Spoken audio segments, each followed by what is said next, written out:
Alright guys, let's get back into Pokemon Black. Here we are again at the gym. I think we're at Driftvale. So with the last one we got 2 gym badges. We went from the electric type gym in Nimbasa all the way to the ground type gym in Driftvale. I guess right at the start here I should probably apologize for the people on YouTube, because the previous one I have an ongoing dispute with someone claiming to own the Driftvale City music, so like half of the previous stream VOD had to be muted because it was the I don't even want to say Mistralton, Driftvale.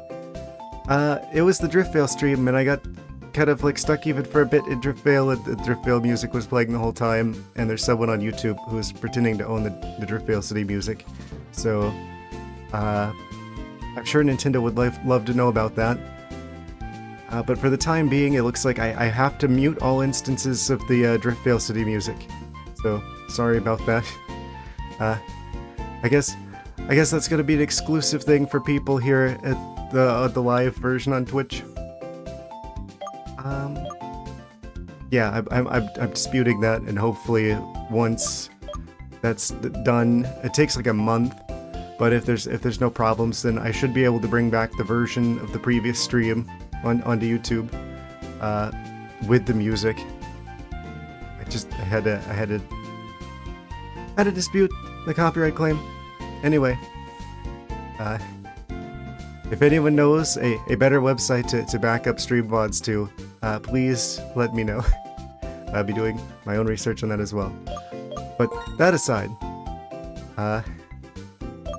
here's our team from the previous stream. You can see we got the Eevee, we've got the Eevee, not Eevee, Everstone. So they'll stop trying to go Espeon mode on us. Yes. I'm still amazed that we were able to put together a team like this so soon. Hopefully we get access to the particular magical chunk of ice required to get our Glaceon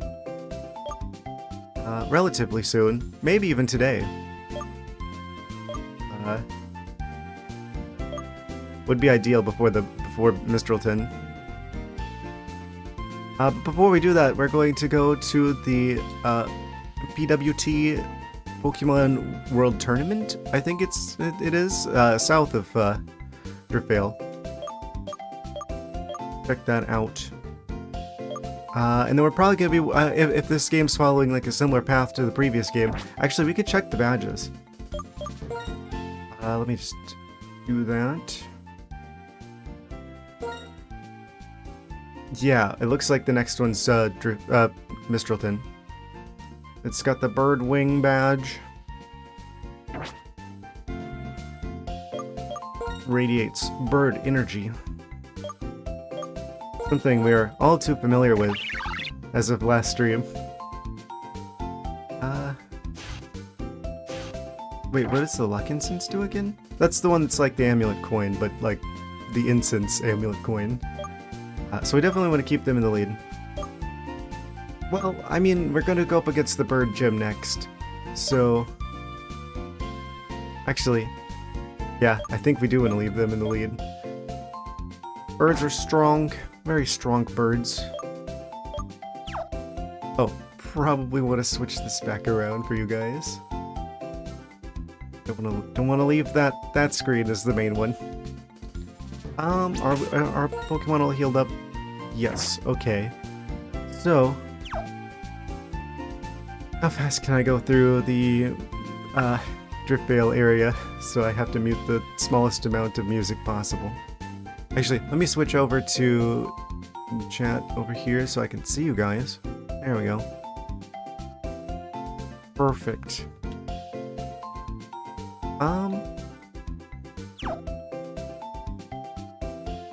Yep, let's head to the Pokemon World Tournament without further ado. Yep, there's the cursed music that apparently someone else owns. Allegedly. Sorry about it if I still have to mute that on YouTube. I'm gonna stop talking about that because I don't it's kind of bumming me out. But yep, I guess that's just for people live for the time being.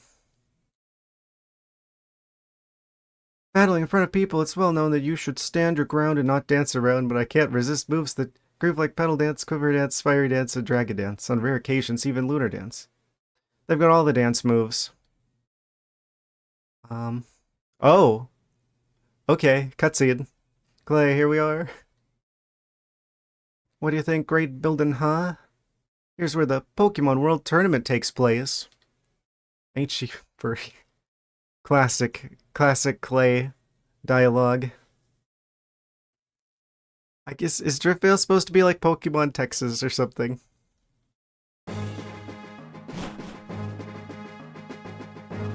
Oh. Those are some interesting statues. This time I'm gonna have you participate in the Driftvale tournament. Anything goes in this here tournament? Anything? 8 people will be participating. If you win 3 times, you're the champion. It's that easy. You just gotta win 3 Pokemon battles and you're the champion. Pokemon Black 2 is easier than the prequel. Shirin, why did you call me too? I'm busy looking into something. Return of Shirin. You know something, Shirin? The one who's gotta show everyone what Pokemon battling means is you. Your pal ain't here either. Only on the power of youth. What, the power of making dumb decisions because you don't have, like, life experience to know better? What is the power of youth? Guess everyone likes up-and-coming stars. Whenever you're ready, get on over to reception. Man, oh man, you never change, Clay, but the tournament itself does look pretty fun. I'll go register. Cool story, Hugh. Don't ask, though. Let's have some fun. We'll battle plain and simple.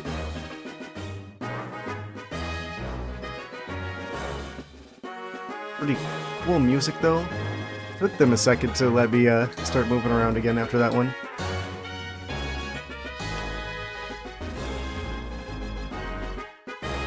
What are these statues supposed to be? Weird.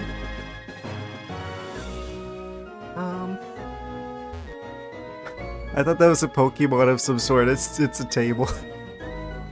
I'm like, oh, this character with the blue hair is talking to his partner Pokemon. Oh man. Someday I'll be a famous guy, but for now I'm just a spectator here. Go get yourself a Pokemon, my guy. Do we have any more? How many lemons do we have? We need all the lemons.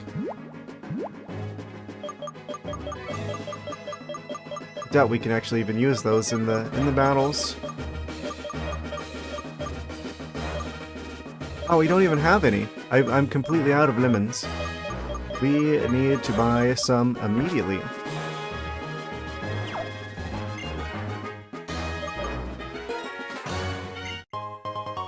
We need only their strongest potions.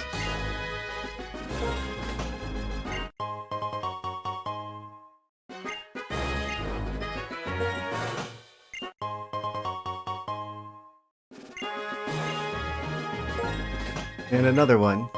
And another one. I really wish you could just buy these, like be like, I want 10 of these. I guess that's the downside for the good value proposition of the lemonade.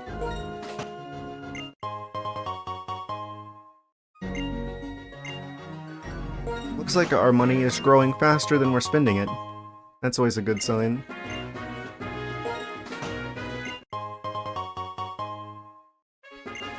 That's how you know it's a video game.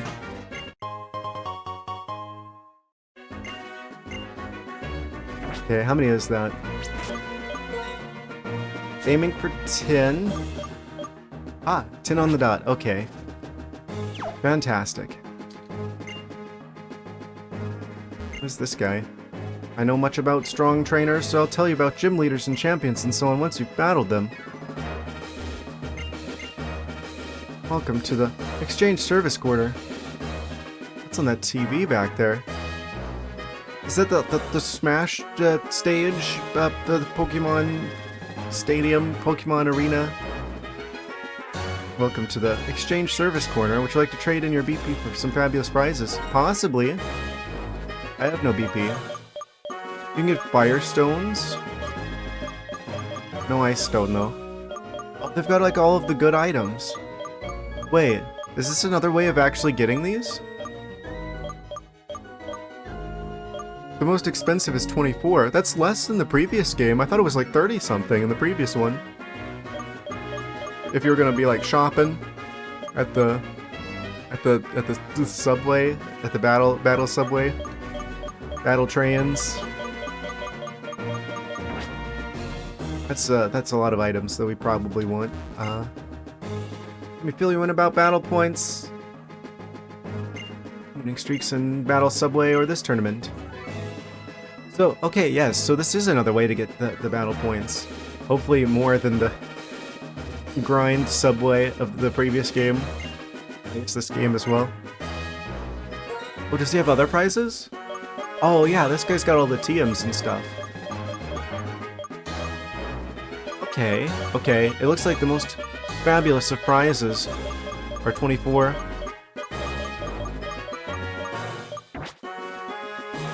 Including Protect. I already talked to you. I already know about the BP.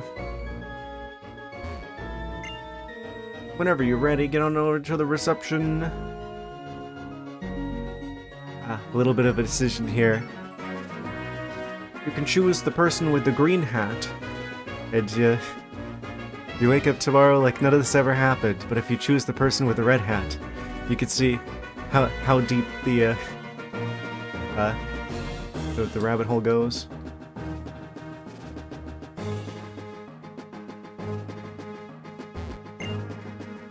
It's the Pokemon World Tournament for you. It's packed with spectators. Here to encourage Driftvale's development. 2 years ago, this was the cold storage area. Ah, they acknowledged the cold storage area. Amazing.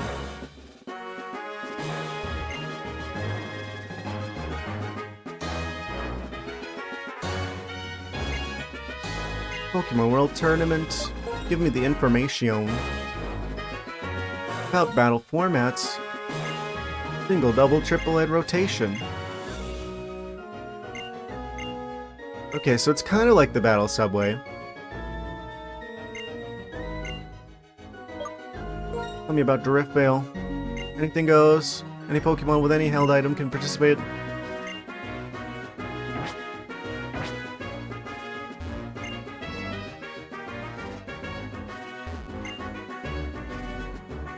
Okay, okay. And then this is another Pokemon box.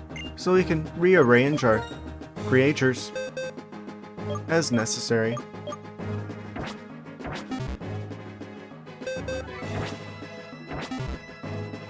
Right, before I do this, I'm just gonna do a quick save.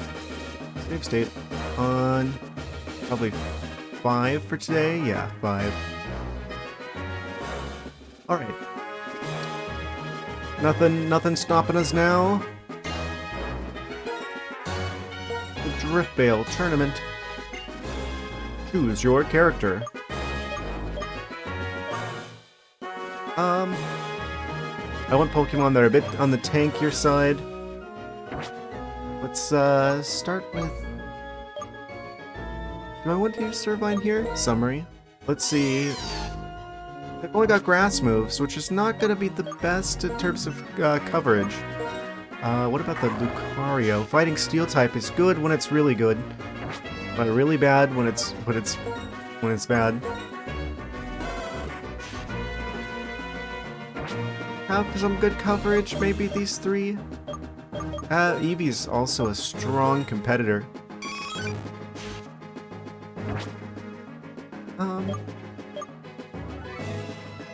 Bird. Growlithe Eevee combination? What answers do we have for... Actually, yeah, I'm gonna go ahead. I'm gonna do first the bird, obviously. They're easily our strongest competitor here. I feel like Eevee's a good choice as well. Maybe... I feel like the places where Lucario's good, Lucario's really good. Oh, what? I was trying to unselect the Eevee. I'll just do the ones over here. Confirm. Your registration is complete. Right this way, please.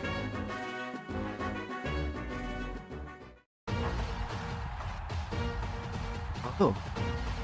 Driftfield Tournament single battle. Okay. So it looks like there's gonna be... how many fights? 1, 2, 3. Okay. It's 3 battles in a row.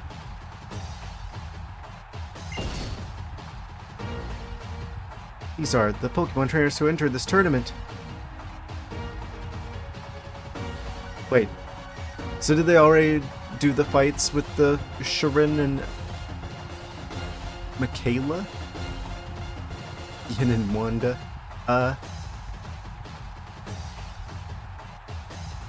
Guess the red ones are the winners from those?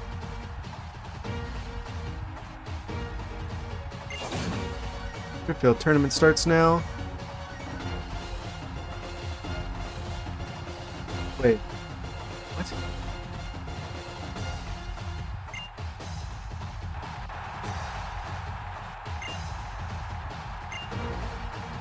And we stepping into the ring.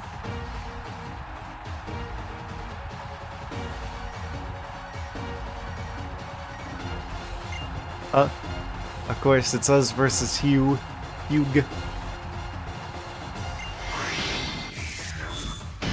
Challenger approaches. Glacier likes things loud and flashy, doesn't he?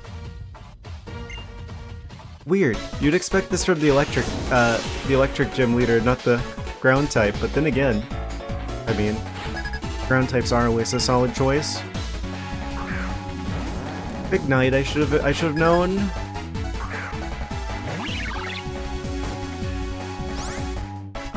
Do we have, like, an advantage here with being the fire type that we are? I don't believe so. I don't think we have a disadvantage either, though. I forgot what items we even have. Why? It looks like our levels are the same. That's surprising, because in the battle subway it fixed us to 50. Yeah, we easily outlevel him. I don't know what their second... Oh, right, they're like firefighting. So we are super effective because of the fighting. Isn't that a good coincidence? So let me guess, the bird's just gonna fleet this entire fight.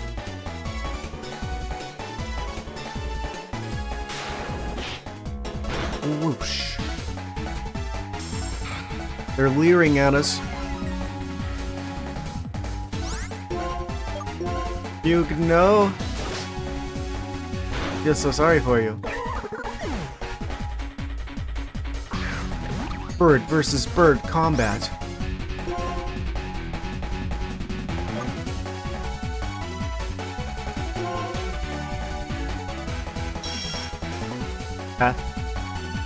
They tried.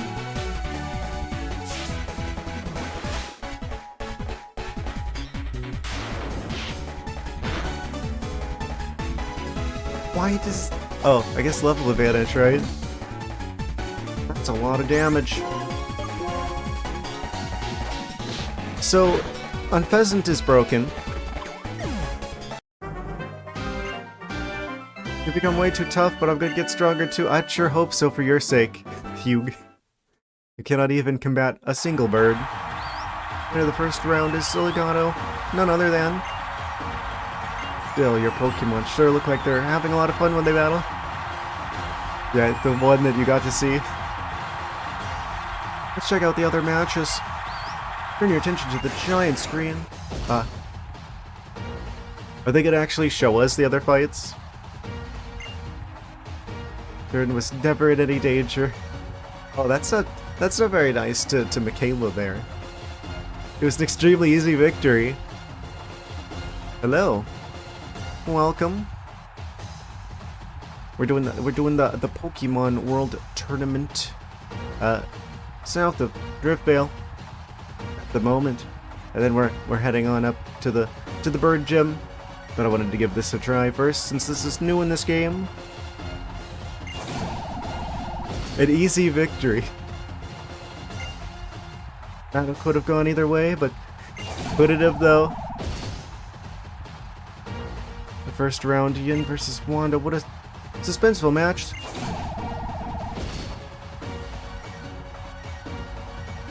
Trying to grind up levels for a shiny Gibble. Ah, good luck with that Gibble. Grind up levels. Congratulations on finding one. I haven't seen a shiny in the previous game or this game yet. Couldn't do much at all.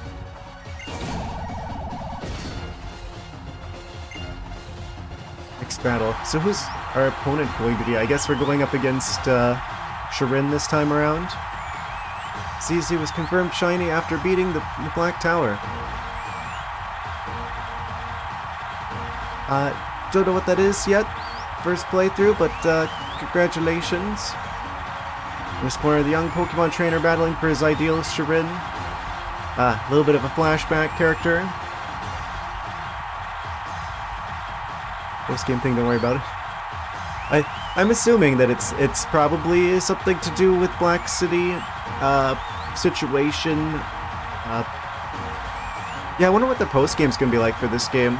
I feel like the previous one was honestly a tiny bit underwhelming. I'm sure it probably would have been a lot better if I had like online connections, but big round, Shirin versus Legato.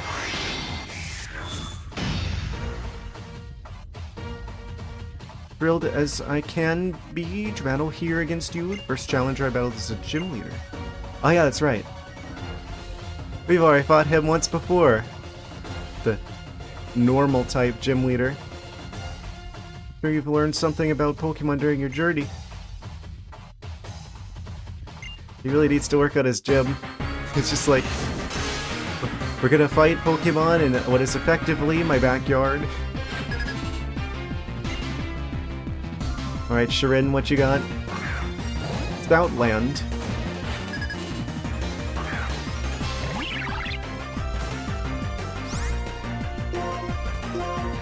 We're not getting experience points on our Pokemon for these fights, are we?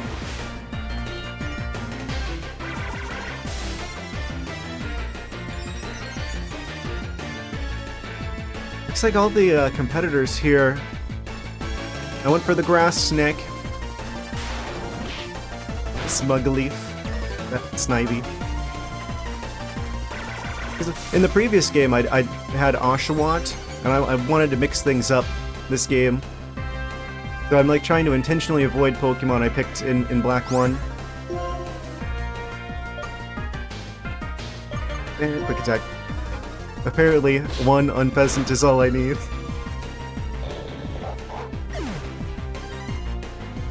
As much as I feel like fighting types were really powerful in Black 1, I feel like bird types are just extremely strong in this game. Yeah, I figured, since this is another way to get the BP, and I know the Battle Subway in the previous game, and I guess this game as well, also do that. I'm surprised that they're not fixing our levels to, like, you know, 50 like they do in the Battle Subway. I feel like I just autopiloted that fight against the Cinchino there. I see Shirin hasn't gotten much stronger. Had to grind your levels on the Elite Four. Yeah, the previous game I definitely had to grind for that. It's like you just kind of hit a wall out of nowhere around the Pokemon League. Yeah, XP share is really strong in this game. I've noticed that. That's the reason why my Unpheasant is like level 32. Whereas like the rest of my team is like mid-20s at most, because it's like the XP share gives you so much experience. As well as the Dinos that are basically experience point pinatas. Oh, so cool. Made it where I am because Pokemon were by my side. Probably have them by your side a little bit longer with training them out in the wilderness. You think about why Pokemon help us, not in terms of Pokemon and trainers, but as a relationship between living beings. I mean, what's the difference? Check out the other match on the giant screen. I like how they call out that it's a giant screen, like, oh yes, look at this giant television that we have.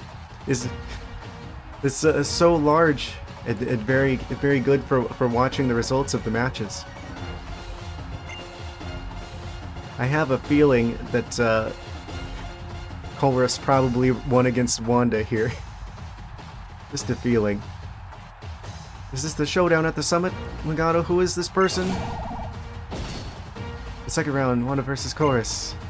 Totally a one-sided game. Huh. How did I know? Which trainer will win? I guess that means he's our competitor as for the finalist. Are they all going to be level 25s? It feels like they're all like level 25s. Oh.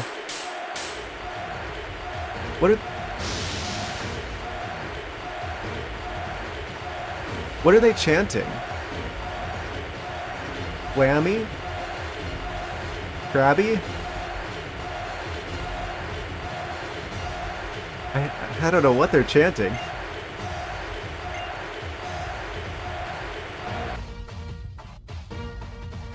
It's Colress. His wish is to bring out the power of Pokemon. That's not very descriptive.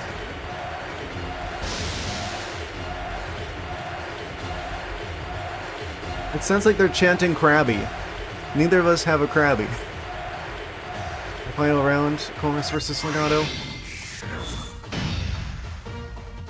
As a researcher, it is the truth of the ideal way things should be that I seek. The latent power of Pokemon, what is the best way to bring it out, if possible? I want it to be the trust between trainers and their Pokemon, just as it always has been.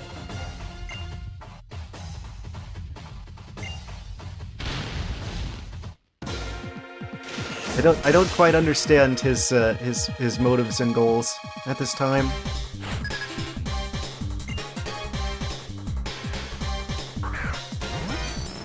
Ah.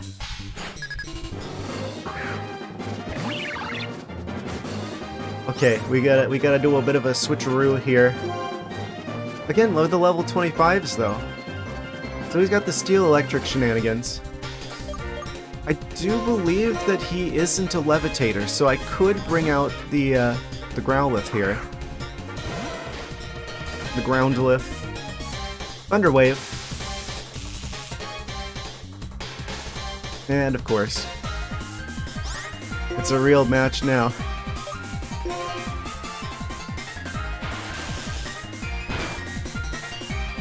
Quick, under the ground. And our spicy dog no clips into the floor.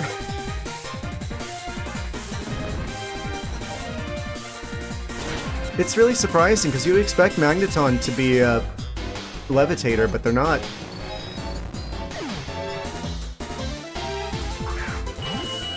Ooh.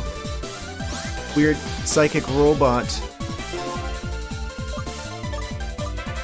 Maybe we could like flinch him. Psybeam. Yikes. Of course they got a critical hit. Hey, they managed to knock out one of my Pokemon. So I probably don't want Lucario for this one. Considering. Quick up in the air. It's just Unpheasant is so fast. They can't do anything. Getting swept by birds. I can't believe that just like one-shots him. Wait, they got another. Is this guy's steel type stuff mostly? That's kind of concerning. I always struggle the most against steel types. Unfortunately, with the spicy dog out of the picture, the this is going to be a little bit trickier, but we've got a level advantage. It's kind of wild that they make them all like level 25s after... I don't think the gem battle was that low. When we fought Clay. That was super effective, and it did like not even like a quarter of our health practically. Okay, we're good.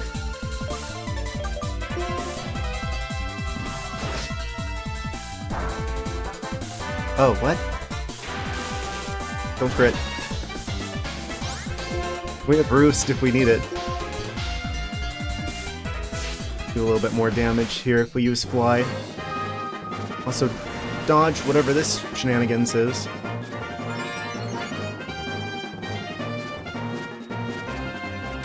And the bird swoops in for an easy victory. Well done, I learned much from this battle.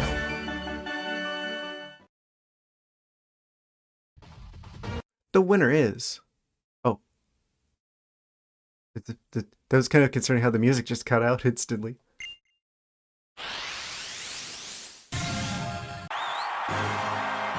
We win! Hooray! Just as I expected, your Pokemon must be happy to be by your side. They bring out the best in their power. This concludes the Driftvale tournament. See you in the next tournament. Easy. How many BP do we get for that? Congratulations on winning the Driftvale tournament. As a result of your victory, you'll be rewarded 1 BP. You're kidding me. Okay, so if you want one of the ones that's like 24, you're actually going to have to do... I'm assuming the other tournaments give you more, because otherwise you're going to be here for like another 23 tournaments. Just to get enough BP for one of the big fabulous prizes. Okay. I was hoping this wouldn't be as grindy as the Battle Subway, but no, it's exactly as grindy, if not more. It's fun, though. Everybody's gonna want to join in on this here tournament and show their stuff. I see this as something that would be really good for like when the games came out. If you didn't have that many other games that would give you more like it'd give you something to do for longer in the game. You just focus on grinding out Pokemon battles to get the BP you need for the different prizes. It just hasn't aged as well for the way I'm playing it. But you got any wild and crazy Pokemon battles to show me? Guess I'll have to enter the tournament myself and rock the audience right out of their seats. Amazing. You've done it, Clay. You've saved Driftvale City. It'll raise up everyone's level of skill. Little Driftvale City will grow even more and make a heap of money. Come on. Busted those battles and riling everybody up. See ya. Amazing. We automatically heal after that? We do. Okay, fantastic. Did we get anything for the 1 BP that we have? We could buy the vitamins. We could buy stones, evolution stones, if we got 3 of them.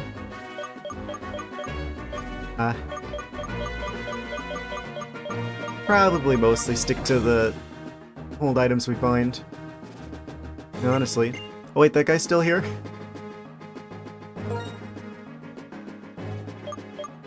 The cheapest of the TMs are 6 each. Swords Dance is 18.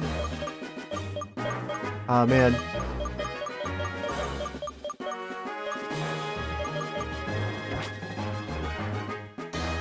Fair enough. Having battles with many trainers can bring out Pokemon's abilities. To continue to battle... I mean, that's kind of the point, isn't it? Eventually, as I continue to battle, the truth of my theory will be evident to all.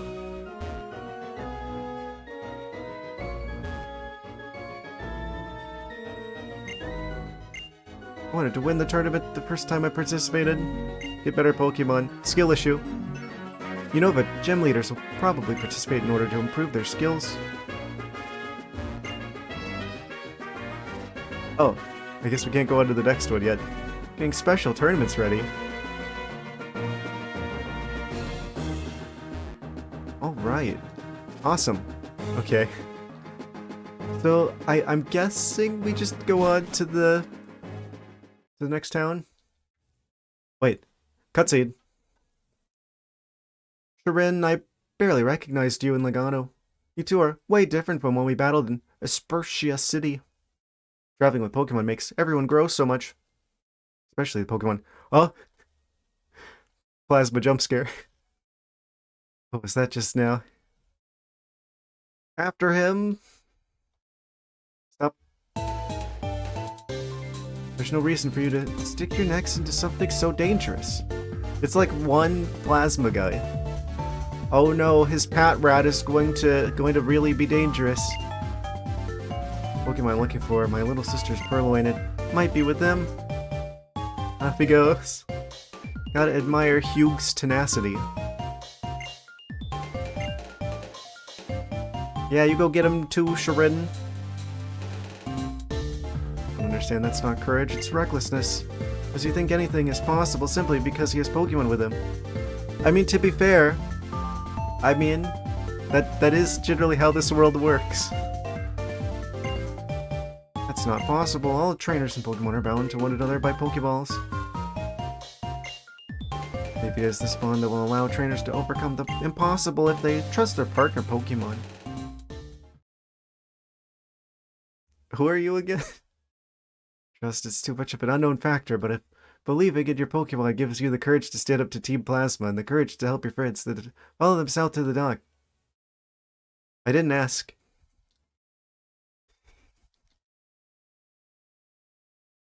We haven't had a chance to talk to any of these people. Cave down there is the Relic Passage. Recently discovered amazing... Wait, where was it connected to again? Castelia. It was connected to Castelia. And we can't... This is a one-way road back to Castelia, if memory serves me correctly. No, every move that Pokemon learn while leveling up. Ah, yeah. Here's the person we turn the heart scales into. Right, that is what Driftveil is for. The move deleter. This is where all the Pokemon move people are. They have their little kiosks now.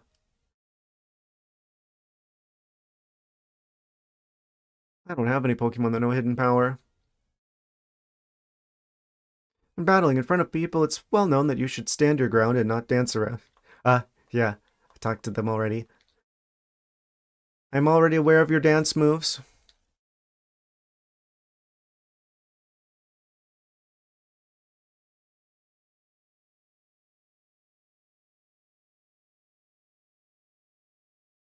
Restless water types? Quiet grass types. Interesting descriptions of these different types of Pokemon. I don't think we need... Wait, do we have what we need for those moves? Your quest for power has brought you here. The prophecy has been fulfilled. Let me reward your passion with some absolutely astounding moves. They're the ultimate moves. The Pokemon with you can't learn these moves. Better go to a move tutor that teaches weaker moves. Grass Pledge.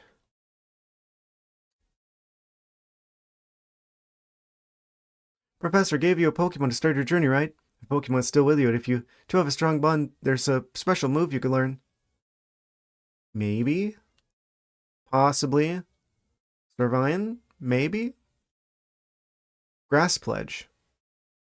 Wait, I thought the other person taught Grass Pledge. Maybe. What does that do? Column of grass hits opposing Pokemon. When used with its water equivalent, its damage increases into a vast swamp. A vast swampert.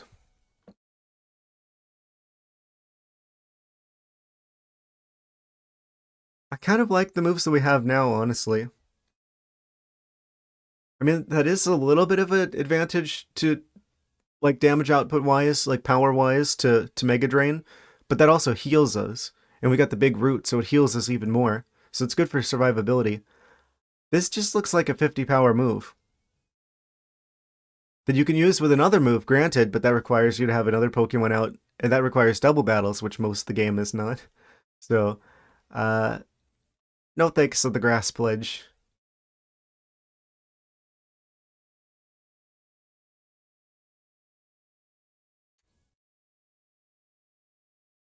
Helmet is an important tool for shock protection.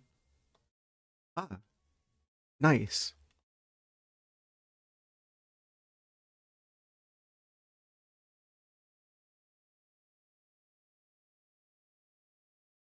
Isn't it kind of weird, though, that you could put the Rocky helmet on any of your Pokemon? I doubt those are one size fits all.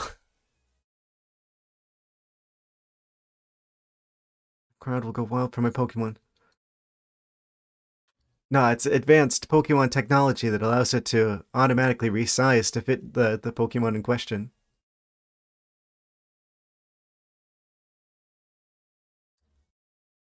Oh, I should probably have this out so I can actually pick up the hidden shenanigans. Like this zinc. Someone just threw a perfectly good zinc away. The audacity of some people. What kind of trainers will come? What kind of battle will it be? All of them, all of the battles, all the time.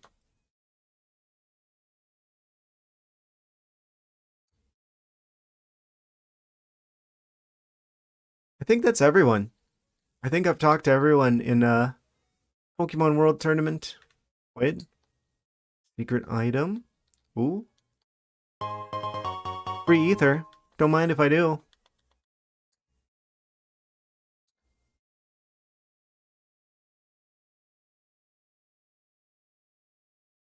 We head south to the docks. A ship's only really a ship when it's crossing an ocean. Dock ships sure look lonely. I mean,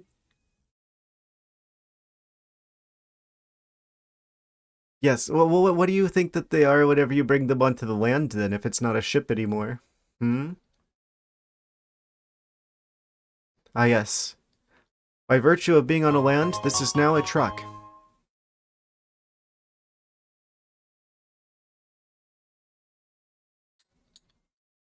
Ooh. Oh, we can go on the boat. This is where we're supposed to go, actually. The ship. Why is it so cold? This is where they put the cold storage. They moved it all into a boat. Seems like it's disguised as an old sailboat. But that can't be it, right? This boat can't really be a boat. Why would it be a boat? Team Plasma, why should you care? By the time we're done with you, it won't matter anyway. Wait, cold? Like a certain dragon type box legendary? This is Team Plasma's base. Correct answer, so that's why, as you can see, there's so many of us here. This is all. I think you need more backup.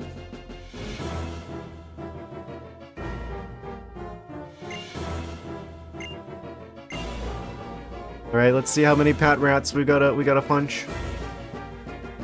Just to let you know, I'm about to unleash my rage.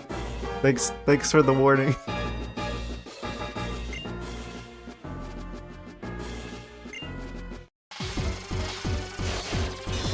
Alright, let's see what we're up against.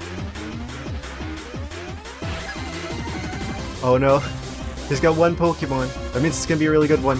Oh, it's coughing.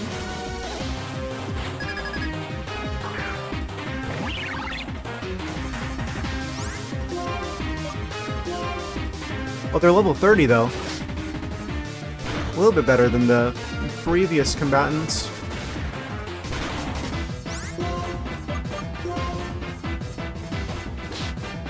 I love Unpheasant's animation.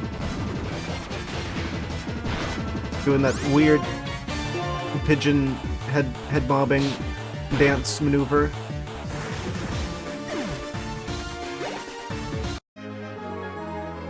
Amazing. So you're a trainer who fights while believing in your Pokemon, are you? No, I'm a trainer who fights.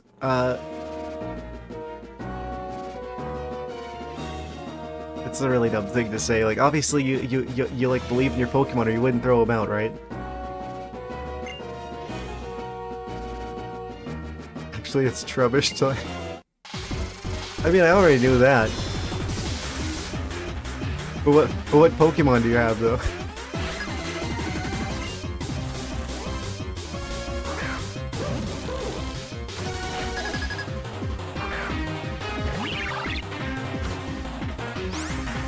We're surrounded by sentient garbage. Oh, it's really all up in the air now.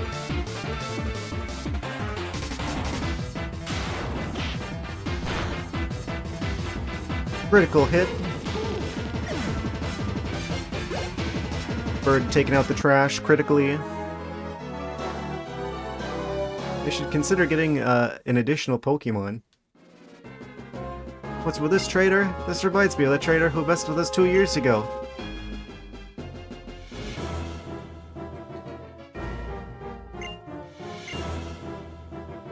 I wonder what's up with their outfit change. Not gonna lie, I kinda like the previous outfit better.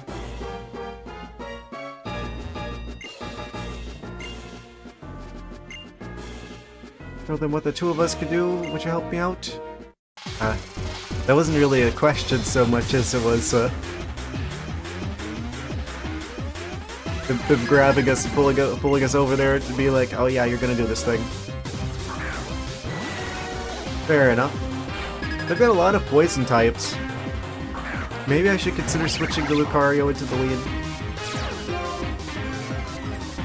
Level 29s. Oh, Stoutland's even higher level than us? Wait, how did they get that many levels since the tournament? They were just like 25. They just like spontaneously hit level 33 between us fighting them in the tournament and now? Tell me your secret.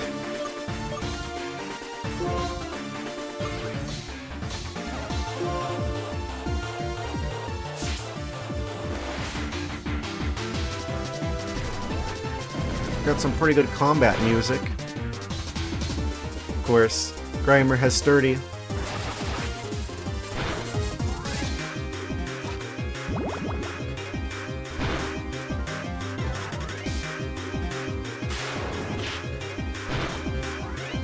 Critical hit. Down goes the Grimer. Azumarill hits 27. Once they're like level 30, I wonder who I should switch the XP share onto.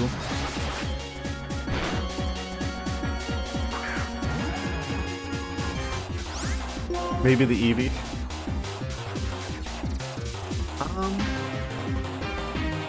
The ground type. We have an advantage here, right? I mean, we've got the resistance. Line. I guess we don't exactly have an advantage, but we do have a resistance.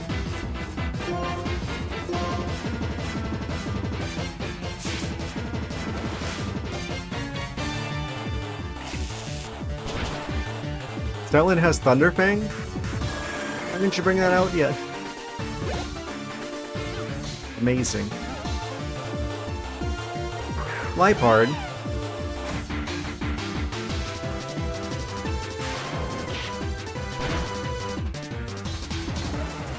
We're just like one-shotting him. Why is my bird so strong?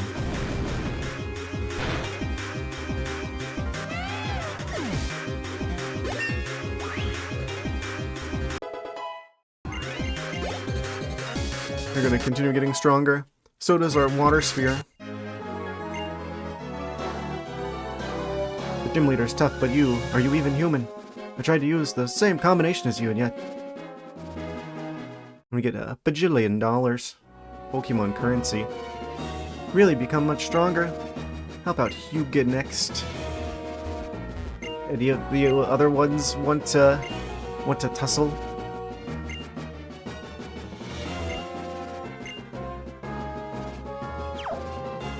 Probably want to switch to Lucario. I feel like a pheasant's kind of stealing the spotlight.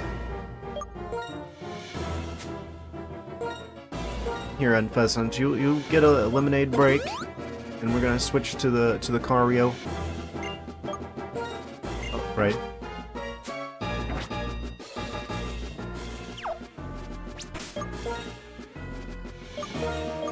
Give him the old switcheroo.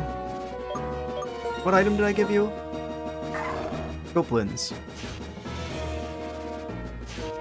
Maybe I continue to, because I want the amulet coin instance in play, so maybe I'll just switch to the Lucario after we enter the combat. They're usually poison types, so there's a good chance that switching Lucario out, that's steel resistance to poison, or immunity rather, would allow us to switch for free. A good chunk of the time.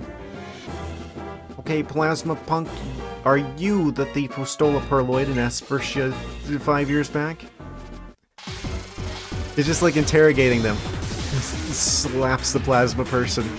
Where were you on this night 5 years ago? Team Plasma Grunt, and another Team Plasma Grunt.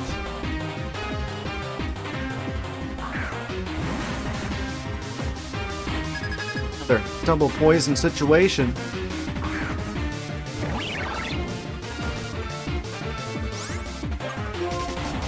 Yeah, let's bring that Cario into action. Just give some of our other team a chance to shine. Goodness, Unpheasant. Self-destruct.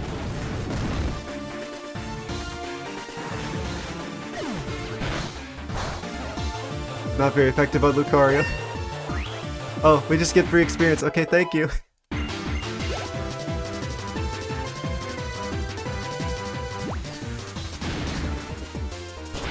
No, the Pig Knight is allergic to mud.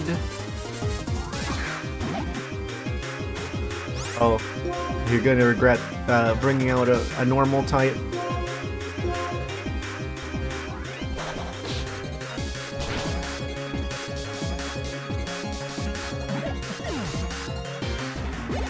Lucario out here throwing hands. Or I guess, throwing paws?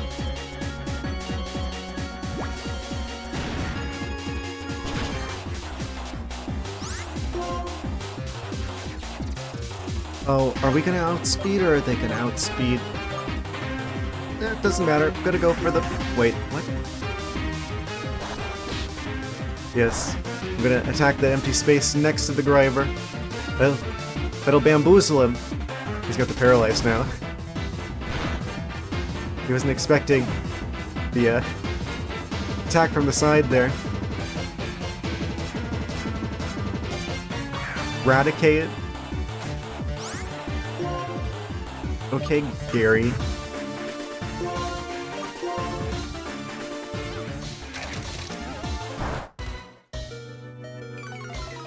There might be a top tier Eradicate, we better watch out. Nah, I don't think that was the top tier Eradicate. This roll hits 29! Yeah, XP share is no joke in these games. At this rate, I won't be able to protect the Plasma Frigate. What'd you just call me?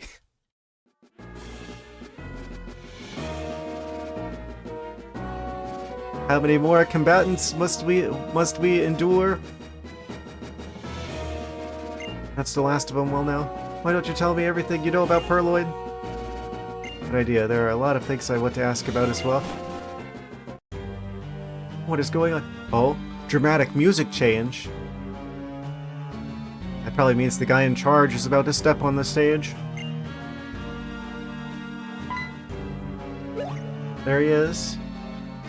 Oh, good grief, you're the person who was shipping in the cold storage, right? Wasn't your name Zinzolin? Oh, one of the sage guys. You're going to have to tell me what you're planning to do with the ship. Zinzolin, you. Once again, we will use the legendary Dragon-type Pokemon. We will rule the Unova region. Curious trainers, we shall not let you run around as you please. Shadow Triad, get them out of here.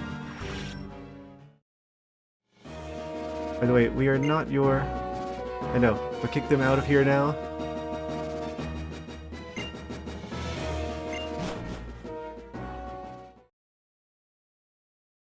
And we've been sent right back to Driftvale. The Shadow Triad, what's their deal anyway? Team Plasma, where did you vanish to? Shadow Triad. With their superhuman powers, they can immobilize people and then disappear. More concerned with what Zinzulin said. Once again, we will use the legendary dragon-type Pokemon. We will rule Unova region. What do you think they meant by this? Oh man, if only there was some way we could decipher what their plans are. Oh, how did I call that? Oh man. Gee, I don't know what that could mean. Maybe it means they're gonna use the dragon-type Pokemon to try and take over the region. Like I feel like there isn't that much ambiguity in that plan. Reshiram and Zekrom aren't in Unova anymore. Wait. Oh yeah, I guess technically we caught one of them and the other one gets away depending on which version of the previous game you played. So, but at the same time, you also catch the ice type one that his name escapes me at the moment. Kyurem? Yeah, Kyurem. Yeah, we caught Kyurem in the last one as well. So technically Kyurem's not in the region anymore either. There's something I want to look into, so I'm going to head to Route 6. They're kind of heavily implying that Kyurem's in the boat. Since they made it a point to say, oh, it's kind of cold over here, huh? I wonder why that is. Because there's an ice-type dragon in the boat. Something I want to look into, so I'm going to head to Route 6. Careful out there. Okay, bye, Normie, gym leader. Ship's only really a ship when it's crossing an ocean. He's still gazing upon where the ship used to be.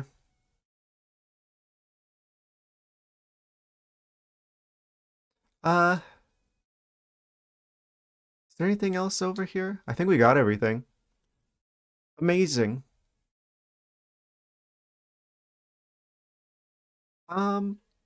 Route 6, he said. I guess we should probably go through the Castelia path. Back through the Relic Passage. Probably. Let me check the map. I also probably want to get out of this music sooner than later.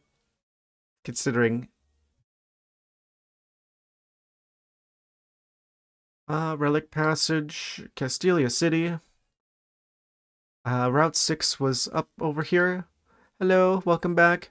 Yes, okay, it looks like we're going from Driftvale up to Mistralton now. I think since we can just fly back here, I kind of want to take the Relic Passage back to Castelia. Just because we couldn't do this before. Yeah, let's get out of the Driftvale music so I minimize the amount of editing I have to do afterwards. Are Pokemon still... Oh, wait, yeah, we didn't take hardly any damage anyway. Plasma, we're kind of a bunch of pushovers. But we are underground now. I'm expecting ground types, which means we probably want the Lucario's steel-type techniques. But again, I do like that the bird has the amulet coin incense. You're collecting shards so that I can have my Pokemon be taught moves. They can be found in the dust clouds, but rarely you'll find a Pokemon instead. Such an ominous sound. The FunFest mission, Find Treasures, has been added to the Intralink. Turn this on so I can kind of get a feel for hidden treasures in the cave. My path and yours, they cross here now. Watch them have stronger Pokemon than the gym leader or our rival or the plasma people. Sandslash, the most powerful of them all. I should have known.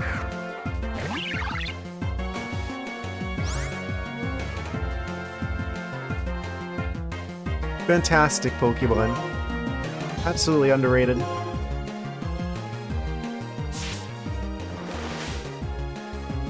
I kind of feel bad for Sandslash that Excadrill kind of stole their thunder. I guess they are immune to thunder, though.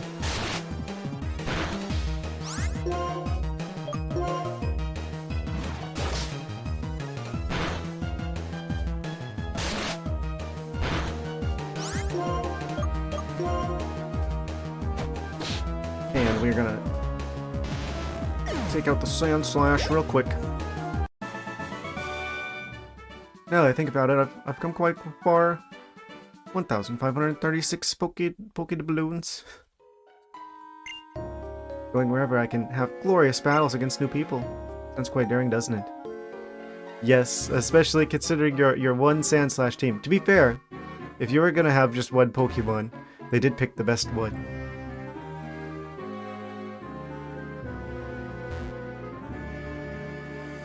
Wait, what? This looks like a hole for a Strength Rock, but there's no Strength Rock. Ah. Found it. Wait, what's the point of that? We can just go around this way. Ah, yes, so you can save a slight amount of time. I can fly higher than you, Bat. In prison.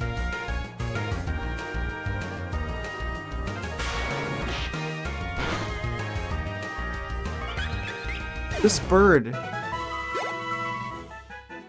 Why are they so strong? We didn't even have that much of a level advantage. What is your attack stat? 85 versus a special attack of 48. 85 at 33.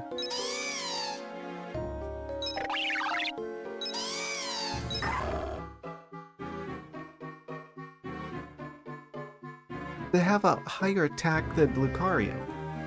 I mean, Lucario's a bit lower level.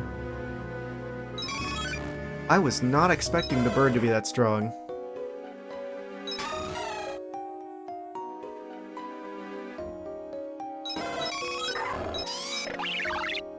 '85 attack. 80 speed. 67 defense. What? This bird. They are, extremely strong. They don't have that much of a level advantage, and yet their stats are like double the rest of our team.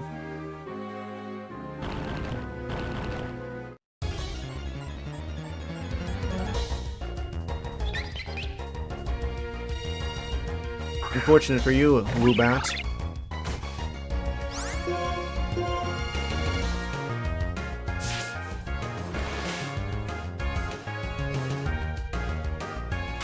Isn't there like a matchup with Psychic against... I guess not. I don't know why I feel like at some point Flying was super affected by Psychic, but I'm probably wrong about that. I mean, it makes sense. They're confused, they're not going to be able to fly correctly. I don't know. Guess not. I want to say that was the case at some point. I'm probably just misremembering it.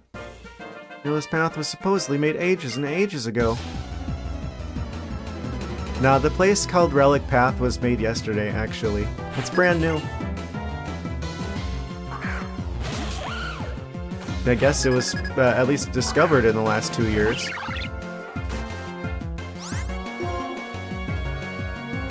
Alright, Drillbur. That's not shiny Drillbur, is it? No, that's regular Drillbur. Yeah, the shiny Drillbur is the one that's like red, and then the one that has like the blue is the shiny Excadrill. They like switch colors.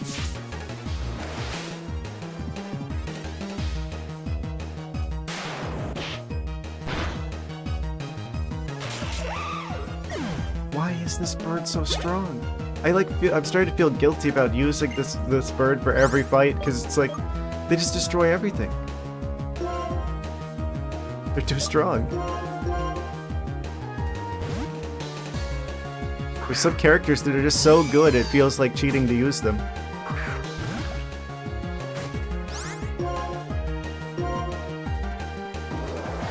Grass attack. What are you gonna do during a grass attack, Roggenrola? They have sturdy. Wait, they actually have sturdy. So it used to coincidentally ending up with 1 HP, that when they actually have sturdy, it's like a surprise.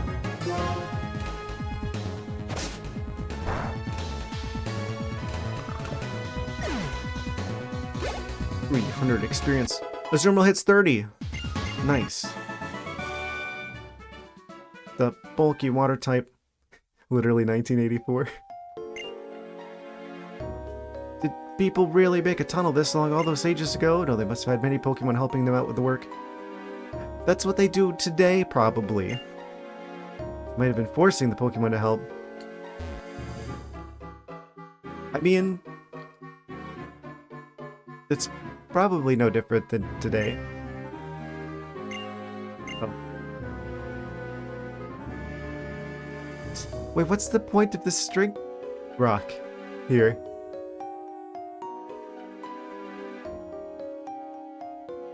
What?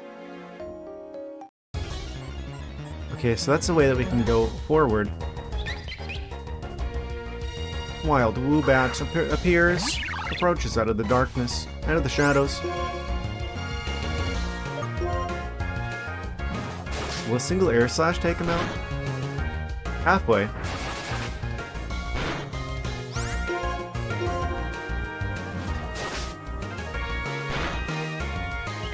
The Woobat has fainted.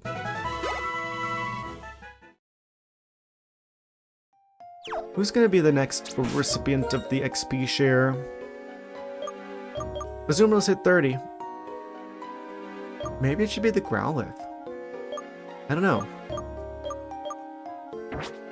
Our team's pretty solid overall, I would say. Enemy combatant looking like Brock. We've all got that hairstyle.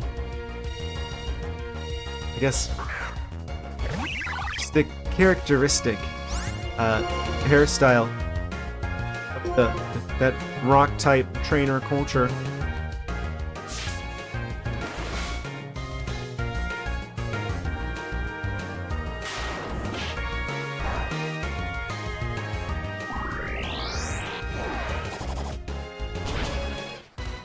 What if the reason why Brock always has his eyes closed is because he's a rock type trainer?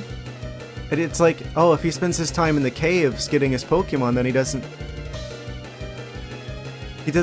need to see because he's in the dark anyway. It's like an adaptation of being a rock type trainer.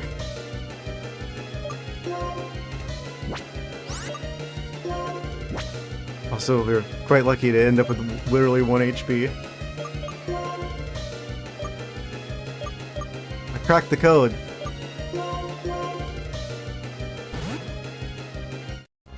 They're going to be super affected by this Bulldor, but we do have a super effective move here. Please don't take them out 1 hit. That did nothing.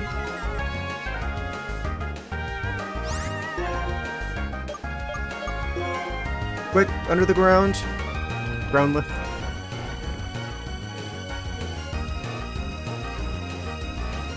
They dodged our attack. Why are they doing that little damage despite it being super effective? The dog is also extremely high power.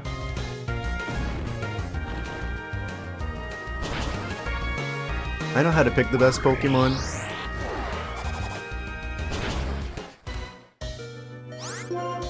You're gonna want to probably... I'm gonna switch him. I'm gonna switch him.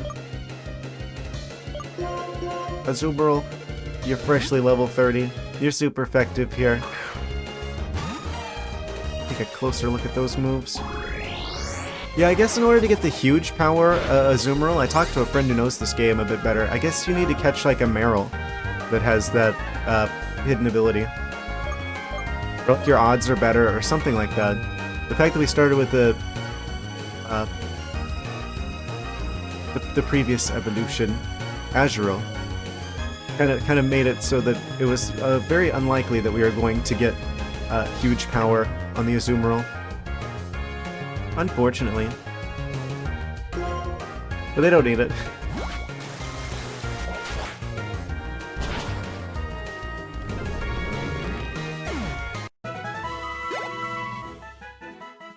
XP for everyone.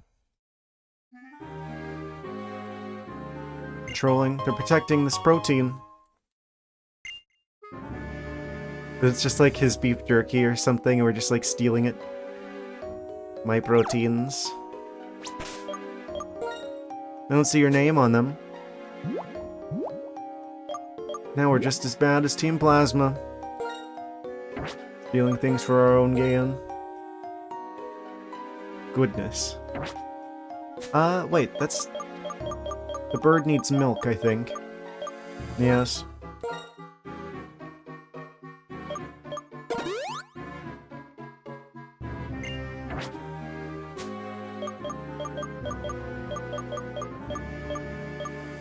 And then we could use some of these potions, because they're pretty useless in combat as a result of our team being too strong.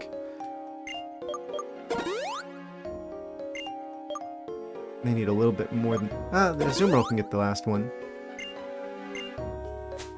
And then we could give the fresh water to the Growlithe. He doesn't like the water that much. But it is good for him to have a little bit every once in a while. Oh? Enemy combatant enters into the ring.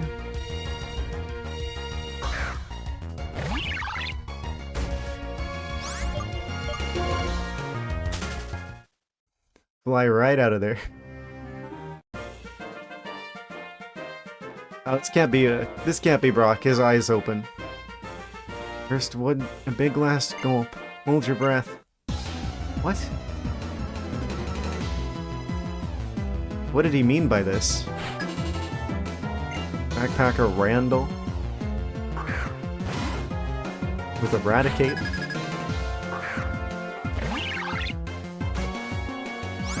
I see this is gonna pan out the way that the bird-rodent matchup usually pans out.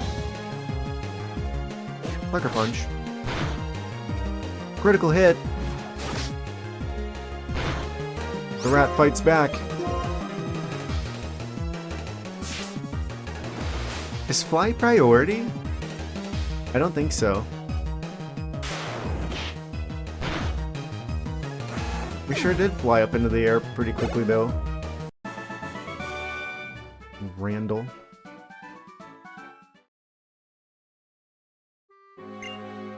It could actually be really ancient air that hasn't changed for ages, you know? Yeah, that's truly a fascinating thought from Philosopher Randall over here.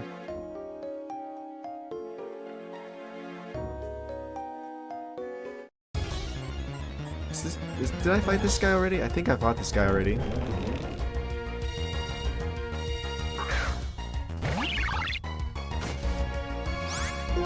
Also, sure, I'll fight this particular rock.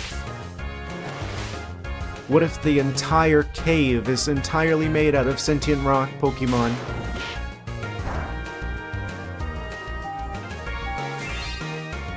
They're not just in the walls, they are the walls.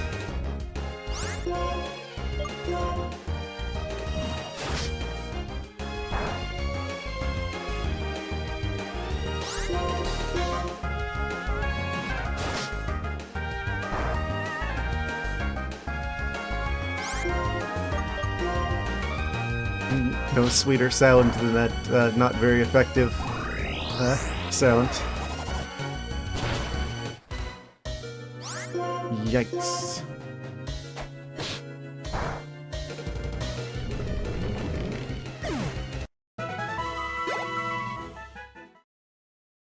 Okay, the bird needs a little bit more milk for the bird.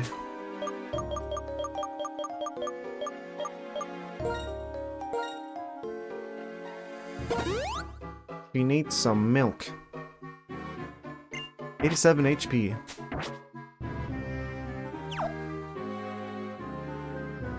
Another really good value healing item. I guess the milk kind of competes with the lemonade for the best value. Budget healing item. Looks like we're gonna need surf. We don't exactly have surf, do we? No, I didn't think we did. It's so wild that they give you fly as early as they do in these games. But then surf they wait much longer before giving you access to. A lake that spreads beneath the earth, and the hiker who waits beside it. I feel like the hikers have a higher than average ratio of speaking in the third person, for some reason.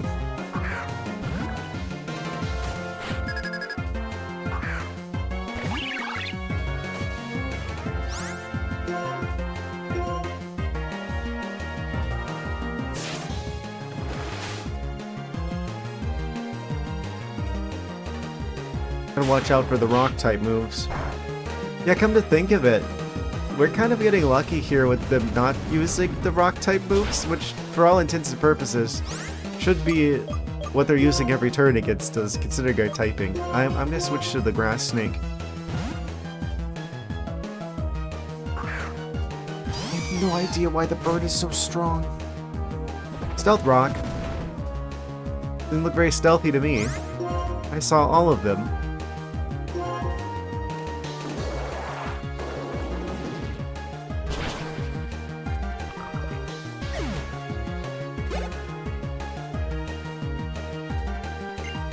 Ah, timber.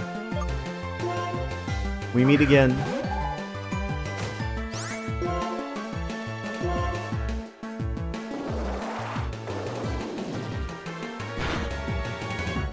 Chip away.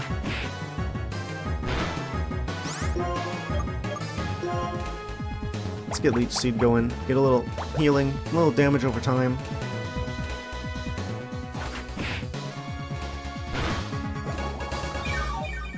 Help the snake survive a little bit better. We do have the big root. I should probably go for Mega Drain here.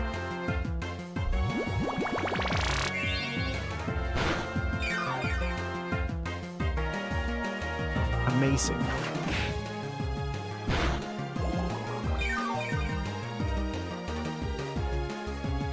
If I gave the Servine, I guess we gotta have the big root to make Mega Drain really worth keeping around. Like, if I could give him leftovers as well, somehow.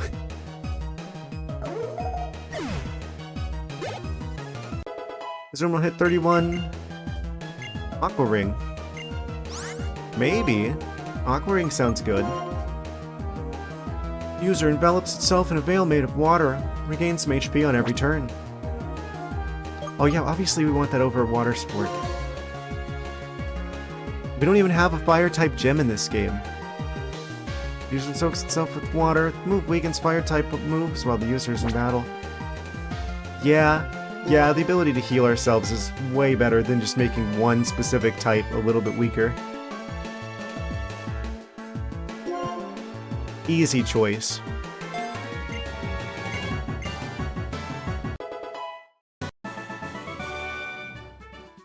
You have seized victory with ease, young trainer. Again, literally 1984 Pokédollars.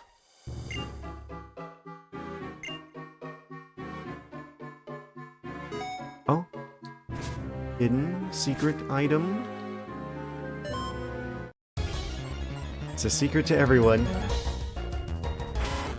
Eradicate. I should have known. They would dwell in this cave.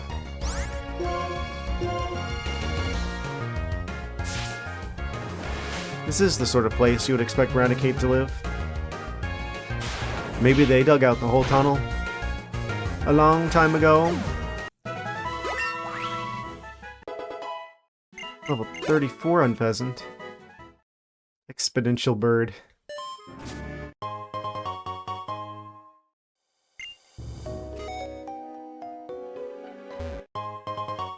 blue shard. Okay, so this way is a dead end that just has some hidden items. Good to know.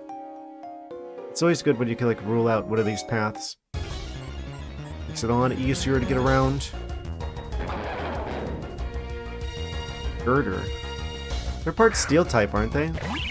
Like, they gain steel type? Because they got the big ol' steel beam there.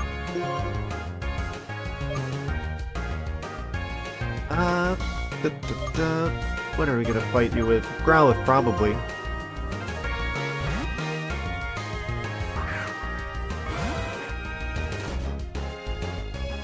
Rock throw.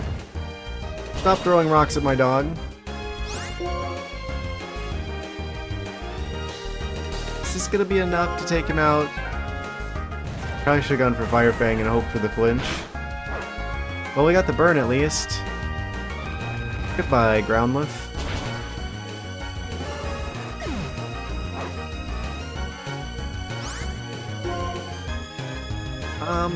Okay, in this case, bulky water it is.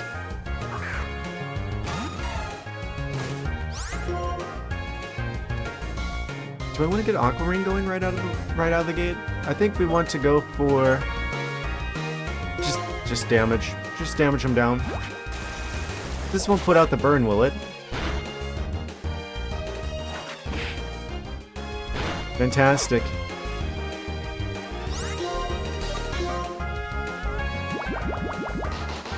Azumarill blowing bubbles at him offensively.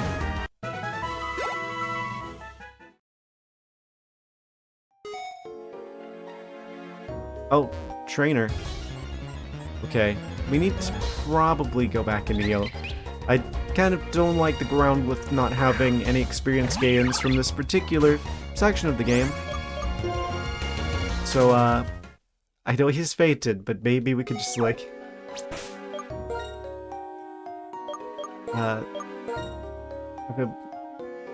tunnel our way out of here. Don't know how he's doing that fainted. What, are we just, like, grabbing his paws and just, like, moving them for him? So that he can just use the dog as a shovel.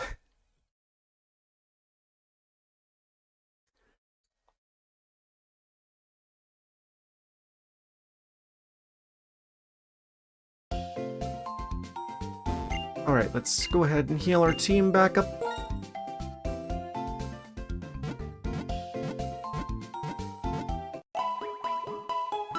Really like to be able to get that Glaceon before the Mistralton gym, if I could. Actually, we should probably go check that also. Do I have any more medals? Yes, we do. Driftveil, Mightiest medal. 2 more hint medals.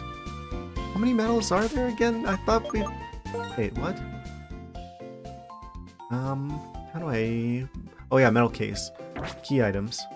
Not on the screen, that's for the regular... That's for the real badges.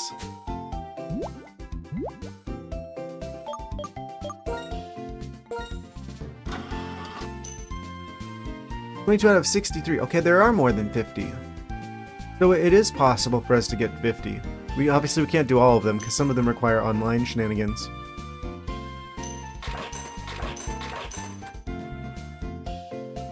Oh, we literally just have to ride the bike for that one?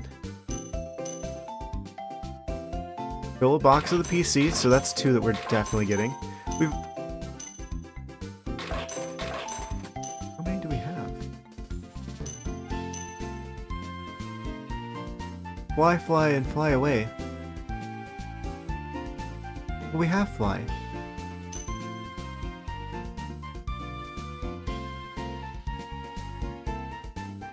Oh, I'm assuming that's do all strength rock holes. Unique and wonderful nicknames to the Pokemon. Oh. Get a lot of TV, get a lot of information. Achievement unlocked. Watch so much television that your brain turns into jelly. Any shops and be a regular customer.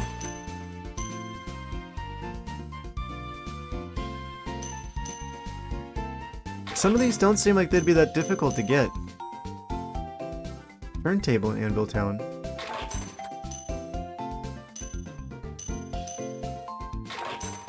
Battle subway shenanigans. Yeah, some of these don't look like they'd be too hard to do.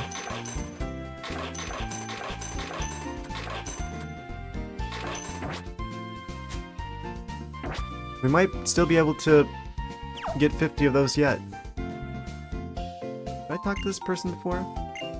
Yes, this is the person talking about the hotels.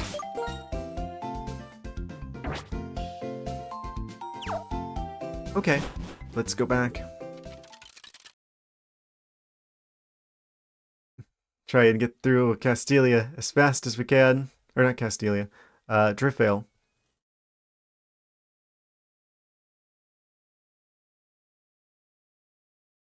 Resisting the urge to continue complaining about the situation.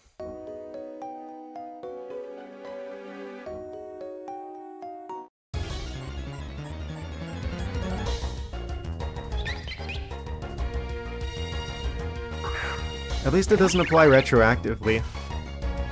The video that was like claiming the Driftvale music as their own, that was triggering the automatic copyright thing on YouTube,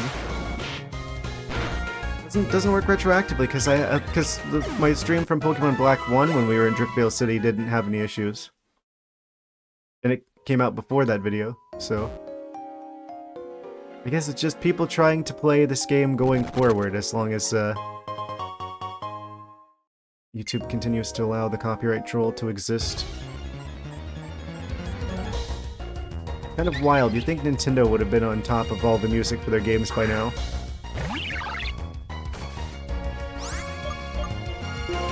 Dang, I lost the battle with the... Trying not to talk about that more. It's just a bit disappointing.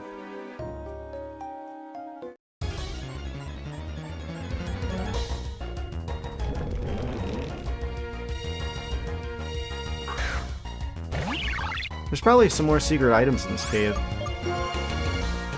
This is like a one-way trip back to Castelia. So I bet there's something like right near the end. It's typically how this works. Wait, how did I miss this one before?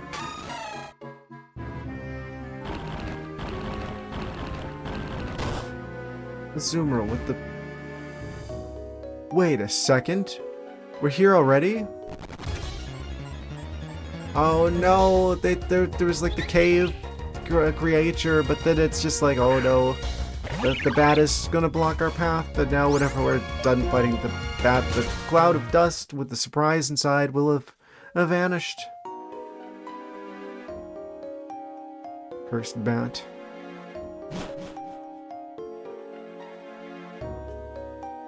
Wait.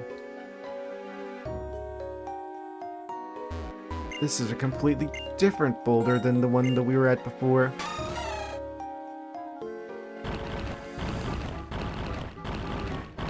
Ah. I think this is the room that was like the one-way path that we got up to before. But we couldn't progress because we can't climb the knee-high walls. I think these are those specific knee-high walls from earlier. Yeah. Yes, they are. Means we couldn't go this way until now. Which means if there's gonna be a secret item, it's gonna be up here. Oh, entire secret cave! There's a surprise inside. Possibly. Probably.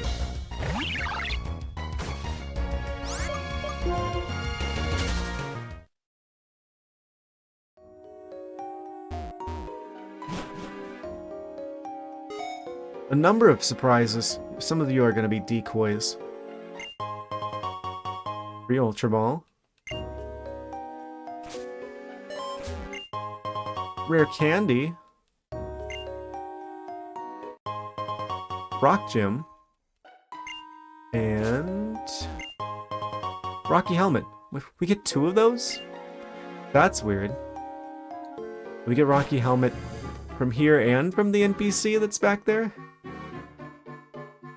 I guess they would make sure that we're wearing our helmet.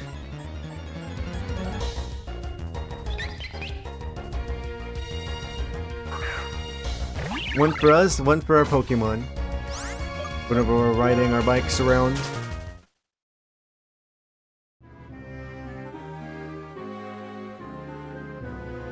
Half a long way. Oh.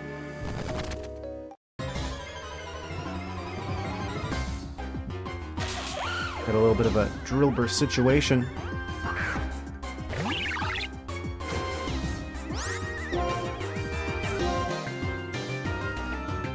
As much as I like Sandshrew, I think Drillbur's, like, the Drillbur line are the best ground types. I guess competitive usage statistics would agree with me, in terms of the sheer number of teams with Excadrill. It's that steel typing. You just know it's the steel typing that does it. Max Repel. Oh. I guess we've committed to the to this one-way road that we're on. No going back now.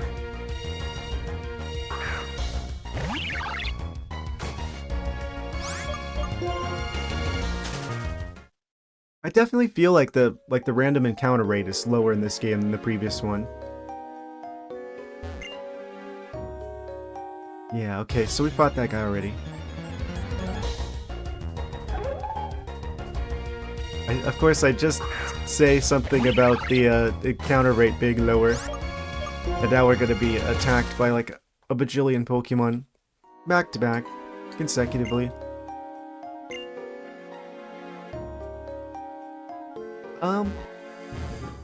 Does that fill with water at some point? I know that these caves allegedly changed between seasons.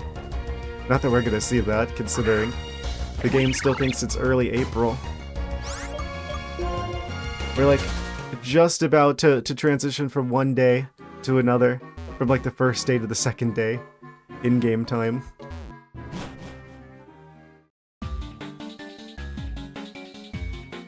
And we're back to Castelia Sewers, which means I'm gonna have the Groundlith work his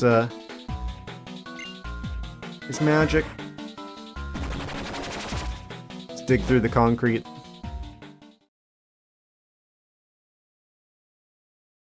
Okay, so I think we've pretty much seen everything down there. I think there was a couple more trainers, maybe, possibly. I don't think there's that much left down there. So let's continue on, shall we? I think it'll be far more interesting for us to adventure northward to the Mistralton city. Should I buy more milk? I'm going to buy more milk. It's pretty good healing-wise, and that saves us from having to go back here again. I'll take a dozen. Do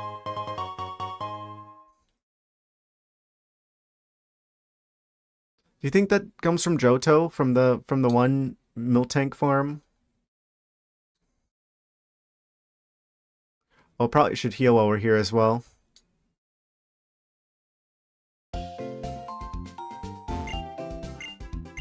Heal my metal creatures. Please, thank you.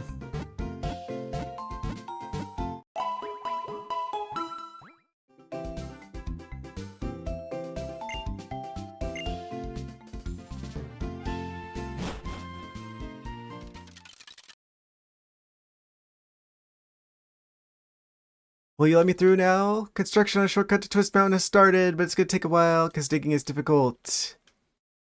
Don't believe we're gonna go through here. Is there another way around? Is there any chance of us going up to the Twist Mountain before we fight the Mistralton City Gym? I'm thinking there's not a very good chance of that. Unless we can somehow get around Mistralton. Fingers crossed there's no Snorlax in our way. Otherwise, it looks like we're only going to have our Glaceon in time for Mistralton. Or not Mistralton, for Opelucid City. Challenger with a visor approaches. Going through trials is the best for growing stronger. Yes, just what you need. We are going to be quite the trial for you. April. Hey, it's April right now. What a coincidence. They're in their element. Deep Roll type.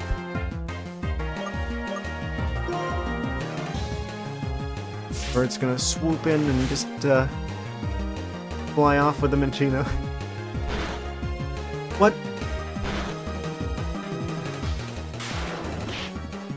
The clouds are the real combatant. Buffeted by the hail. Deerling. I'll switch. I don't have to switch. I'm going to anyway. Because Unpheasant is a little too strong. Strong bird. The strongest bird you've ever seen. Flame Wheel.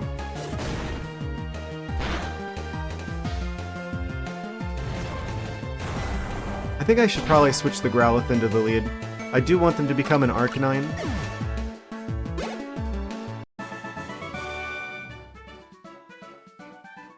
Then again, if we're gonna go up against the bird gym soon, right? They're gonna have us fight them every time. I really like that they fixed that in this game. Like in the previous game, you can't rematch trainers, but at least in this game, some of them rematch you.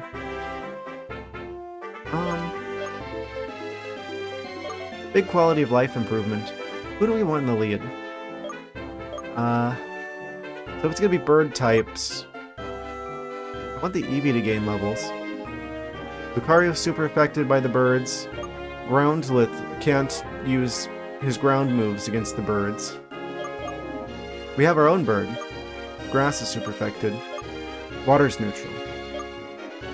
We don't have anything that's super effective against bird types. We don't have electric, ice, or rock.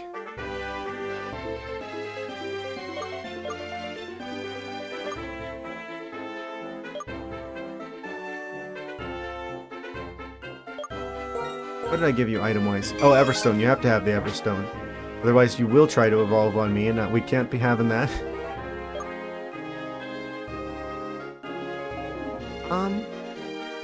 Maybe Azumarill learns water or ice moves, but their moves are already kind of spoken for since they're going to be the HM character. So that leaves kind of the open question as to what we bring onto the team. I guess Lucario is a pretty good... Well, no, they're fighting type, so they're going to be super affected.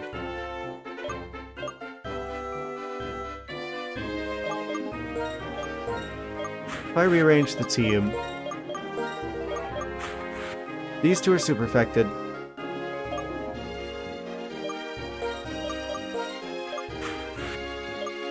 I guess their fire-type moves aren't bad. They're not super effective, but at least they're not... like they're neutral. I do want them to get to Arcanine status. So I think I'm actually going to take the item from them. I'm going to take this off sand. I'm going to take the XP share from the Azumarill because they don't really need that anymore. I'm going to give that to the Growlithe. Where's your stuff and your things? XP share. It's for you. And then Azumarill. What are you gonna get?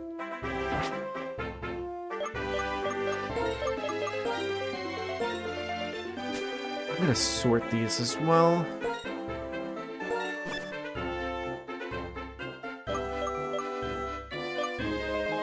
We can make it a flying Azumarill. Would leftovers be good? I think probably leftovers, because they tend to have a lot of HP. So they'd probably get some good use out of it. Yeah, they got the highest HP out of any of the Pokemon that we... well, other than Pheasant.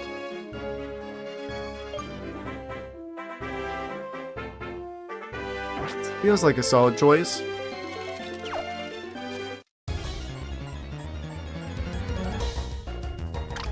Ah, yes. Dearling, we meet again. Oh, I forgot to switch. Whoops. Still super effective, though.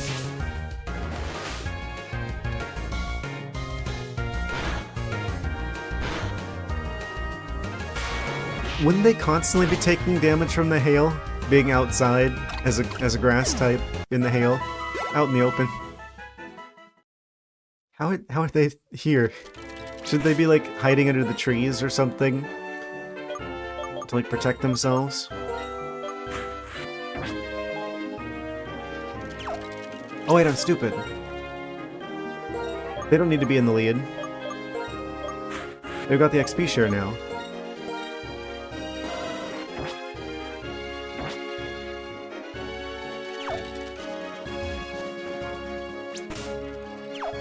Oh, it's almost tomorrow in game time. We've almost made it a whole day.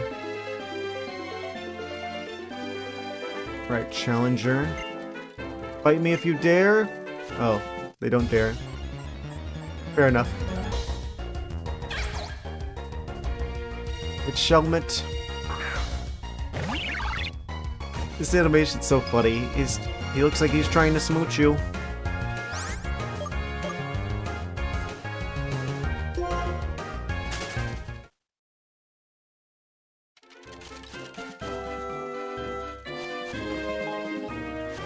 Oh? A Dino situation time? Amolga! I've been looking for you for a while. Level 25 too. Okay. We're gonna try and catch this Amolga.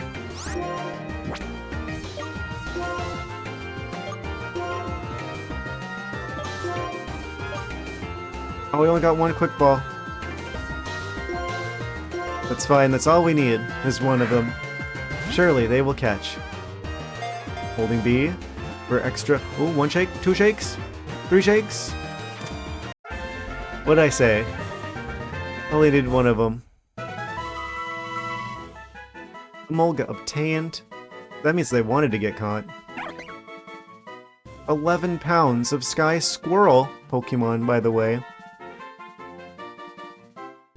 Slides on its outstretched membrane, while shocking foes with electricity stored in pouches on its cheeks. Ah yes. The Pikachu of the skies. I think that was really funny in the trailer for ZA. There's like one scene of that where there's like an Amolga flying at the screen.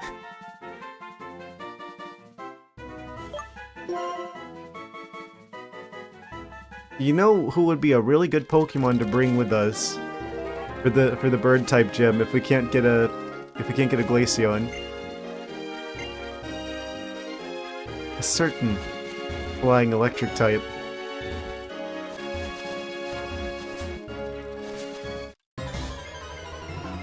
Do I do it? Do I bring the Amolga onto the team?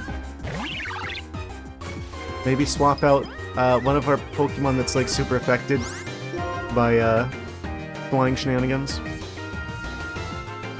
Possibly.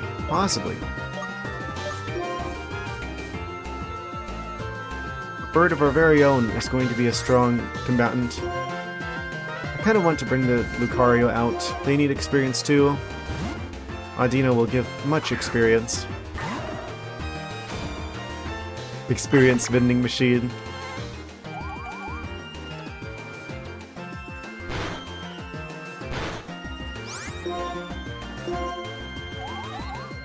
Lucario, don't you even think about it?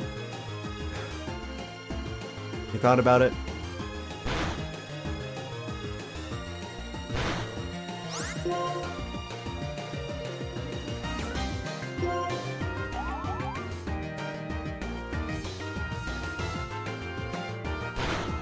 Eventually the hail will take them out.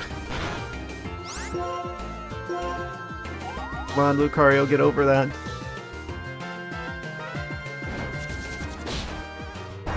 He's not good for you, Lucario. It would never work out.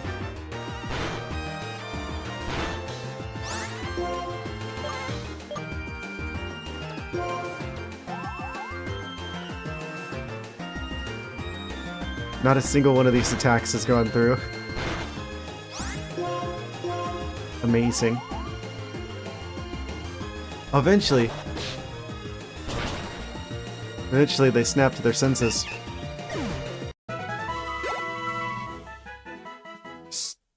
700 something experience for the Growlithe, by the way. Oh, now they're gonna have, like, no HP for the actual fight ahead.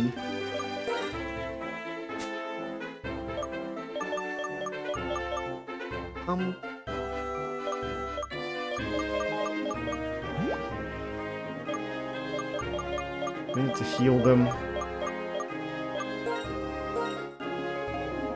Light lemons to the Lucario. A little bit overkill there, but it's fine. Durin, what are you doing here? Can you come with me for a moment? If you insist. I don't have a choice. It's like, would you like to join me over here? And then just like grab you and like drag you with it. No one really talks about it, but the record shows that there was a sudden drop in temperature near Lacunosa Town. That was in the previous game, wasn't it? Lacunosa Town. That's the one with the cool music that I particularly liked. That had like the giant chasm in the back, where we found Kyurem before. Only for a moment, but it went down to as low as 58 degrees Fahrenheit. They use Fahrenheit in... Oh yeah, I guess that would make sense in Unova. This is Pokemon America. Not only that, but similar temperatures were recorded around Castelia City and Driftvale City. Incident with Team Plasma. I think this needs some investigation before things go bad. I hate cold weather, though. Skill issue. I'll give you this. It's a hidden machine that contains surf. Ah, we can finally surf the waves. Sail the high seas.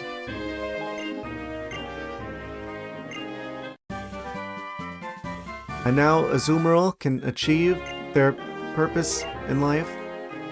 Sorry to have slowed you down. What do you mean? You gave us surf. That's the opposite of slowing us down. We will teach this to Azumarill immediately.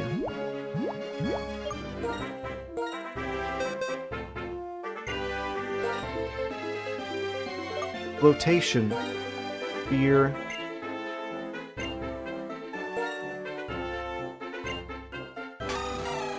Okay, what are we swapping? Swamps the area around the user with a giant wave. It can also be used for crossing water. 95 power, 100 accuracy. 90-90. It's special, isn't it? They also lower speed. That's like 90 though. Yeah, I guess we get rid of Bubble Beam.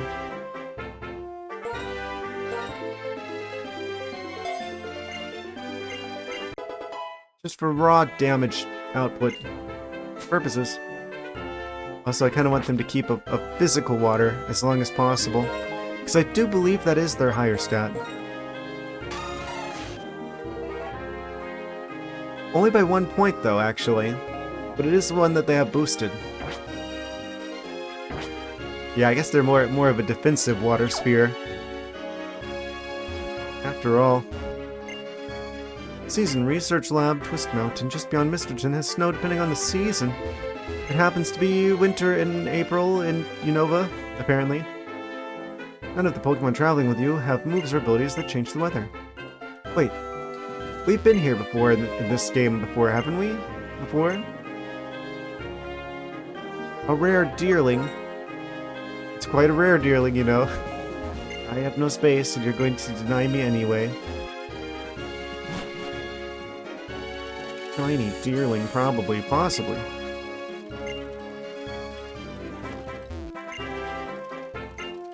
Oh, so this is... Yeah, that's right. We tried to go through the cave, and we couldn't. Because, what's-her-face with the green hat was blocking our path. Blocking our path, they should do no longer.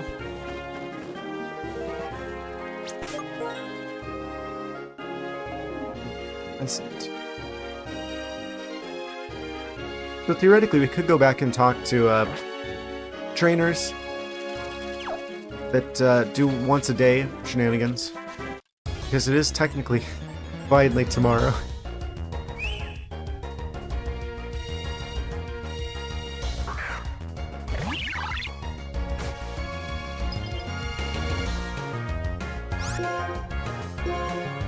We're like almost a solid 10 levels above the wild creatures in this area.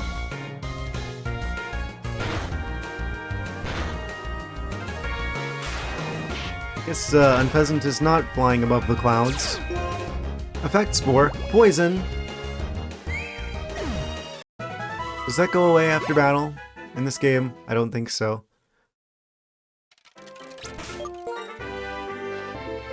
Nope. Bird poisoning. I wish these would just like automatically sort. Doesn't make a whole lot of sense to me that they don't. We do have multiple peach berries, to be fair.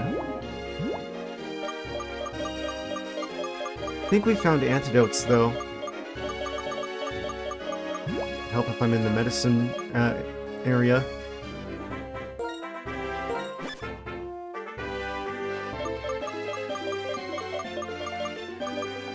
Yeah, we got 2 of them.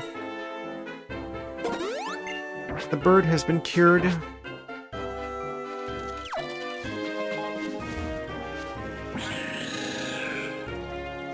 What? Cabra? What? Who makes this? That's not a Pokemon. What?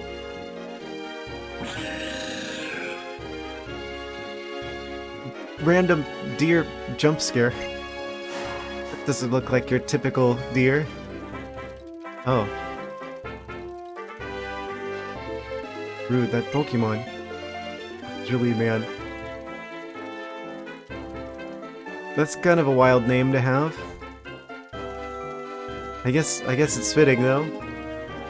The legendary Pokemon called Cobalion. I told you the story the other day, right?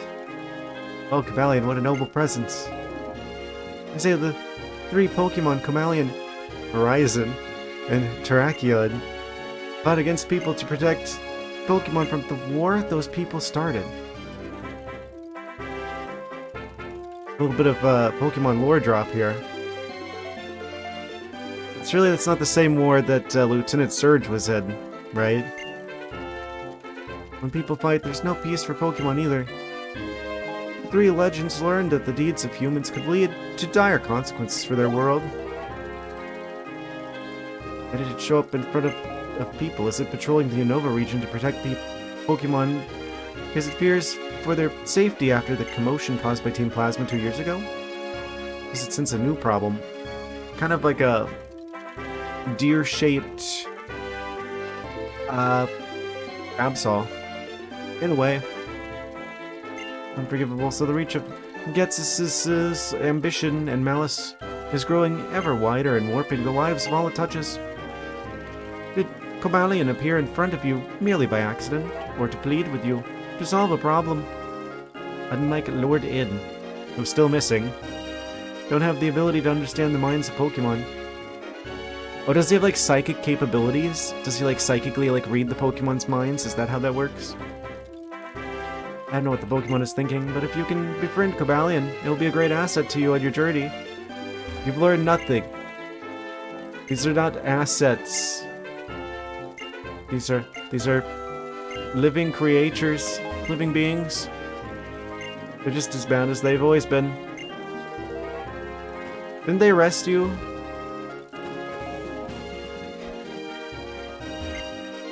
Chargestone Cave is great, the Pharaoh Seed. Okay, this is like the healing house. Inspect my creatures, please.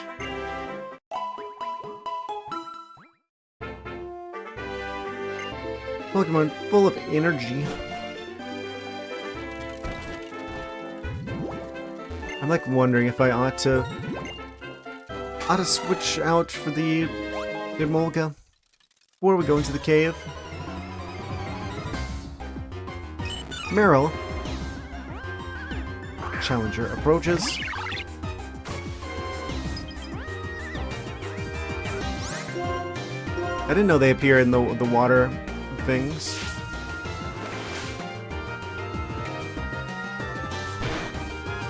Well, hydrated sphere.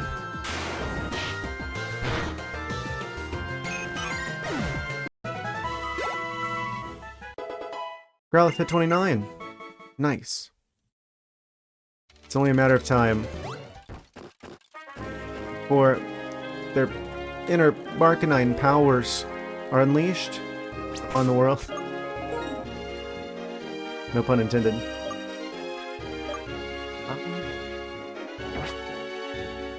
I kind of want to go back to Driftville and switch somewhat out for the Olga. Probably the Servine. Considering. They're not going to be very helpful with the upcoming gym. With their grass typing and all. Yet another type that they're not very strong against. Yeah, let's do that. Let's go fly back into an Emolga switcheroo. Kind of feels weird to not have the starter with us, but I kind of... If we're going to bring the Emolga into the next fight, we're going to want them to have a little bit more strength. Be a little bit stronger. Let's do a little switcheroo here. Keep that Driftville music to a minimum.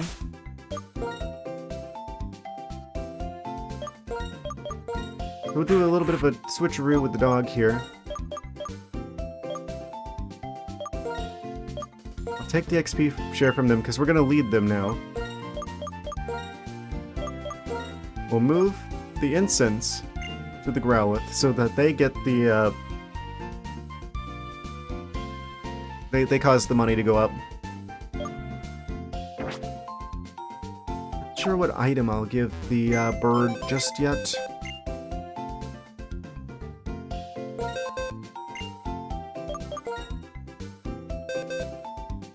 Oh, also, probably.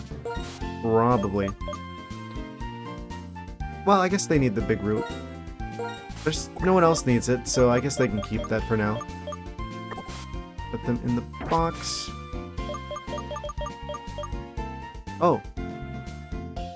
Includes Cherry Berry. Special offer. And she knows 29 as well. What kind of moves do you have? Spark, Pursuit, Double Team, Shockwave. We have Volt Switch from the Electric Gym, don't we?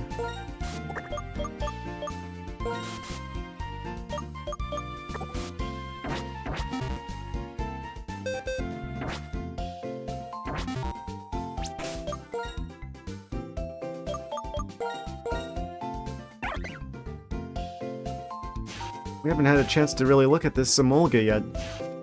Got a contact with the Pokemon may cause paralysis. That's always good. With physical attack and special attack. Especially special attack. Not very defensive, but very fast. They have a nature that doesn't affect their stat gains either. They have a dark type move? User throws an electrically charged tackle at the target. May also leave them with paralysis. That seems pretty good. Full team? Probably swap that one with Volt Switch, right? If we got it. Shockwave. Make sure that they get up the Paralyze. And then Pursuit. Inflicts double damage if the target is switching it. So that's probably not going to kick in most of the time. It's mostly going to be just like a 40 power dark type move. Yeah. And we'll swap double team out.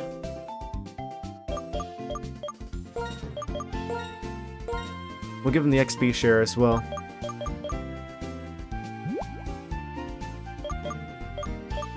Where did I put that? You are in here somewhere.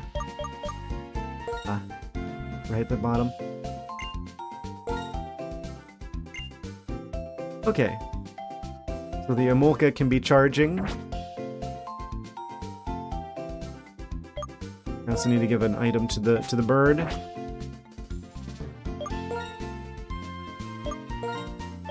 Before I forget. Where's our best item for this bird?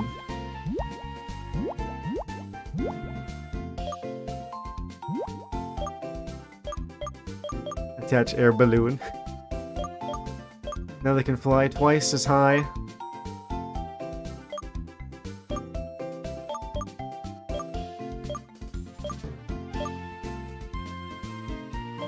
I don't think they need the quick call. They're pretty fast as it is. No bell. HP is restored a little every time it inflicts damage. Who would I give the leftovers to? I feel like they'd probably be the ideal leftovers holder, actually. Yeah, let's move the item. It doesn't. So they get the leftovers because they got more HP. They're not going to be in the lead. They need the leftovers. And then I'll give the Mystic Water to the Azumarill.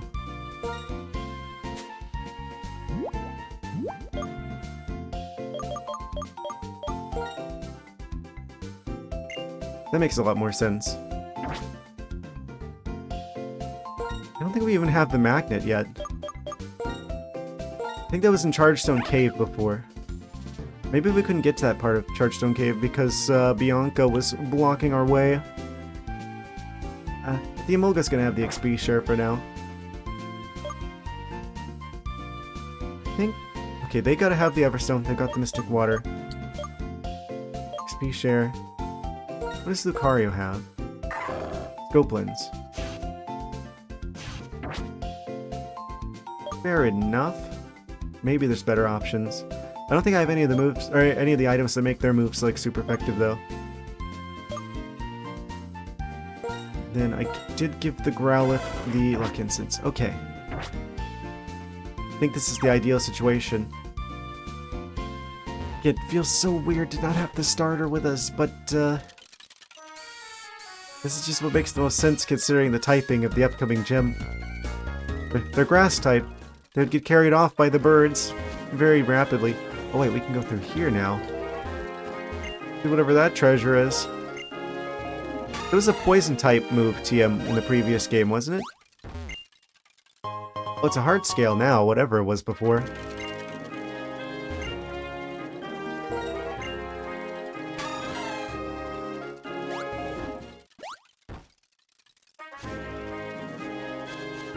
I think it's funny the way the game just keeps getting interrupted and having to restart the music there.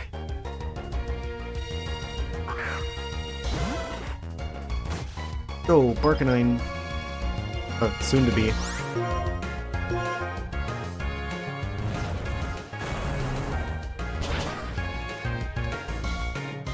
Of course, they have Sturdy as well.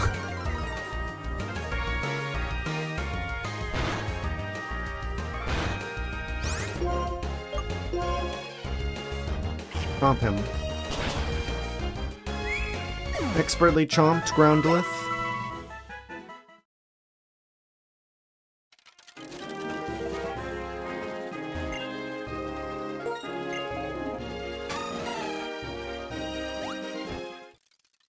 That looks so funny, like swimming around with the Azumarill.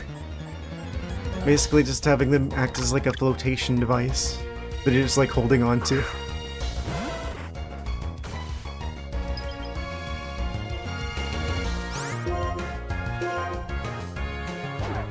Jump kick. Do not kick the Groundlith. The Deerling has Sturdy as well. Oh, the hail took him out though. Which you deserve.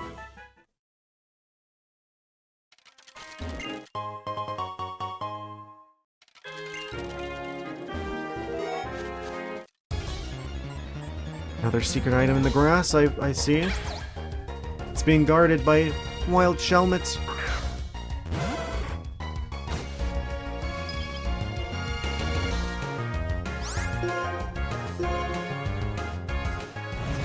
They're part Steel type, I'm pretty sure. At the very least, I know they're Bug type. Oh no, not sleep. Anything but that.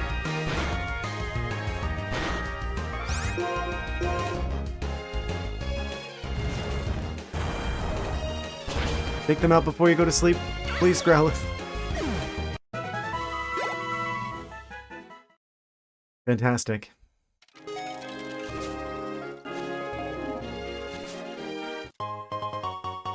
big mushroom.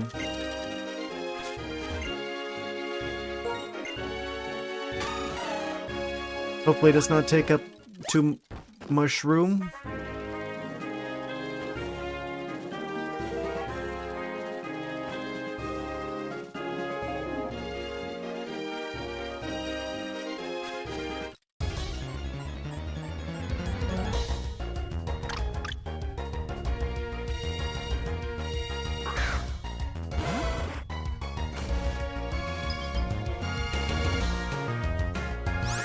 There are a lot of deer in this particular area.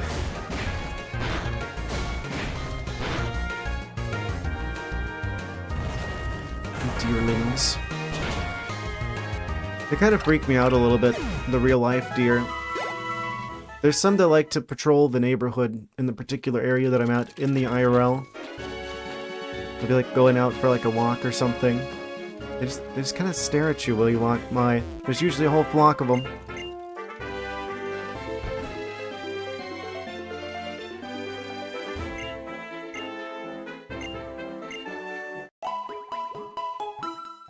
Wait, was that different text than usual?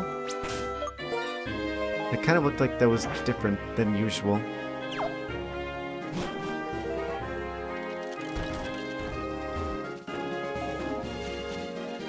On to Chargestone Cave. Probably make it through here now. Very electric-y. Would the Amolga just be like pulled to the blue rocks via magnetism? Magnetically charged squirrel.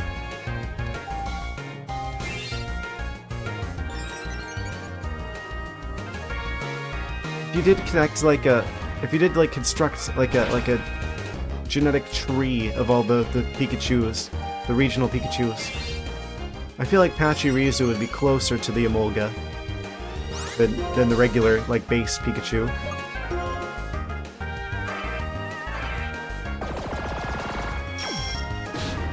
Oh.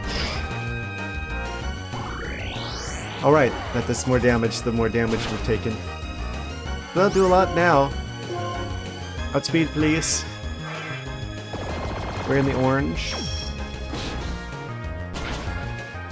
It did nothing.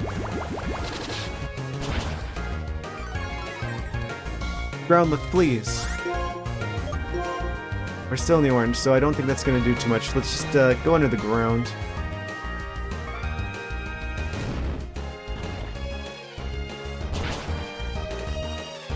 Why are they doing so much damage? We could probably survive one more of those. I'm gonna go for the reversal, because we're like pretty low in health now. And this should be super effective.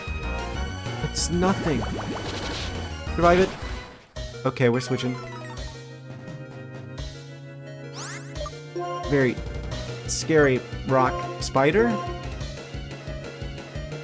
I don't know what they're supposed to be. Maybe like a rock crab?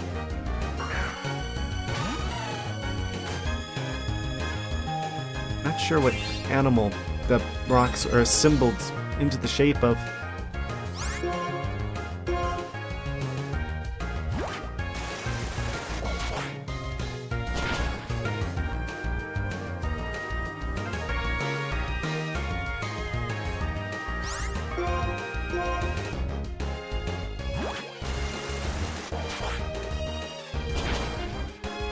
Trying to block our progress into the cave. We've defeated this guardian.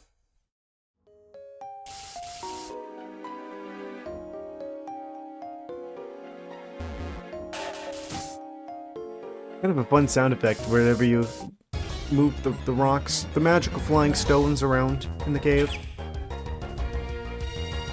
Shouldn't the Joltix be like a super powered in the cave here? Considering it's just very staticky in here. Need to give something to the... some sort of healing item to the dog.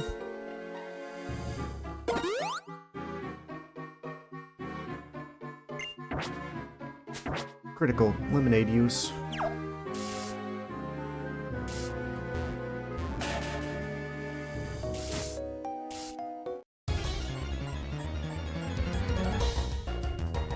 Oh man, another Joltik blocks her path.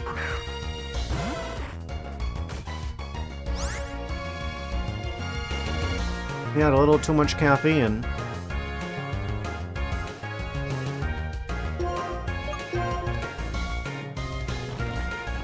I love that about this game. I feel like I haven't talked about that yet. The particular way all the sprites appear to be animated.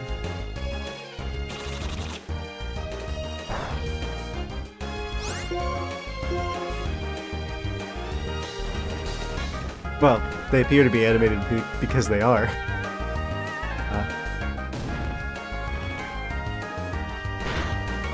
Whoosh. You going, Joltik?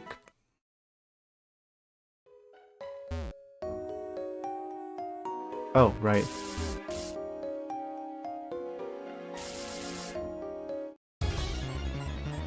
What if you just like, it just like zaps you, and then because we have an Eevee with us, what if it just like, oh, they're Jolteon now.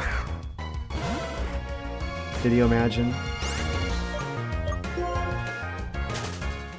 That does kind of feel like the sort of situation that would result in Jolteon formation.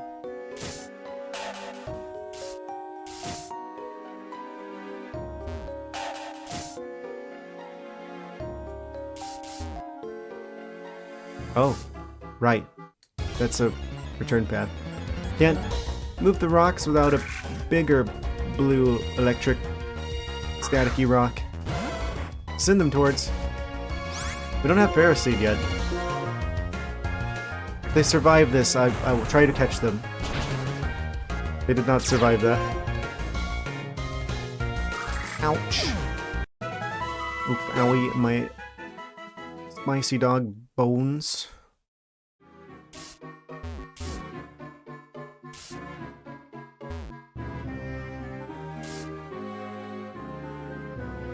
Ah, yeah, this is the bridge we couldn't go on before. Really like it here. Formulas express the forces behind electricity, its connection to Pokemon and humans and Pokemon themselves. This is my ideal place. Says literally who. I have to go in order to save Pokemon, protect the very friend that I have to stop. What? Who could this be?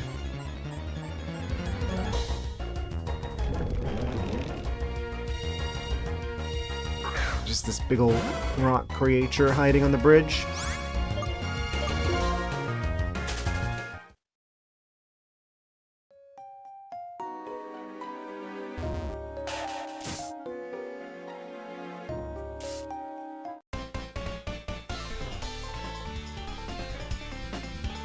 Behold, the destructive force created by my 3 prized Pokemon. He's got 3 Pokemon. What is this guy, a gym leader? Gym leader Quirky would like to battle. Slash unfair, pheasant and clean. The triple battle. You're not the only one who has gotten on pheasant. Oh, wait. This is kind of the perfect matchup here, actually. Fire on the Clink.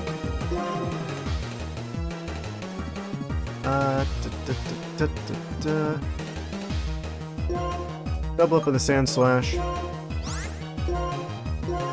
The biggest threat of the entire opponent team. They used attack, but they're the only one not getting attacked. Perfect. Flawless turn. But we're not for the Sand Slash. Disappearing under the ground.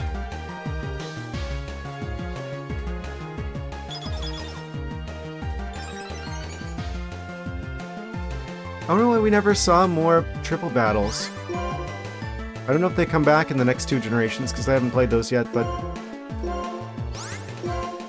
this is kind of interesting. I don't know why this isn't like a staple format along with the single and double battles. This is also quite strategic. Sand Slash dodged it.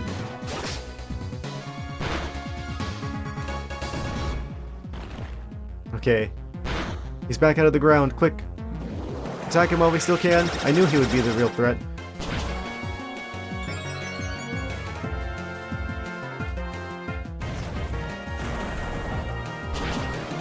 Okay. 1 down, 2 to go.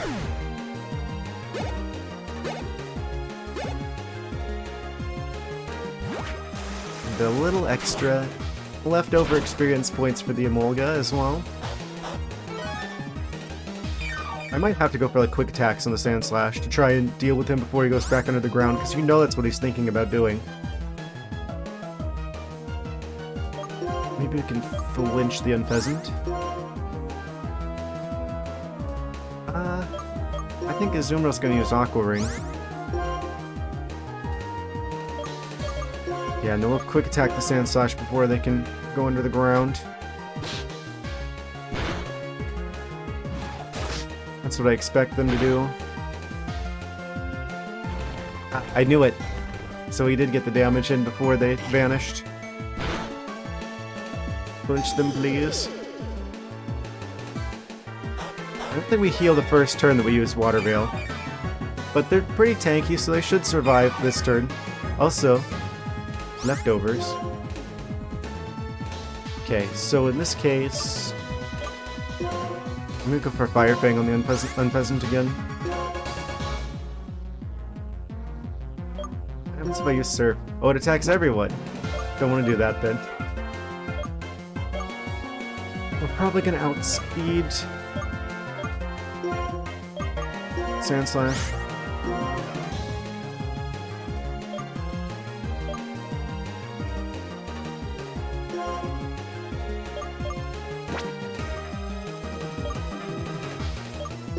Yeah, we'll use Air Slash against the Sand Slash.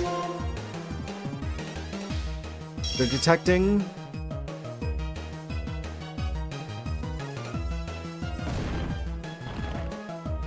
Probably should have attacked the Unpheasant with that one. We got him. There we go. The big threat is down.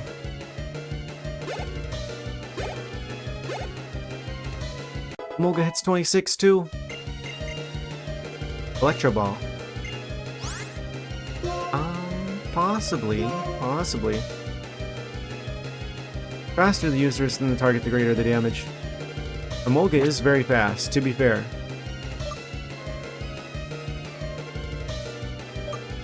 Spark has a chance to paralyze. Shockwave has the guaranteed paralysis, though.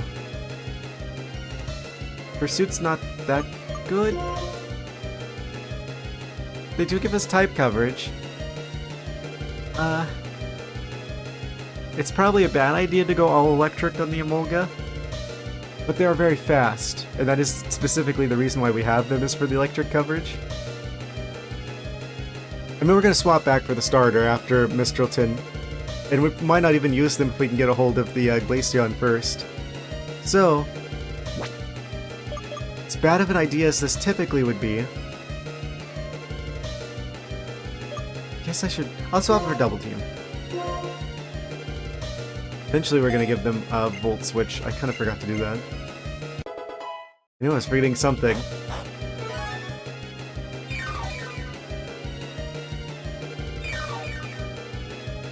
Oh, that didn't do hardly any of the healing I was hoping it would do. Yeah, let's swap for the Emolga, actually.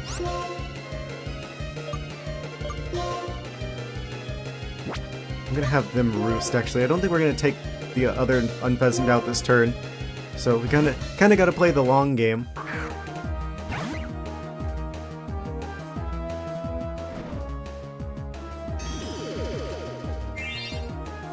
This is the first time seeing the Emolga flying around sprite from this perspective. They appear much larger than I expected. Are they really that big? That's wild if true. Emolga the size of a Growlithe.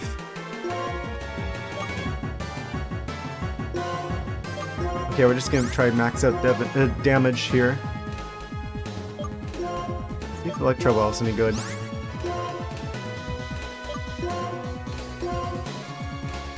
An all-out attack against the Unpheasant. They're going for Roost. They're playing the long game too.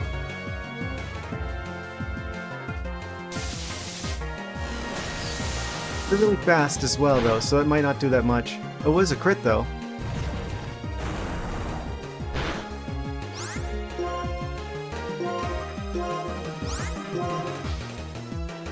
Shockwave. I'm just realizing how good Shockwave and Electro Ball together are. Because we can make them way slower, and then second turn, hit them with the Electro Ball. The difference in speed will be much greater. So that'll do way more damage.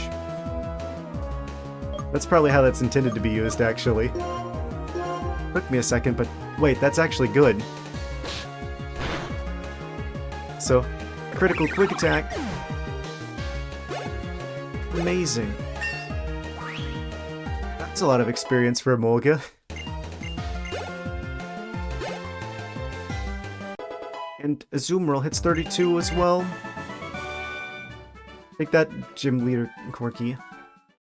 4,000 Poké Dollars. Not too bad, not too bad.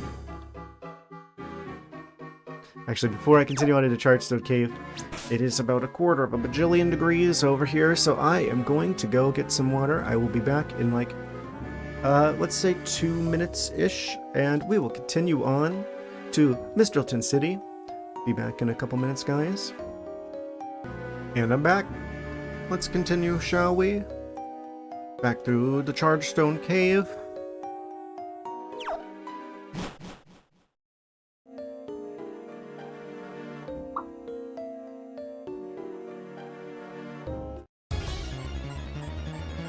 Yeah, I think after we're done with this game, I'm gonna probably play something that isn't Pokemon in between. That's what I'm thinking. Because we've done two Pokemon games back to back. Probably give it a little bit of a break from that before we go on to Kalos, right? It looks like we have until later this year before ZA actually comes out. So it'd probably make more sense, right? Because then it's like, oh, we could play the game that originally features Kalos closer to when ZA actually comes out. So it'll be fresher in our minds. I haven't decided what I would do in the meantime, though. That's really creepy looking. But the guy on the left, his like eyes are like turning white if we're just like the right distance away from him. He looks like a zombie with his complexion and his eyes going all crazy like that. Goodness, scary. Turns back normal when you get close, though.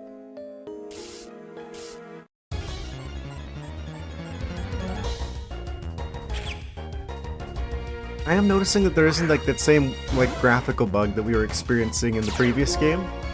I'm assuming that was an emulator glitch. I like the sprite animations were like kind of like they had a few like weird like stray pixels. I think that was just like an issue with the previous magical DS that we were using.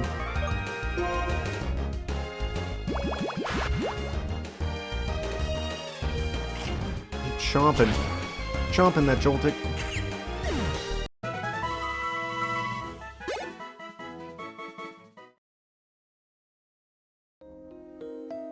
So many paths, so many passages. So little time. Wait, you're not gonna fight me? The Nugget Man. Chicken and nuggets? Oh, he's got a sidekick. I was fully expecting them to do like a double battle situation. Okay. The sidekick has the big nugget. How to get so golden without deep frying? Trade secret. And I get about it. Amazing. I wonder what the original dialogue for that... That wouldn't have made sense as a pun in the original Japanese, probably. Well, I really wonder what the original dialogue there would have been. Oh, there's like a set of 3 charge stones here. Also, hello.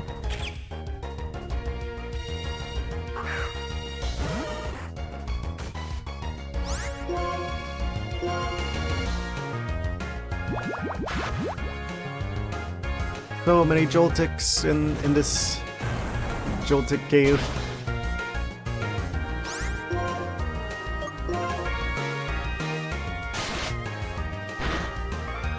I wonder how the Mistralton gems changed. Because in the previous one, right, there's like the whole puzzle with the cannons. I'm like, that's gonna be a tough one to beat. Trying to wake up. I wish you the best of luck with that. Wait. Didn't realize that these stones move when you walk underneath them. That's new to me. That's probably the way we're supposed to go, right? So I should go the other way. For secret items. For fabulous prizes. I don't remember what level it is that Growlithe evolves. I do think that Growlithe is one of those Pokemon that gets different moves if you wait to evolve them. So... Yikes. Was not expecting the critical Joltik attack.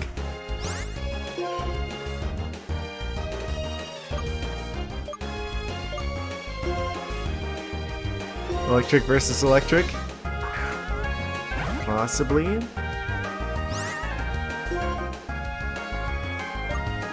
We do have one good move that is not electric type. It's kind of like fainting. Like, that's kind of like switching out, fainting.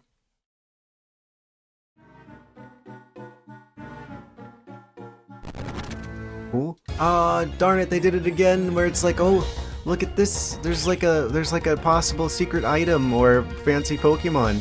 But then you're gonna trip over a Joltik on the way there. Get me out of here.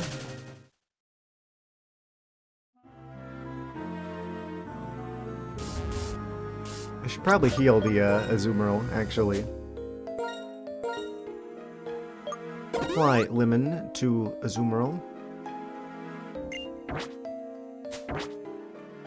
How many revives do I have? I kind of want to bring the Growlithe back, and I don't want to leave the cave. We've gone so far. There we go.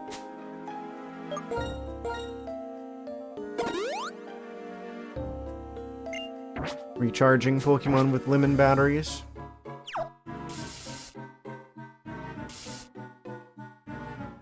And of course, the next person we fight is the doctor guy.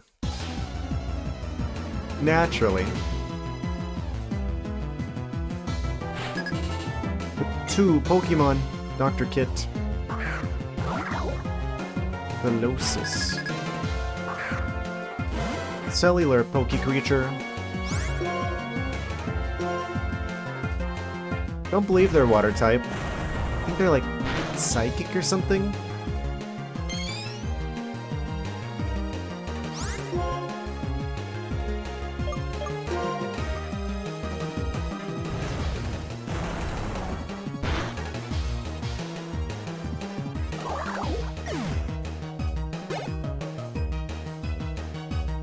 Oh, and the Gothita. Looks like he specializes in the psychic types. Let's switch for our Emolga that knows a dark type move for some reason.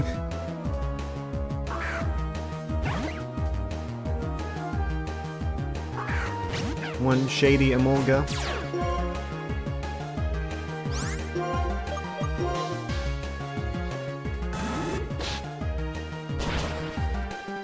Oh, that didn't do too much. I guess that's the levels at play here.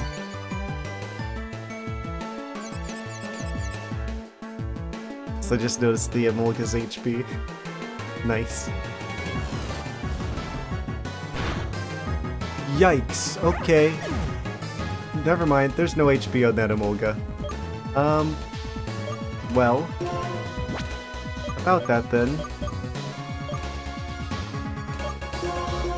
I've underestimated them a little bit. You're in charge, Eevee? Literally. I should have brought out the Eevee because they got bites. They could just chomp them.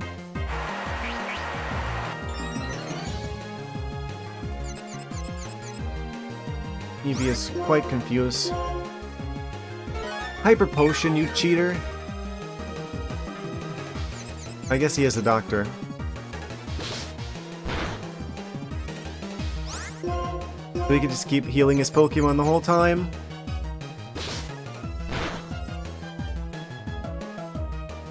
Very confused Eevee.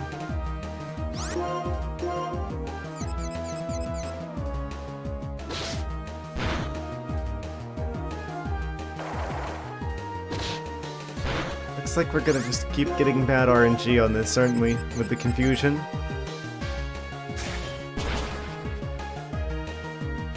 Psyshock, that's good chance that knocks the Eevee out.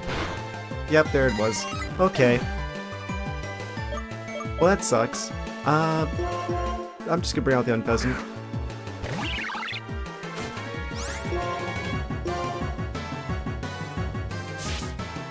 No sense playing around anymore. We just gotta take him out.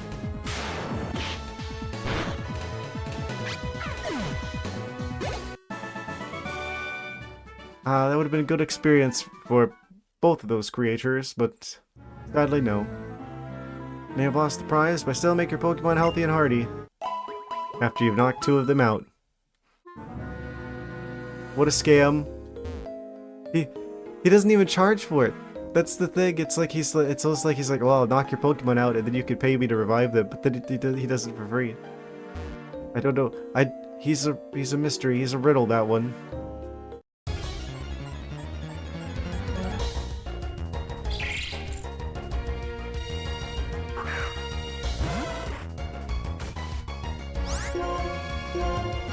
Growlithe's almost at level 30.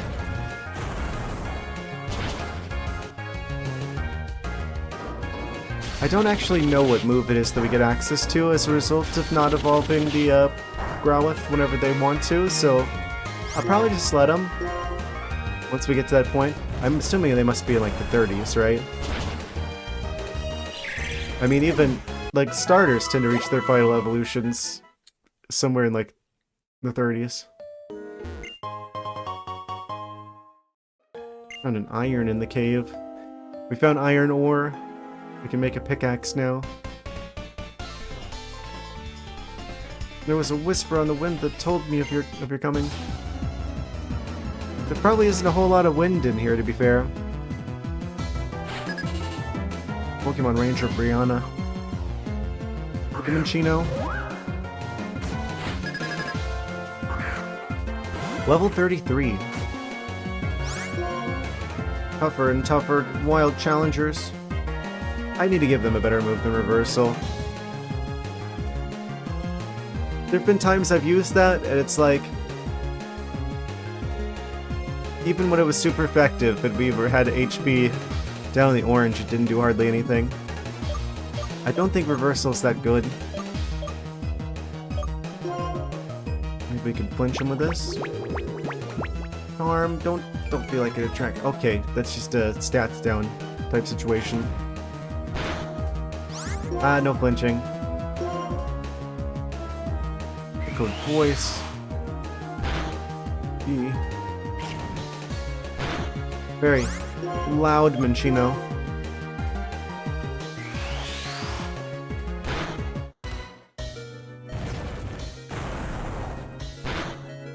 This Growlithe ain't doing so hot.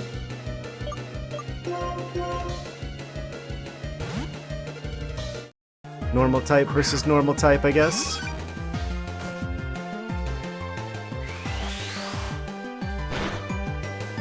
Yikes, okay. Quick attack?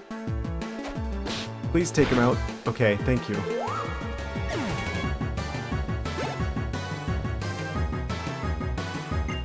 Excadrill. And the plot thickens.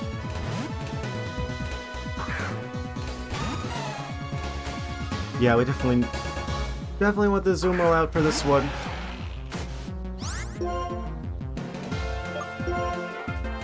This'll do more damage.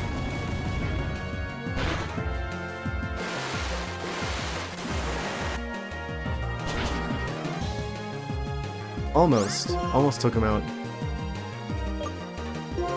Aquatail should finish the job here.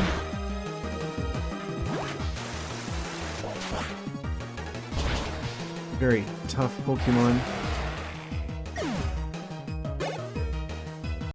Amoga hits 28.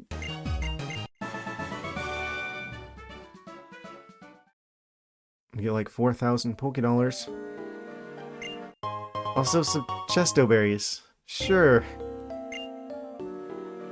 Wind blows into caves when you're close to an entrance or exit. Good to know, good to know.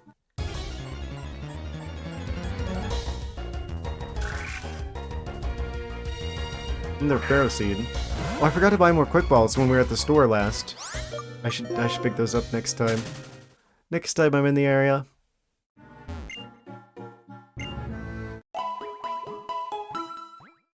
I hope I'm not accidentally going the right way.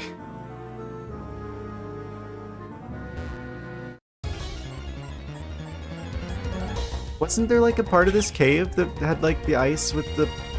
that we could evolve the Glaceon out in the previous game? Or am I just like misremembering that? I don't think the particular mountain they want us to go to existed in the previous game. Twisty Mountain, I don't remember it.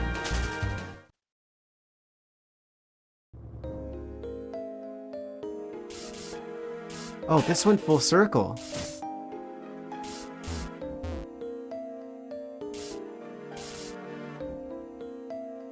Wait.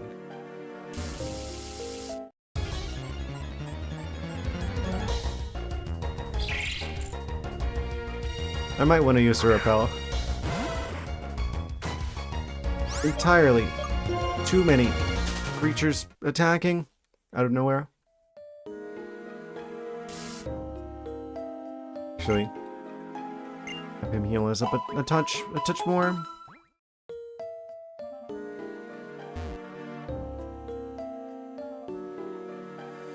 Oh, Challenger approaching.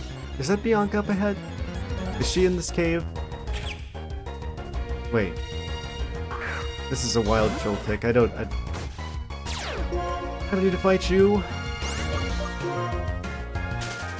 I forgot how large Chargestone Cave is. Back here. Very mysterious music. Isn't this usually like the music that plays whenever you're about to fight like one of the psychics? Scientist Lumi.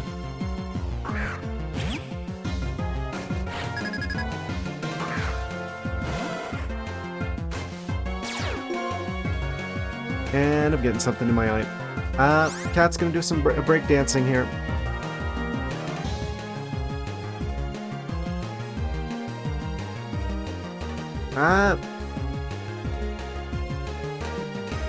Okay.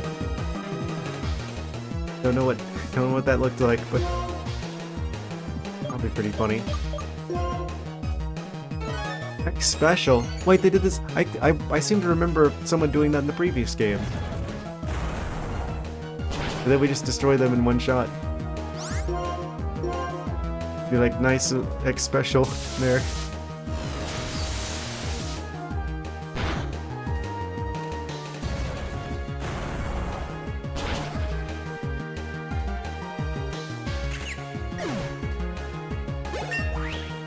And Growlithe hits 30. The big 3-0.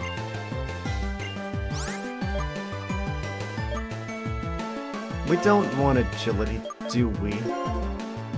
User relaxes and lightens his body to move faster. Sharply boosts the speed stat.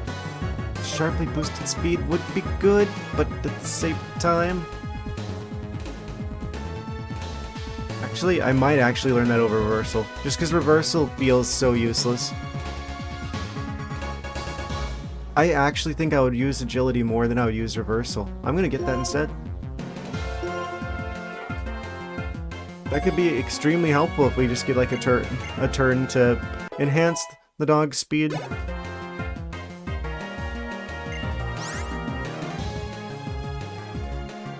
Golbat. They're flying type, so Emolga should do some pretty solid damage here. I wanted to use an Emolga on the team in the previous game, but it's just like there's so many good Pokemon in this generation, it's like hard to, you know, you can't fit all the Pokemon that you want on your team onto a team of 6. Let's do the Shockwave strategy. Try that out for Sias. Oh. That was not the move I thought it was. I got Shockwave mixed up with Thunder Wave. I was expecting that to just like paralyze, but no, that almost took them out in one hit.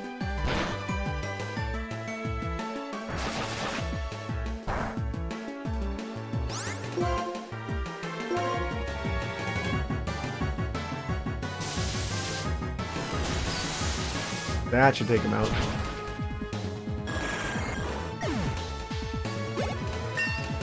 And Emolga hits 29.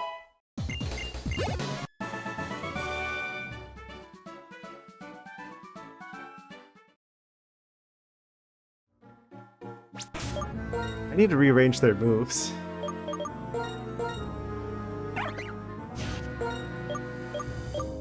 Shockwave, 60 power. User strikes the target with a quick jolt of electricity, cannot be evaded. Oh. That's not Thunder Wave. Also, their special attack is higher, so it would be better for them to use the Shockwave instead.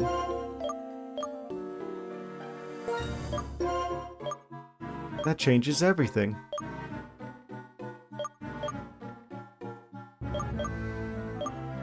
Okay, so we probably also want to see if I could teach them how to do Volt Switch. If I have it. I think we have it. I think we got that from the Nimbasa City Gym.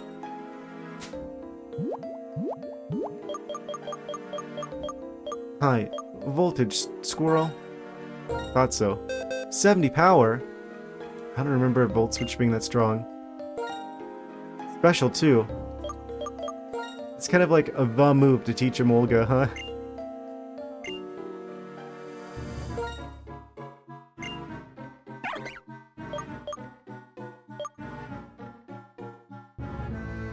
Yeah, if we're gonna have them on the team, it's gonna be specifically for electric coverage. So, considering Pursuit only does 40 power and the Eevee has a better dark type move, this is gonna be a bit weird, but I am gonna run all electric on the Emolga. I mean, that's literally the point of having the Emolga. So, not generally advisable, but under this specific set of circumstances.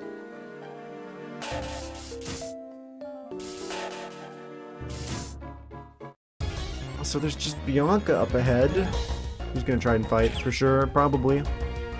For chance. I need to use the Super Repel.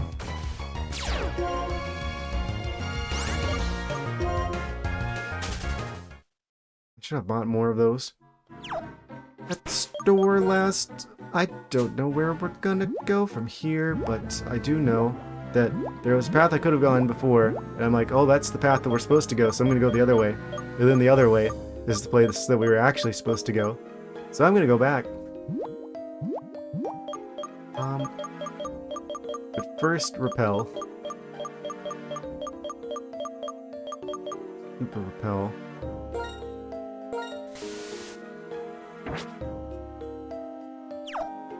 I don't think we have a Firestone to enhance the Groundlith. What? Attacked anyway? By Nose Pass? Ah, right, because they're the same level of us? So, only Pokemon lower than the leading Pokemon are prevented from attacking.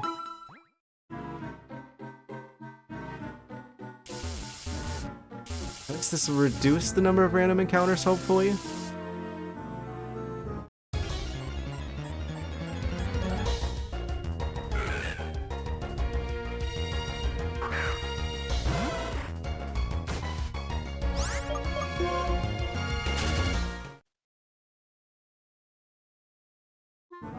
Yeah, this was the path we could have gone as well. Oh. 2 challengers? What beautiful stones. Wouldn't it be lovely if I could have such pretty gems on the walls of my room? Funfest mission, find mysterious ores, has been added. Okay, weird person. And then there's a ranger here. Oh. I've activated the trap card. So this probably leads to treasure. Whatever road that we're on here. We've got 1 Pokemon. An Ampharos.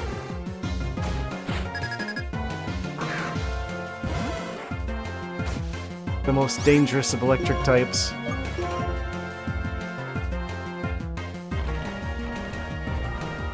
Gonna hide out from them under the ground.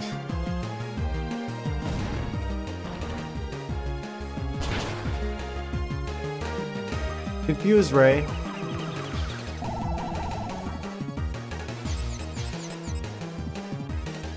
Again, with like the Johtoian design of like the weird crystal ball at the end of the tail.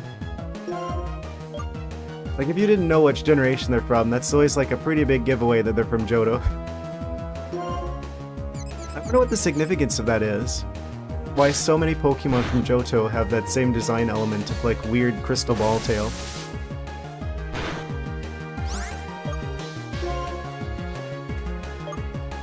Like Azumarill.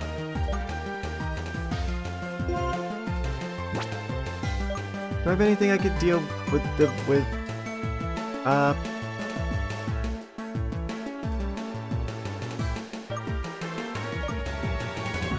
yeah, this is a yikes for me. Let's just switch to something else, like possibly the Lucario? I don't know. Growlithe getting a little low in the HP. A little too low for comfort. Thunder Punch. Do not punch the Lucario.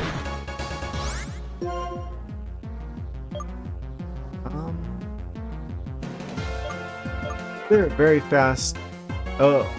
Higher level than us. Electric type. They're probably gonna outspeed. I'm gonna go for the counter. Please survive this. Please don't crit. Oh, we just barely survived that. Okay, we got him. Just barely. Narrowly escape. 1300 experience for the Emolga. Ampharos is dangerous. More Chesto berries. Huh, I wonder what they're trying to tell us with that.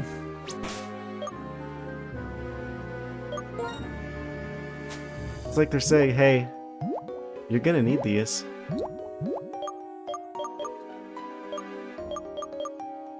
Recovers from sleep. The most obnoxious of status conditions.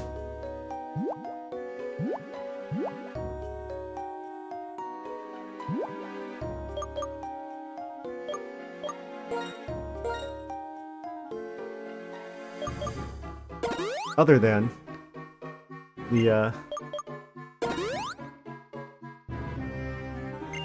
confusion. Confusion's worse, probably.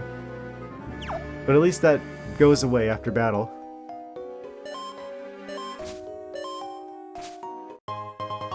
Arbos. The mysterious cupcake of the cave. What is your wisdom?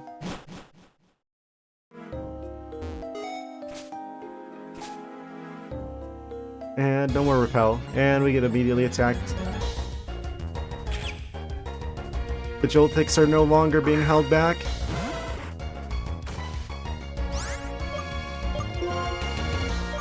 Wait, why is one of our Pokemon yellow?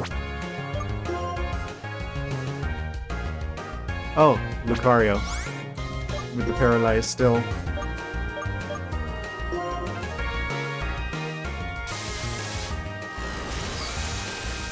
But do a lot, not too much. Growlithe is pretty fast.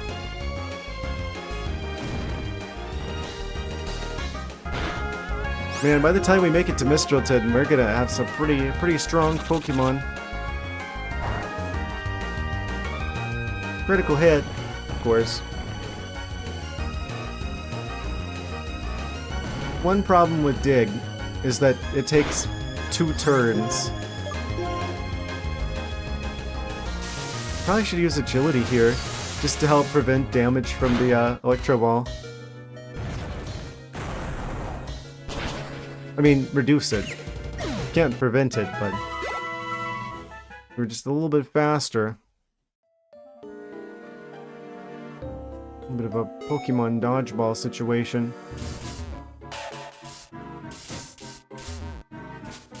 I guess we don't go through there.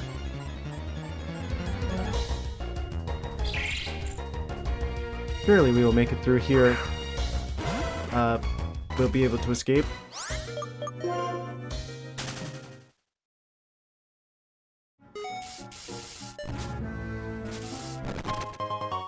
Water Gem. Could be good for a Azumarill if the situation calls for it. That should heal the paralyzed at least. There's a hidden item here somewhere.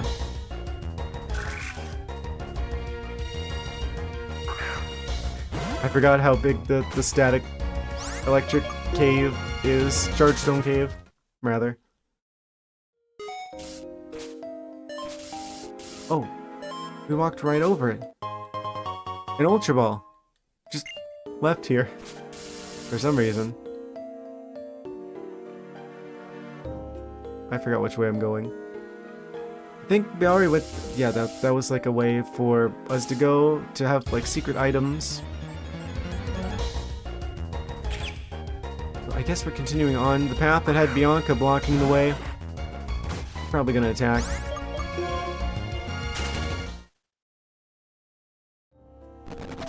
Oh? Flying Gem. Flying Gem on the way to the Flying Gem.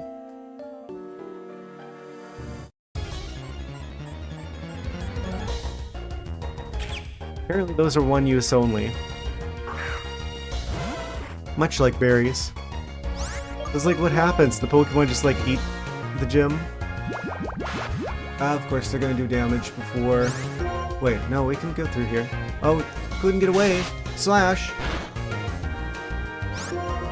Let me through, I've gotta fight the rival after this. You're just gonna take away all my HP before I have a chance to even fight them. I don't want to deal with you, Joltik.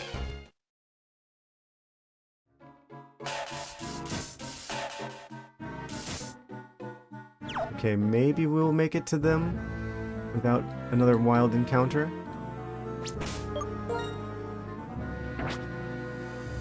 We have to heal the Growlithe before we do this.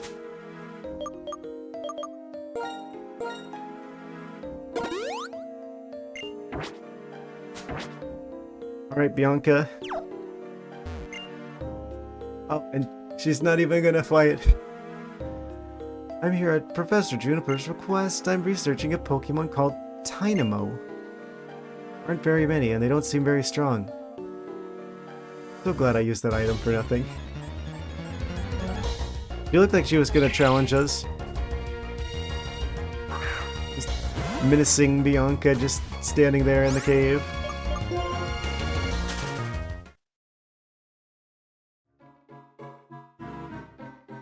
We've got 2 choices. We can go deeper, or we can go over here, which goes up. Oh. It's like a whole nother section of the cave. What about down here?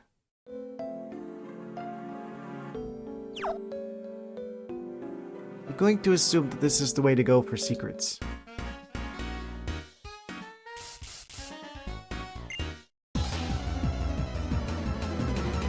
That's what this feels like. Like this is gonna go to a dead end, but there's gonna be like items down here, including possibly the magnet.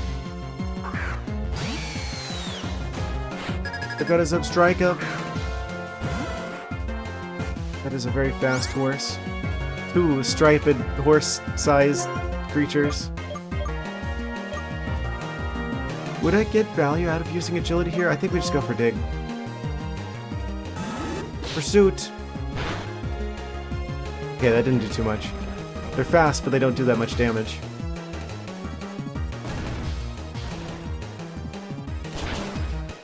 Oh yeah, we're good.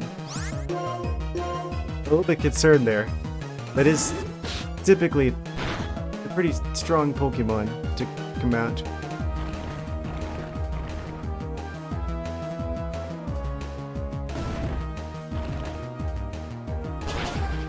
Electric Horse defeated.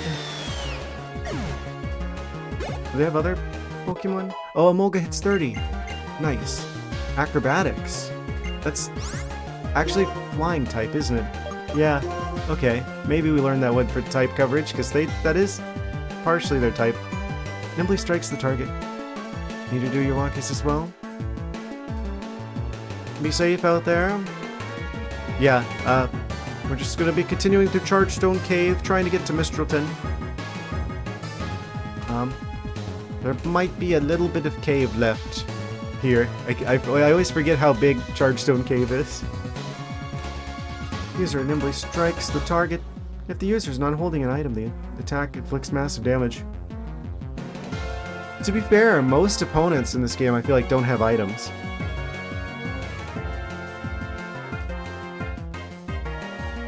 That would be really bad against other players because they always have items, but I feel like most NPCs in the game do not have items. So that's probably worth considering. What? I didn't mean that. So I can't wait to have you go. I very much appreciate you being here. It's just, at the same time, it's like, I mean, if you got, like, if you want to go for a walk and stuff, I mean, I'm not gonna tell you to, like, wait for the bell or something. Like, I don't know. It's... I'm not entitled to your time. I appreciate you while you're here, but at the same time, it's like, I'm not, like, keeping you in jail or anything.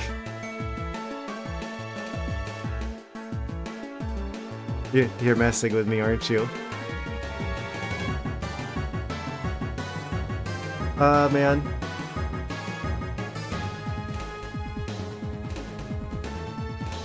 It might be a little bit easy to bamboozle.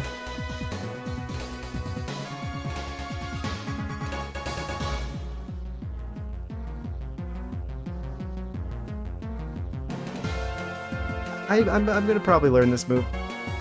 Your user nimbly strikes the target if the user is holding the... Yeah, probably. Okay, so, about this. We went Shockwave. They're not good with physical moves. It's 65. It's 55, but does massive damage. I'm gonna swap it for Spark.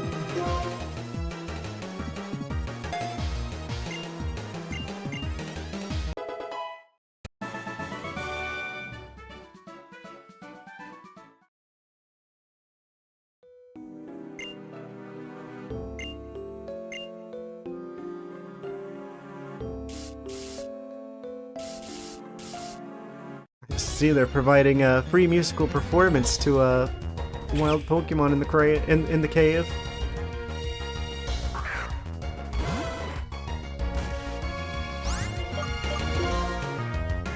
The Joltecs are probably attracted to their electric guitar. Come to think of it.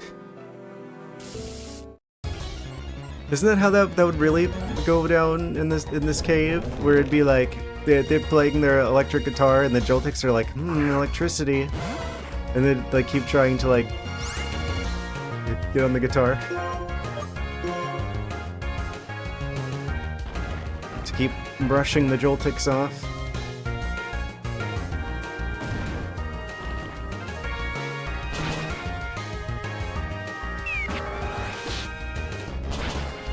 Yikes. Okay. Goodbye, Groundlet. I should to be having a zoomer allowed for these particular creators.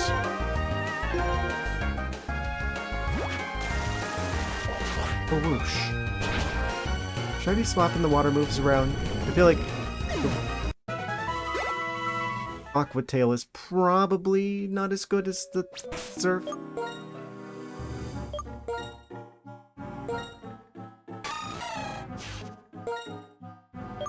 Yeah, 95. Wait, physical is 90. Physical attack is 45, special attack is 40. Okay, never mind. Actually, we're good. Escape rope. Useless with Arcanine on our team. Or Growlithe. I don't know why I keep calling him Arcanine. I mean, eventually they're gonna be an Arcanine. One day. 3 beloved Pokemon. Triple battle out of nowhere and I don't have Arcanine. It seems like they're including more triple battles in this one than the previous game. Ah, of course, the perfect matchup for the Growlithe. That we don't have them.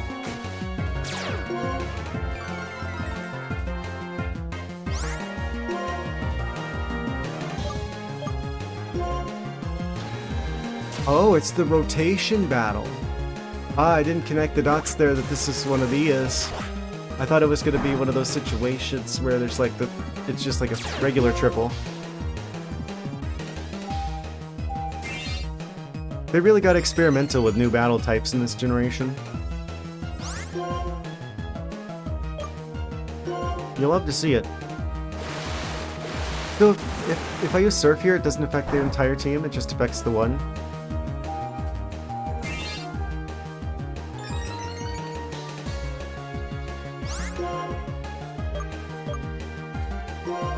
Yes, strength.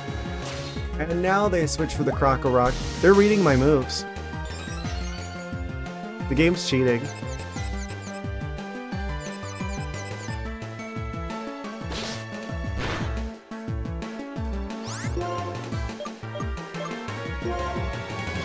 And they switch back. Of course they do. Because they're like, oh, now you're using a water type move, so we're not going to keep the ground type out.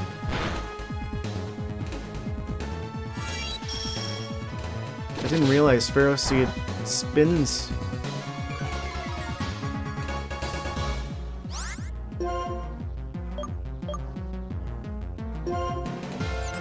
Guess I should use Aqua Ring. It doesn't seem like it does too much. It's just like leftovers or something like that that gives you higher effective HP, but not very much. Yeah, that barely even moved the HP bar at all. So if we're gonna swap out another move, it should probably be Aqua Ring next. Also, let's do another creature here. Oh, they're like, oh, the water type's gone? Okay, bring out the ground type again.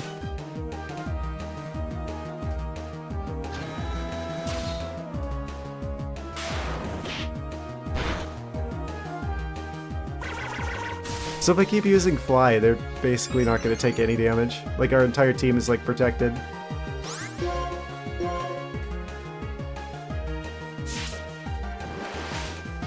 For the most part. I think there are moves that can affect Pokemon that are flying up in the air, but I don't think they've got them. Mirror Shot.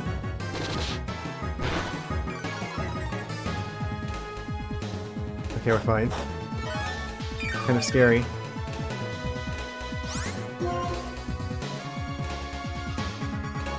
We're super effective here if they don't switch. I would have bet a bajillion Pokédollars that they were going to switch there. Swift. Oh. Does Stoutland have Swift?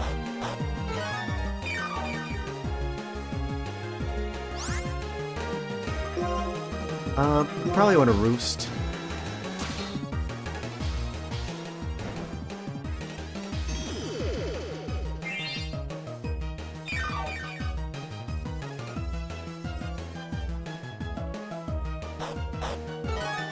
Present combat. This is a very large pheasant. I don't remember how big actual pheasants are. I think they're a larger bird, aren't they? Ah. They switch back. This probably takes them out. Almost. They've got sturdy as well. Alligator be like. It doesn't matter how fast we attack, they're gonna switch faster than we can quick attack. Iron defense.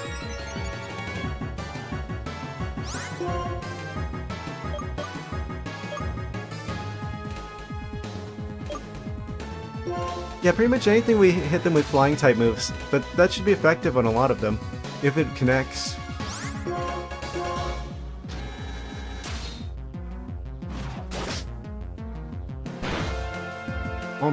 Almost got him.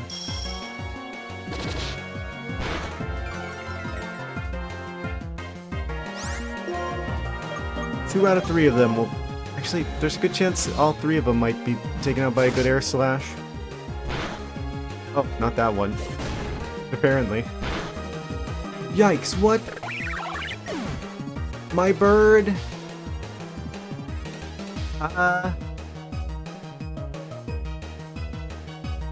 What the dog doing?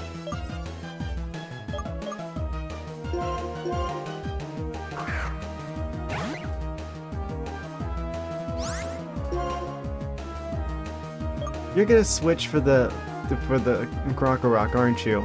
You're gonna see that electric type and you're gonna be like, oh, he's gonna play an electric type, huh? Oh, I'm going to switch to the Pokemon that's immune.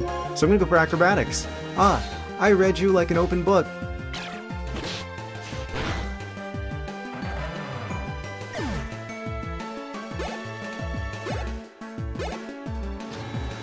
Sometimes it's good to be right.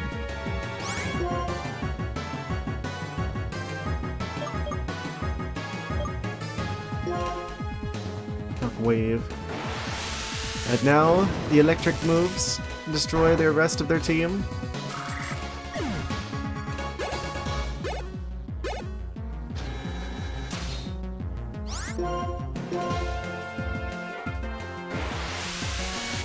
Fantastic. I think I may have underestimated Emolga. I think just because the gym leader kind of doesn't do a good job with them. But I think Emolga has a lot more potential than the NPCs are doing with them.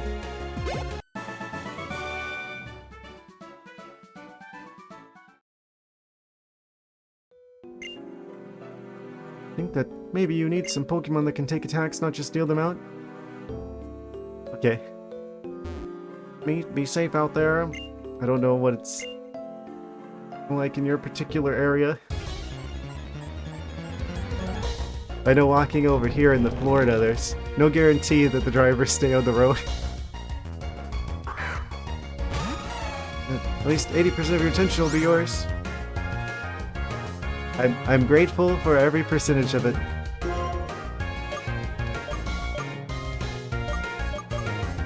I need to get rid of Aqua Ring.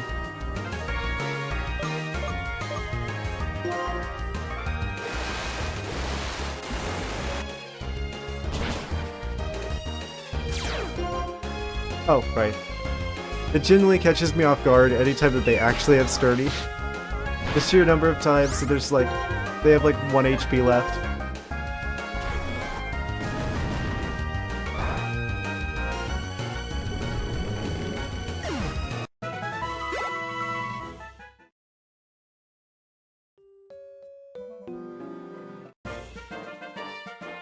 Hiker jump scare. It's the way of breeding high in the mountains and down in the caves. That's right, we each get out our Pokemon and then we begin.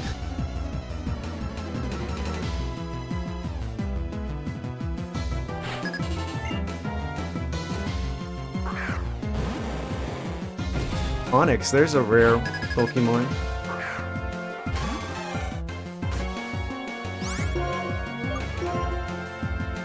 What a good day to have an Azumarill.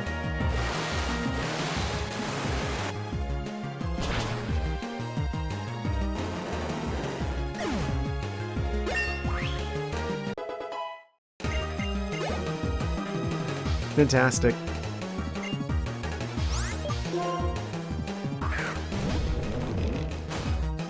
Yes, of course, send out another rock type.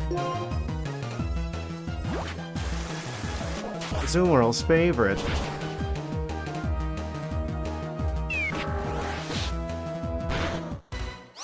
We outspeed, right? Yes, we do. Okay, we're fine. Getting a little scary there.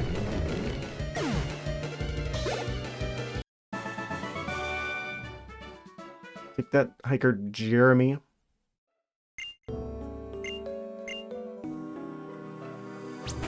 I don't think there's any stairs or anything over there.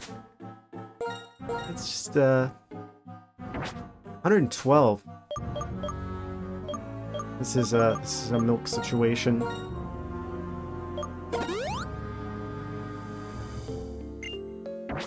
Two Pokemon fainted. Not great. Not the worst thing ever. Metal Coat. That's different. Wasn't the magnet last time? This was... Or maybe it was a TM? I forget what this was. This was a different item. In the previous game. They've switched it out.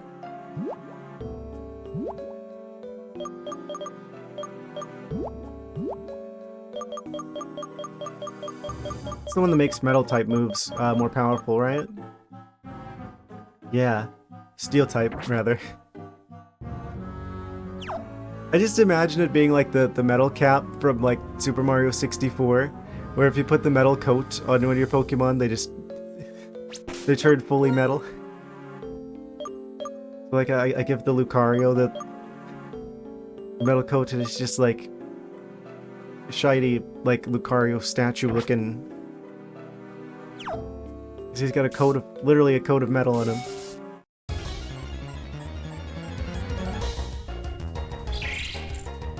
It's the mental image that I have of that item.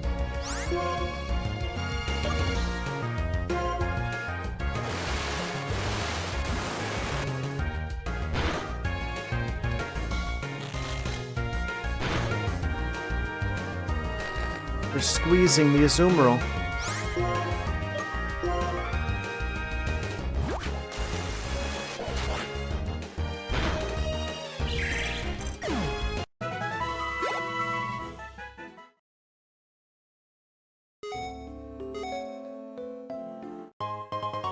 Ah, electric gem. Wild. Those usually just kind of appear randomly, so for them to have one that's like specifically an electric gem that's always there, kind of an interesting choice, design-wise. Like they for sure wanted you to have that. Hope that's not like a replacement for the magnet. Again, I'm pretty sure those are one use only.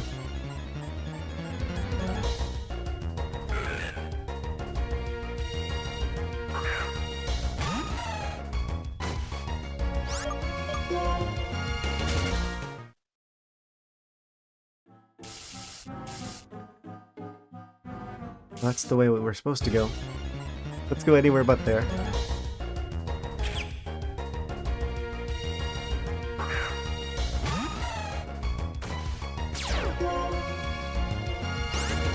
That would be pretty unnerving for a Azumarill. Assuming we stay to fight it. Researched on the PC the best way to battle it, I'm damn sure to win. Oh no, they've got competitive strategies. 2 Pokemon even. Oh. Oh, that's an interesting choice you have there. Arkin.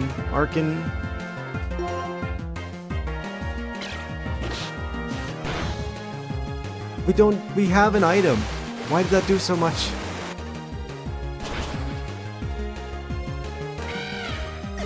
Yeah, they're like a dedicated sweeper.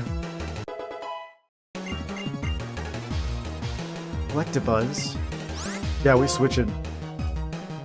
Azumarill does not want to be out there for Electabuzz. I don't think that Electric's super effective against steel, which is kind of unintuitive. You would kind of expect them to be super effective against metal, since metal is conductive.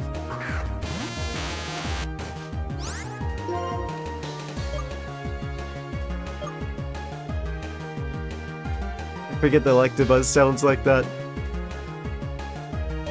When you've got like one of those old phones and yeah, you get a text message and it messes with the radio. Type noises. Light screen. This move is anything but light.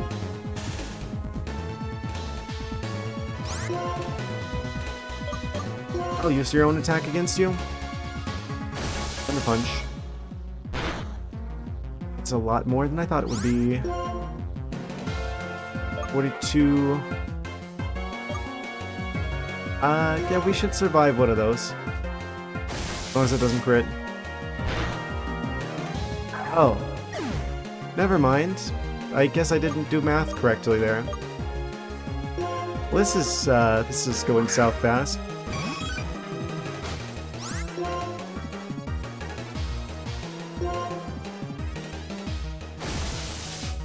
Let me guess.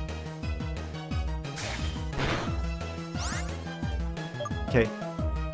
We're gonna use a revive.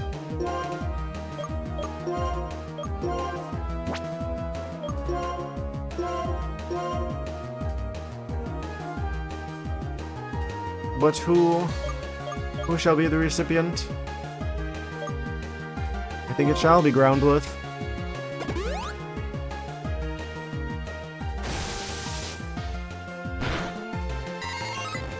Weird choice of moves from him.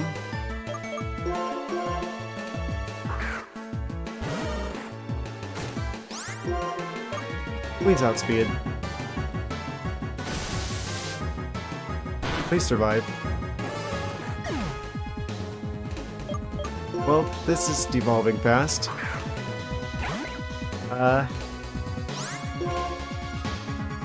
What you gonna do about this Emolga? You're electric type. You're probably not gonna take too much damage from electric type moves. Maybe hit him for acrobatics, because they probably don't have an item. Thunderwave, but we're electric type. Oh yeah, they didn't change it so the electric types are immune to paralysis in this generation yet. It was a critical. Please, Emolga, work your magic. Acrobatics isn't special, I don't think. Hopefully. Paralyzed can't move. The electric type. Being paralyzed. Don't take it on one hit. Okay, we may make it through. What?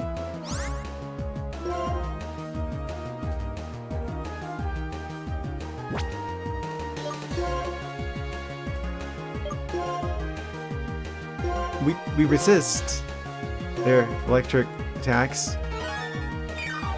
Or should do. So just recharge the Emolga with the lemon battery here.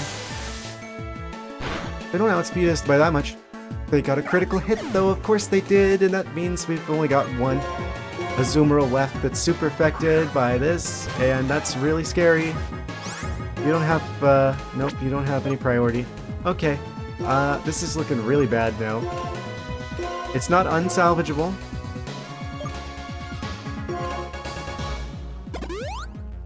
They probably won't do another critical. Do you have a quick attack, Emolga?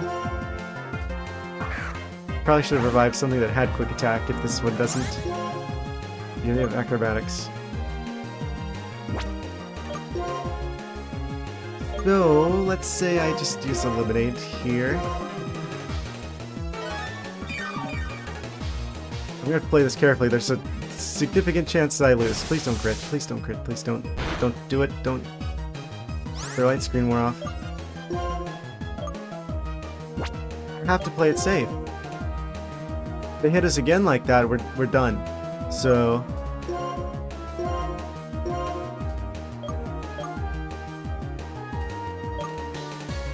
Eevee has a quick attack, right?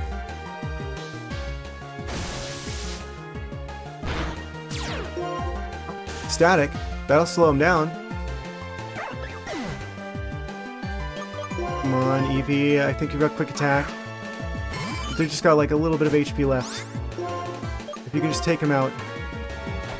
Okay. Well, that was a close one.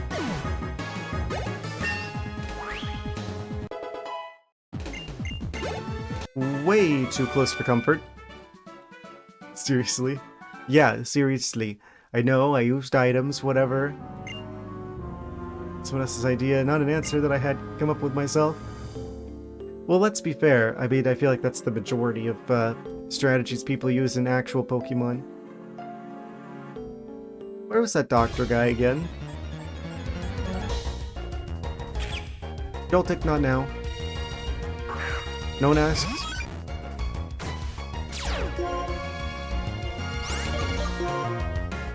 Literally, no one asked, Joltik. Go away. No one likes you.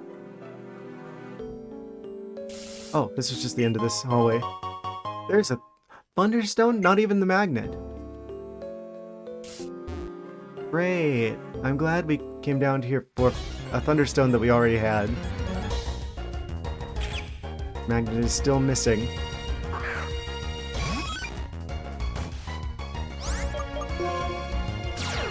At least Eevee has Runaway, so that pretty much makes it so we should always get away from wild encounters, at least. I didn't even think that was going to be useful, and yet here we are. Oh, right.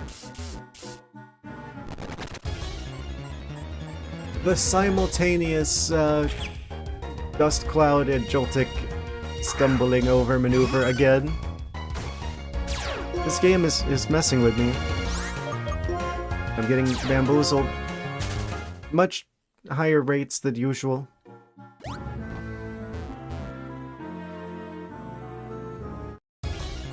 The doctor guy was this way.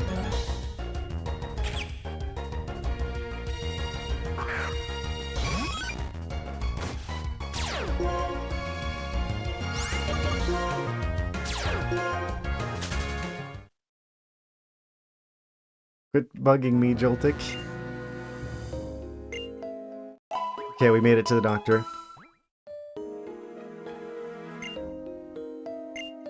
Didn't mean to talk to him again, but I guess too much is better than too little here. Yay, the team's back. They only hate me a little bit, probably, from that.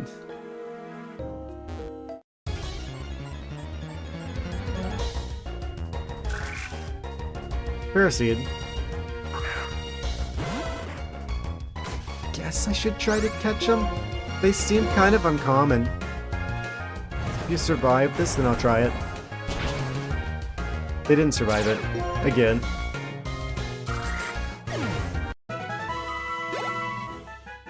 Amalgam. Magic.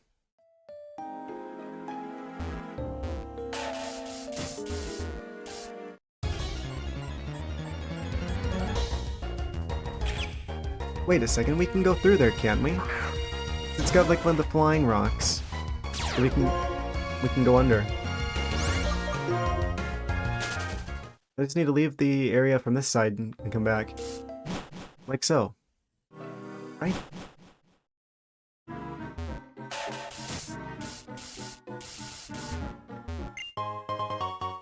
Nice. Free revive, I thought so.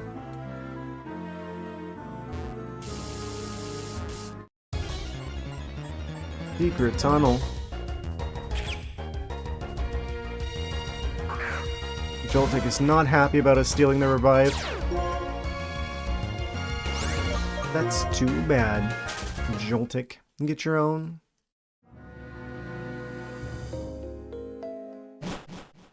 Okay, so this is the correct way to go, confirmed.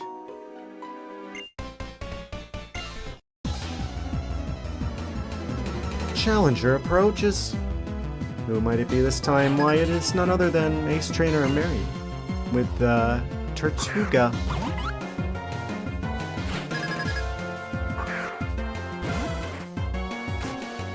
that has the weird sound effect that sounds an awful lot like those ice enemies from Metroid Prime 1 that jump out of the ground. We need to switch. Water rock type. I wonder if they actually have the rock type coverage. Oh, if only we had a grass type with us.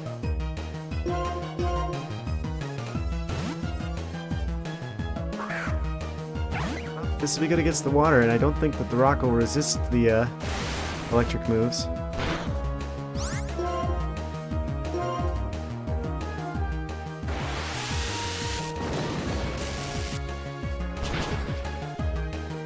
Perfect. Smackdown. Well, they did have the rock coverage. So much for them getting experience.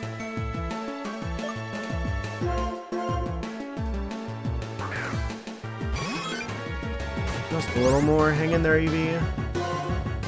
But probably fine. We're gonna use Revive. I want the Emolga getting experience because they're gonna be the most necessary for the upcoming gem.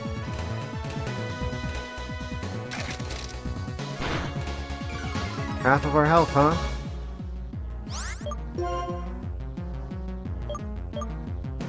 Take him down. Avoided the attack. Of course.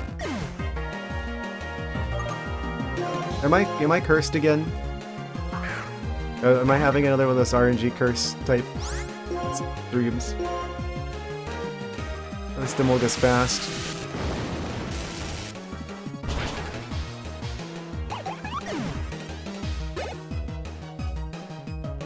Oh yeah, that's right, they have other Pokemon. Magmar. Now there's a Pokemon I haven't seen in a while.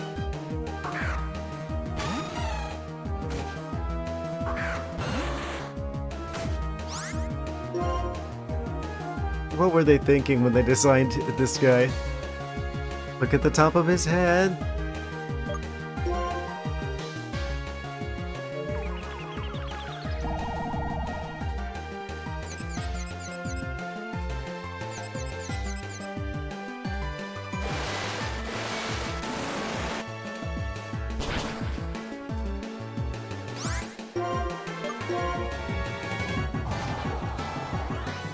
I've never seen that move before. That changes were removed. Weird.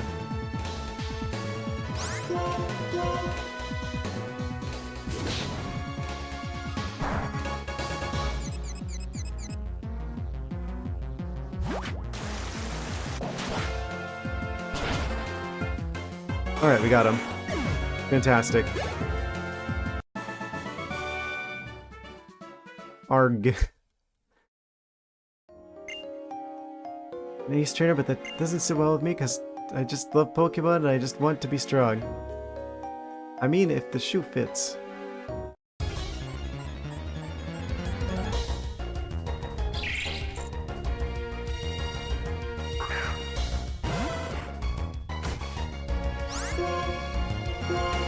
We'd probably take them out in one hit.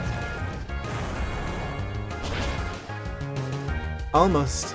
If it weren't for the fact that they have Sturdy without having Sturdy. You know what? I'll catch him. Try it. I'll try him like once. One. Oh, no. There it was. It was a little too late to start counting. Nope. You had your chance.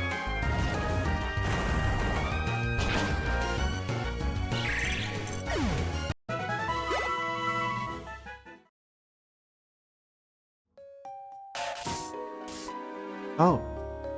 This is the return path. Okay.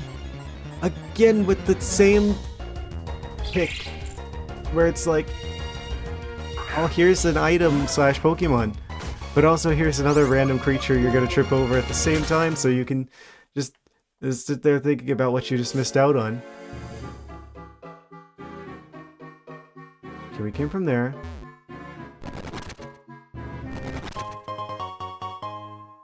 Another flying gem. Good to have a duplicate of those. Okay, that's the exit to the cave, I'm pretty sure. Well, then what's to the south? Hello. Welcome, welcome. I think we're almost to the end of the Joltik Cave here, on the road to Mistralton City. Oh, thank you. Thank you for the follow. Greatly appreciate that.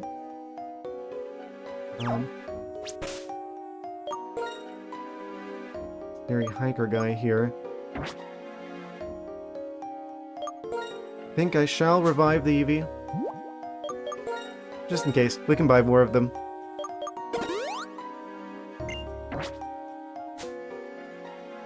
Played the new Pokemon game. If you mean Scarlet and Violet, I played Violet on stream and the DLC. I did Violet before I started VTubing, and then I kind of took a little bit of a break there for a while, and then I came back, and the first thing I did was the DLC. And then I also played Legends Arceus a while back, before I started doing VTubing stuff as well.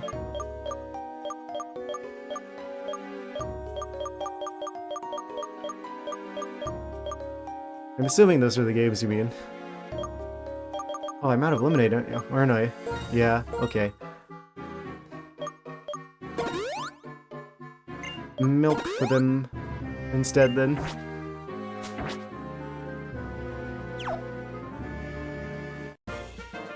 Ah, that's the guy who's guarding the magnet. A hiker wandering the expanses of the world will teach the childlike youth the harshness of life and the difficulty of Pokemon battles. Okay, explore. Oh, I haven't heard of that one. I will have to check that out. Actually, let me copy your comment here just so I remember. There we go. Noted. He's got Aaron. Amazing taste in Pokemon.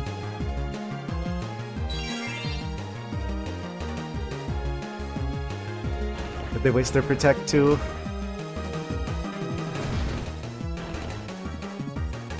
A whoosh. Critical. Thank you very much, Growlithe. Groundlith. Yeah, we should probably switch for the nose pass. I'm gonna bring a Azumarill out. Not released by Nintendo, but it has 3 regions, Megas and New Terrestrialization. I like it like a ROM hack or something. That's cool. I'll have to potentially check that out sometime. Yeah, I haven't played all of the mainline Pokemon games yet. This is my first playthrough of Black 2, actually. I want to get through at least Kalos before ZA comes out, because I know that's like set in the same region, and I want to see how the original Kalos looked. And then I haven't done Sun or Moon yet, either. But once I've got those done, then I'll have all of the Pokemon games done. Yeah, Sapphire is my favorite game. It was like the one I put the most time into, back in the day. Of course, I played that long before I started streaming. Yeah, that was...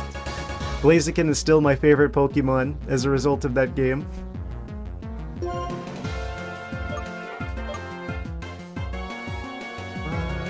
Nose Pass. I'm going to surf the Nose Pass. Ah, yeah, the Game Boy Advance graphics. It's probably like an Emerald ROM hack then. If it isn't like a standalone thing. Yeah, if it's a fan project, they probably use the sprites from Emerald. If I had to guess. Chinese. Oh. I'm not gonna understand much of what's going on then. I do not speak Chinese.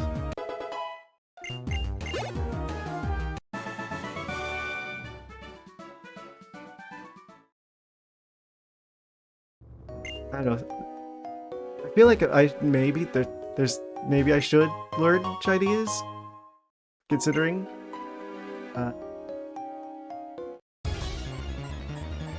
In game is English. Okay then. Yeah, it might be worth checking out.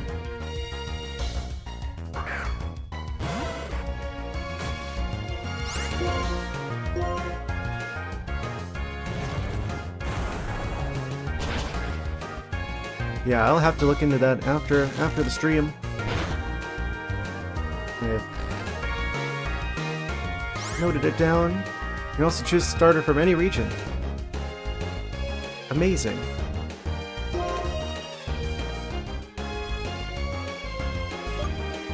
Which starter will I choose, and what moves will I use on my Blaziken?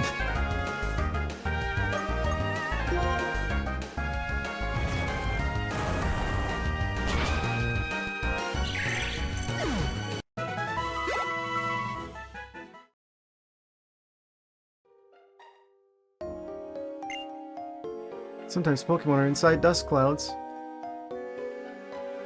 We would have figured that out by now. And this looks like it might be the exit to the cave. We made it to Mistralton! Fantastic. Now hopefully we can figure out if we're going to have the option of going to the ice cave. Is that Ducklet out in the wild?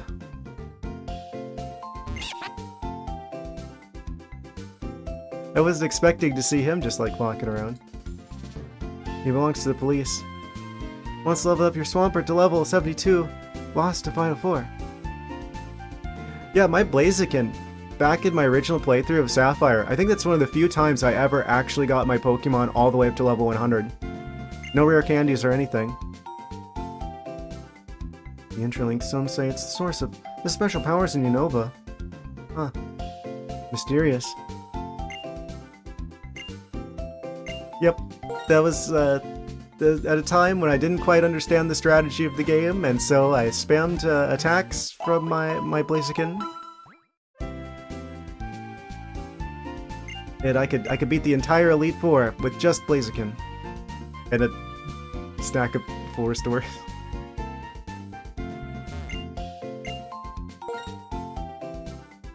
I should buy some more Pokeballs while we're here. How many of these do I have?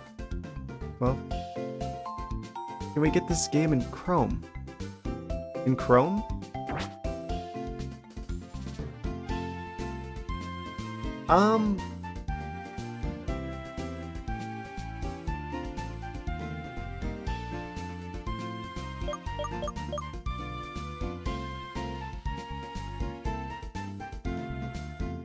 I don't know about Chrome. If you're talking about the browser, I don't use that. I'm sure you could probably find some instructions on how to get the how to copy the ROM from your physical copy of the game. I'm sure there's instructions online. Your legitimately obtained backup copy, of course.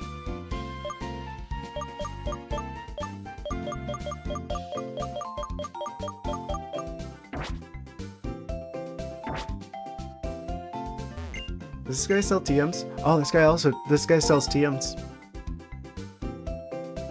Oh, for Game Boy Advance Simulator. This is a DS game. But I don't think this would work on a Game Boy Advance Simulator. Okay, so this guy's got weather moves. Wow, those are expensive. Okay. I guess if you ever wanted to run a weather team, that's the place to go. Did I heal already? I forgot already. Yes, I did. Okay, awesome. I should probably save so I don't have to go through the cave again, just in case I don't know, any mishaps occur. Save over 5. Okay, great.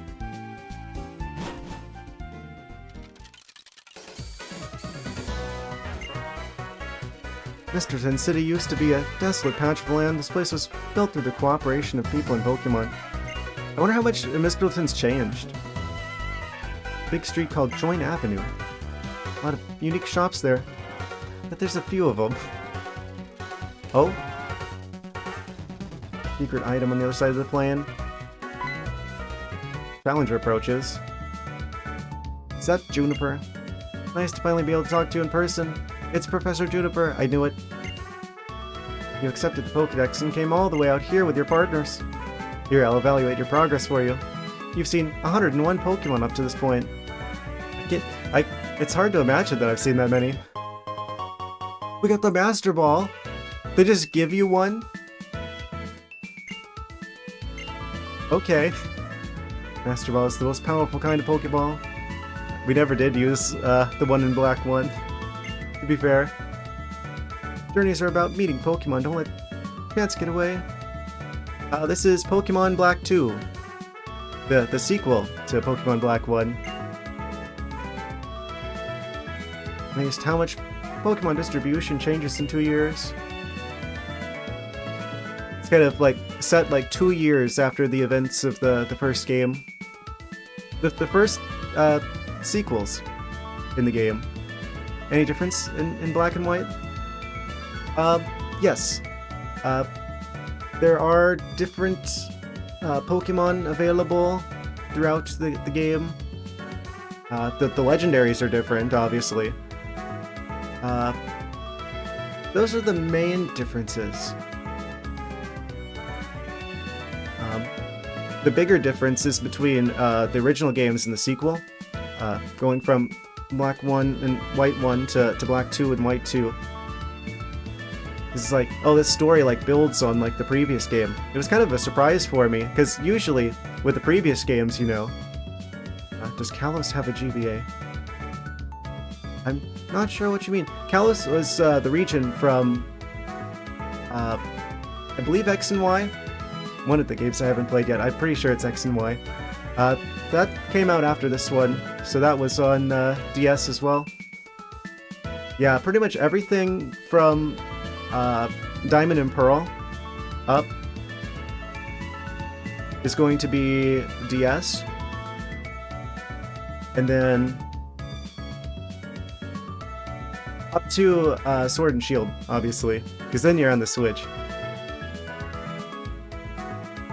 And Sun and Moon were on the 3DS, so if you were wanting to emulate that game, you'd need one that can handle 3DS stuff. Means my research will never end. Still, you could say that's what makes it fun.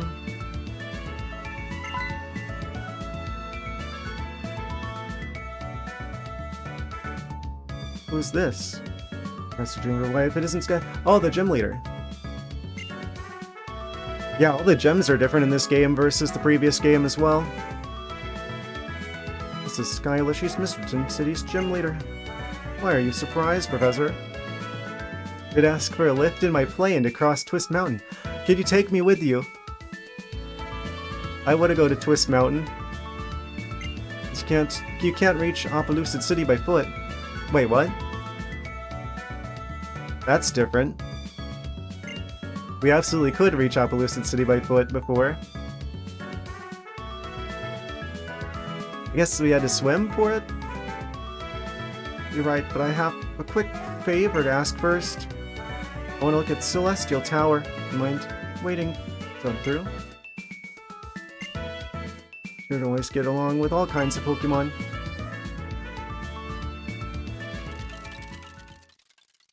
Can't tell if she's just laid back or if she's not paying attention to anything outside her head.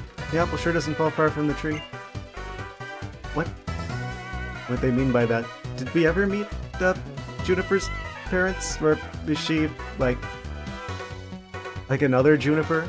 Like this is Juniper Part 2? Are you coming to the gym to challenge me, or are you going to follow the professor to Celestial Tower and do some training? As long as I get to battle with a strong trainer, I'm fine either way. Yeah, ideally I want to go to the Twist Mountain first so we can get the Glaceon. I think that's on the way, Celestial Tower, I mean. Check the map.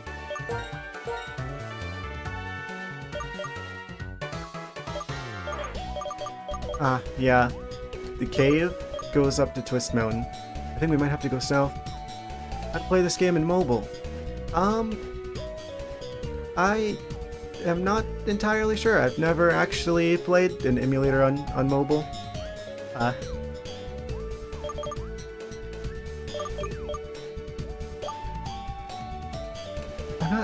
Do they have DS emulators for mobile? I feel like that'd be kind of tricky to get working. I mean, I guess the touchscreen makes sense, right? Because it's a touchscreen on a phone.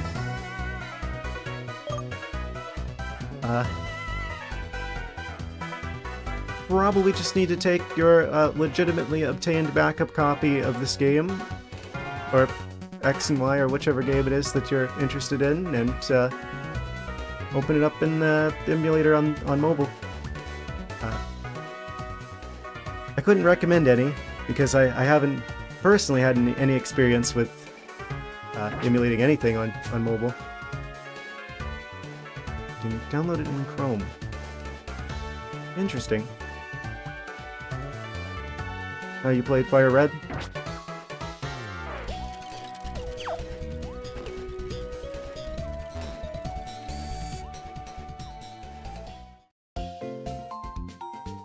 I also have Fire Red.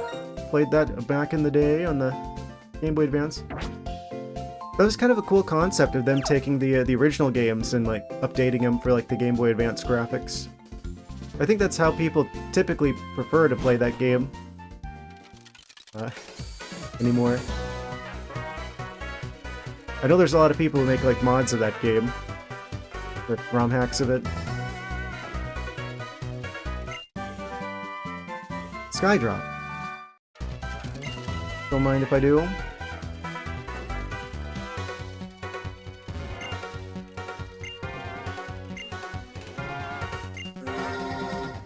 Oh.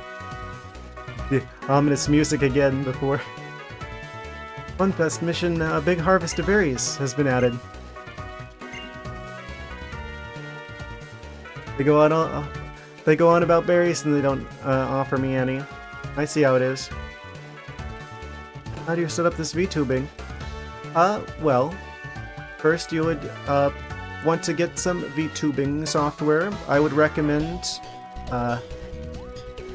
VTube Studio on Steam, which there is like a free version, as well as like if you want to get rid of like the watermark, there's like it's only like $15, which is pretty good. And then you'd want to commission someone. Oh, no, I commissioned someone to do it. Found Indone Studio on Fiverr and had them commission it. I've actually had this character in mind for a while. At least since 2017, I was like thinking of like doing this character, but I wasn't gonna connect it to like the streaming at first. But eventually I decided that that'd be more interesting. So, and before I was just $15 is 900 rupeed. I don't know how much that is, but they do have a free version. You could get away with using the free version of it. Oh, looks like we're getting an X transceiver call here. Is this Logano? Really? That's the kind of Pokemon you like? I didn't say anything. Yancey? Pokemon are quite popular among many of my friends too. Mysterious person calling us.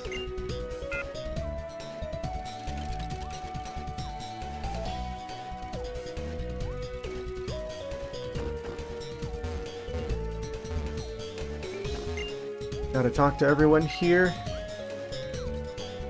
Alright, the hidden grottos. I haven't been looking for those. You can sometimes find mulch there. Which is my favorite Game Boy Advance game. I'm gonna have to give it to Sapphire out of nostalgia.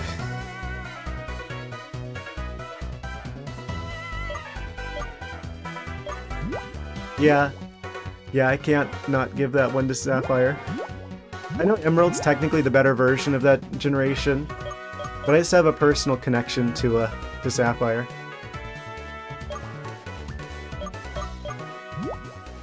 Alright, VTubing thing. Yeah, you could... yeah, there's a free version of the VTube Studio available on Steam.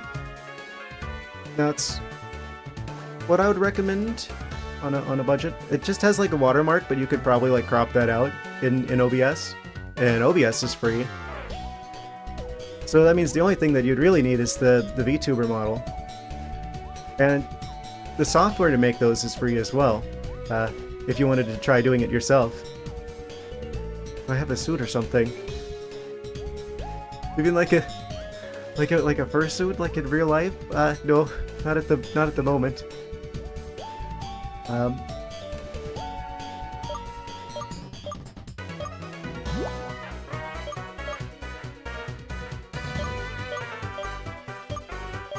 think they're neat though.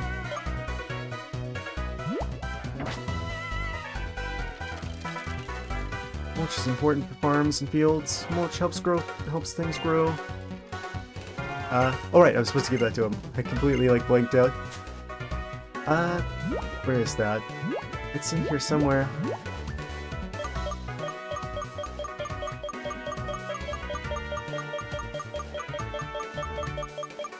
Suit or something.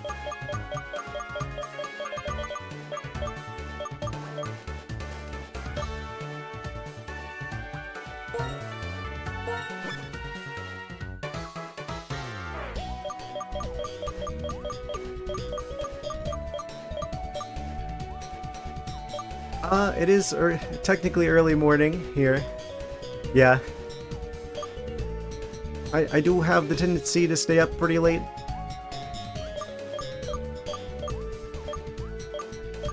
I know, kind of unusual.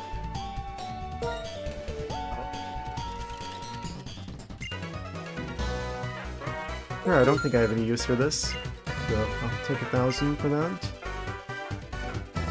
Yeah, I'm in Florida. It is currently 3 in the morning. But I'm basically nocturnal.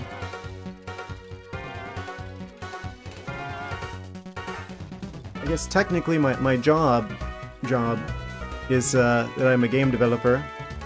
So I can work whenever I want. I prefer to stay up at night because it's a lot more quiet. I don't have to deal with the noise from like other people that I live with. So just a really convenient time for me to be up, especially if I'm going to be streaming. Vegetables grown efficiently in a greenhouse are the best. Their nutrients are all going to forming very delicious vegetable. Interested in game developing, it was one of the things I wanted to study.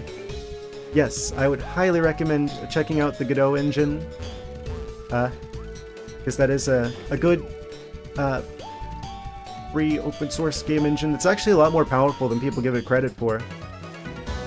That's what my company is currently using to develop a game. Can't talk about the specifics of what we're working on just at the moment. Coding. If you were going to use Godot, you would want to learn GDScript, which it's very similar to Python.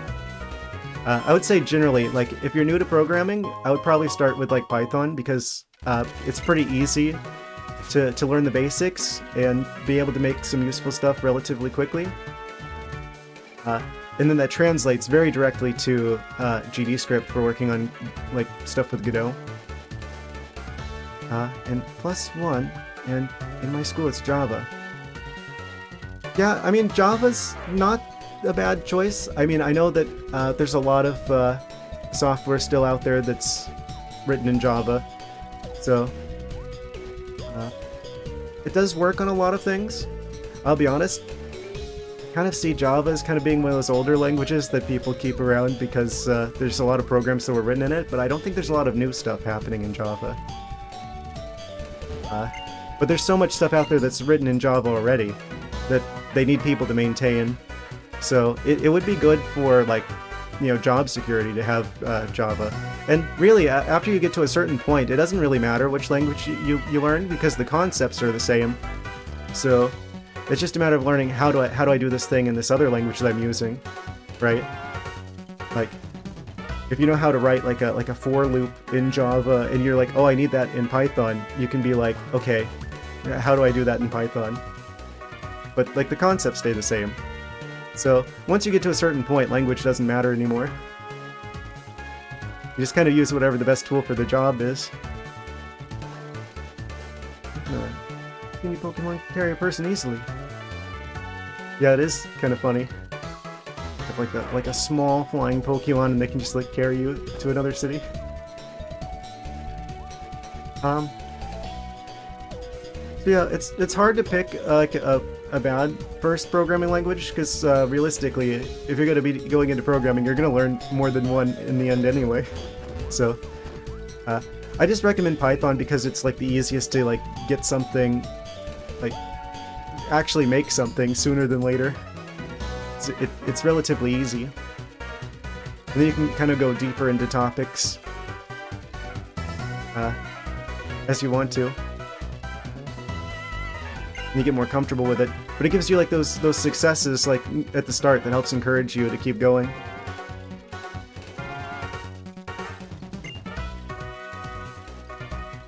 I mean, some people would recommend like learning the more difficult stuff. Like they'd want you to like go straight to like something more difficult like C or C++ like right at the start. And honestly, I see the merits of saying that. Where it's like, oh, you got to learn it the right way from the start. But at the same time, if it's so like difficult right up front, a lot of people just lose interest. If you study Java, studying Python, other languages is easier. I mean, if you study any of them, learning any others will be easier, because again, a lot of the concepts are the same. Like variables are still variables, loops are still loops. Condition stuff is the same. It's just figuring out how to do that in whatever language it is that you're using.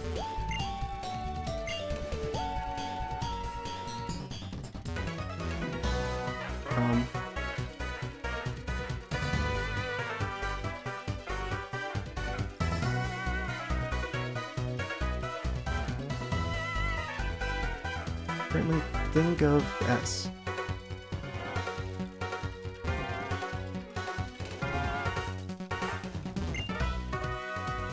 Mistralton cargo service.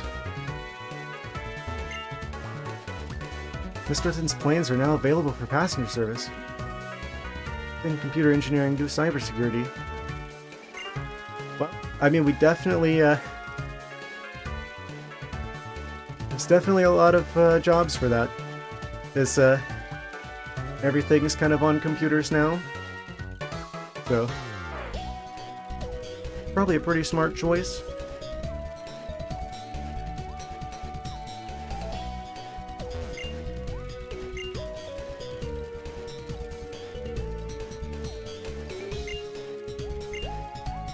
Okay, here's the flying type gem. I want to see if I can get Glaceon before that.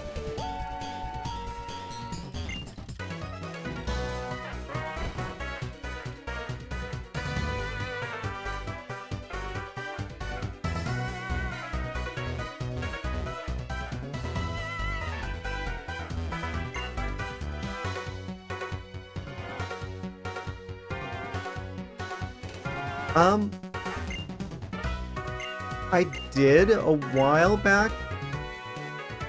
I haven't watched any recently. It's been a while since I've seen any anime. I have a friend who's really really obsessed with anime, but I haven't watched any recently.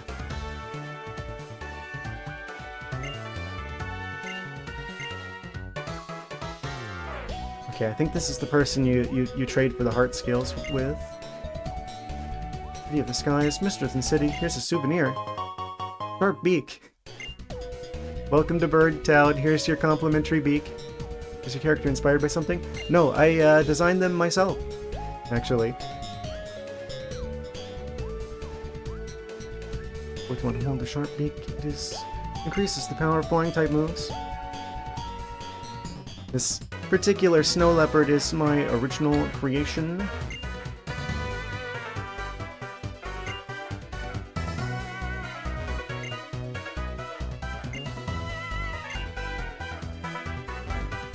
I'm assuming that's the bird type badge.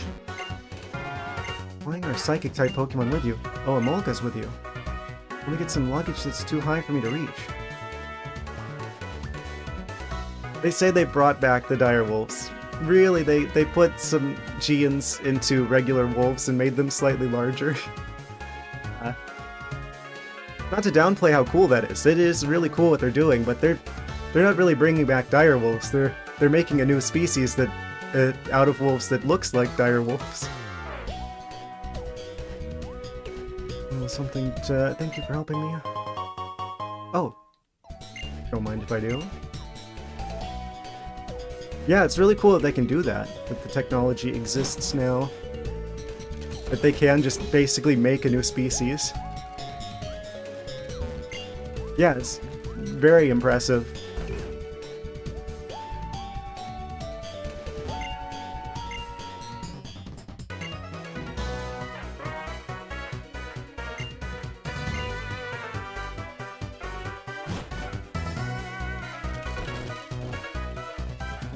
Kind of has me excited for what else they're going to be able to do with that technology.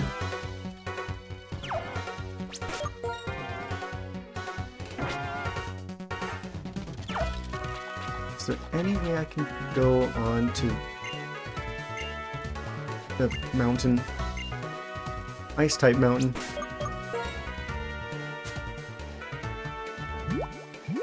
I'm gonna check the map.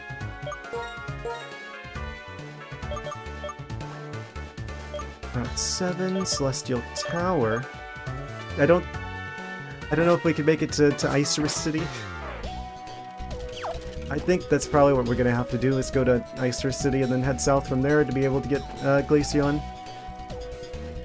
I really hope they don't make us wait until after. We've already beaten the Ice-type gym.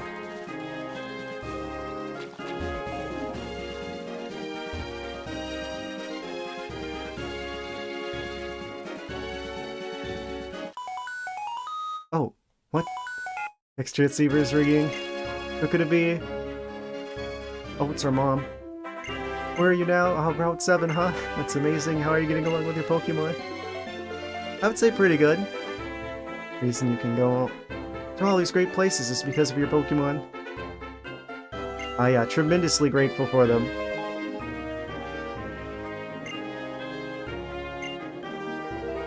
Oh yeah, that's right, they were a former Pokemon Center receptionist. I forgot about that detail.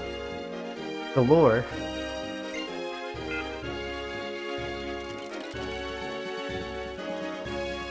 Oh no. Wow, and rotating our way. Looks like we gotta fight a double battle here.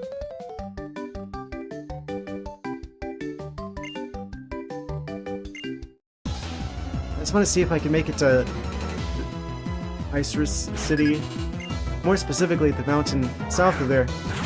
But I really want to get that Glaceon before the flying type gym if it's possible.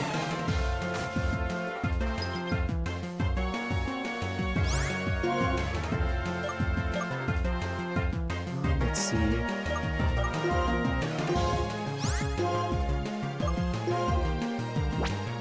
Why does Surf have to affect Growlithe as well?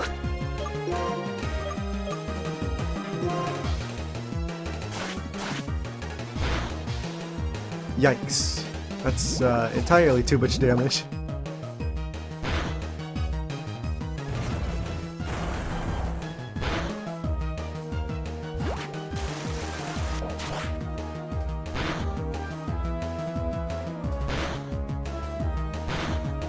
Just barely enough. Just barely enough to deal with them.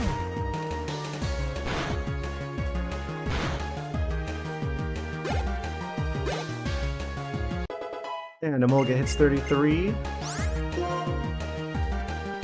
Probably should switch the Growlithe out. Zangoose. I forget what type they are. I'll bring out Unpheasant.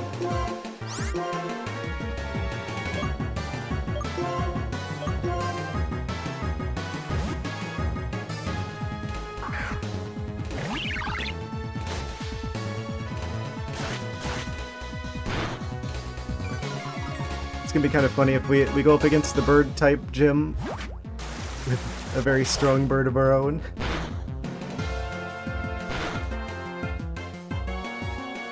What's made Flappy Mario? Amazing.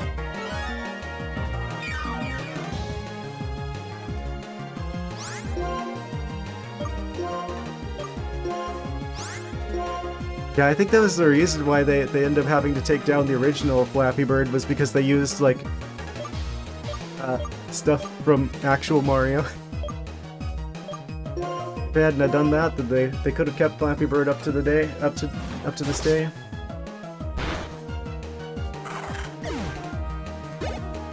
Yeah, I really like that about how things are going with indie games. It's like anyone can make a game now. There's like way more tools now than there were, you know, 5-10 years ago for making your own games. So it's becoming really accessible for people to make their own games. Sort of thing that, like back in the day, you know, on like the Super Nintendo or the Nintendo 64, you didn't see hardly any indie games because the games were so hard to make then. It's like you'd have to make your own engine just to be able to make a game. But now the options that are out there for like pre-made engines are so good. You can just focus on doing the stuff that's specific to your game. Makes game development much more approachable.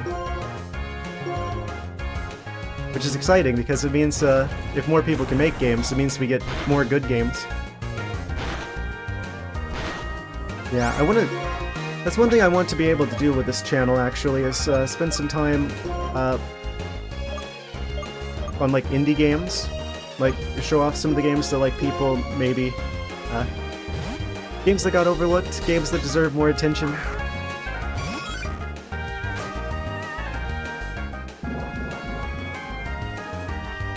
Eventually.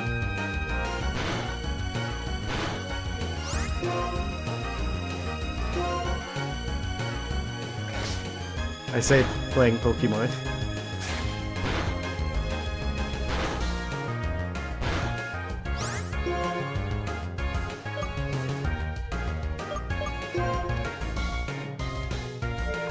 They might not have an item.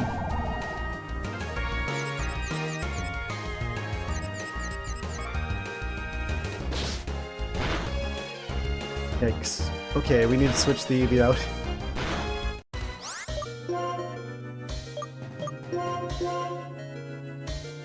Ideal situation for Lucario.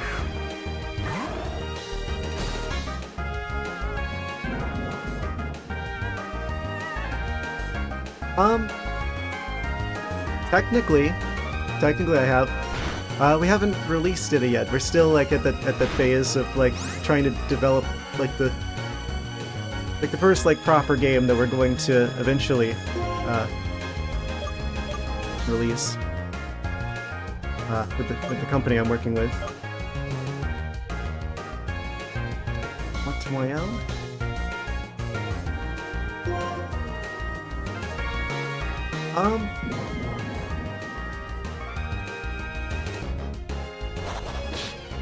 See, I feel like I don't think I can talk about what I'm working on too much at the time being. Yeah, I'm afraid I'm going to have to not answer that for now. I could get in trouble for that.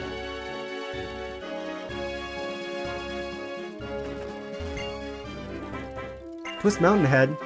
Watch out for wild Pokemon. Yeah, I'm sorry. I really want to be able to talk about the games. It's just there's you know how it is with like certain agreements that I have to not talk about things or I get in trouble. I want to though.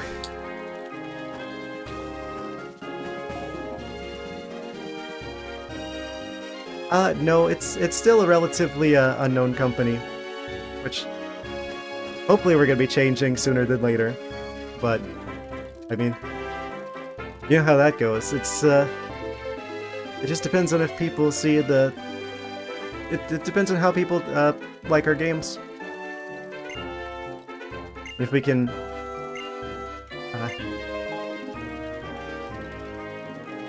Get our games in as many people's hands as possible so that, you know,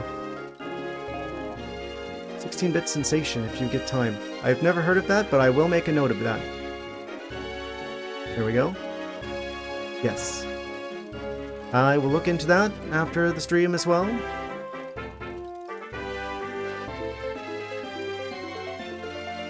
Yeah, try and get as much research as I can on the development stuff. Inside collapse and you can't get through.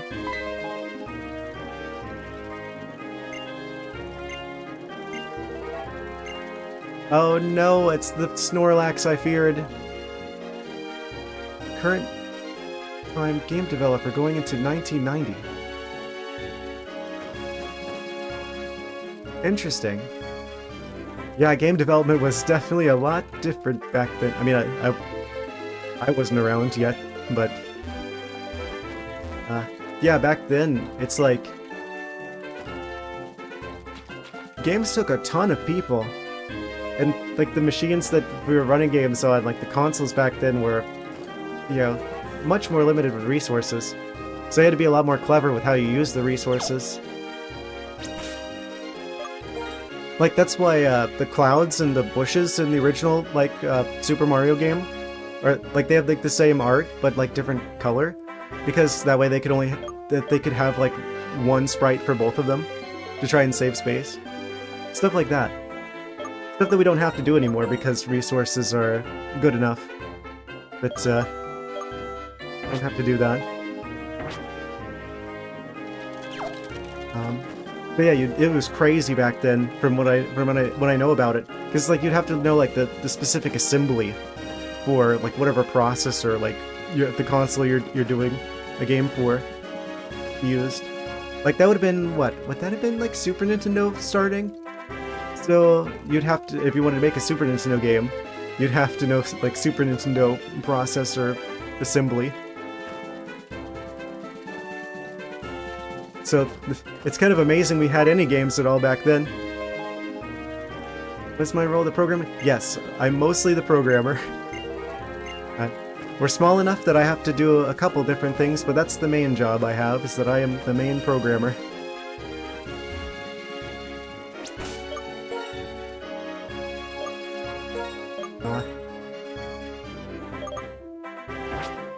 Looks like we can't quite get through here. Maybe if I go to Celestial Tower first, we might be able to get in here. It's so frustrating. It's like if I could just go in there.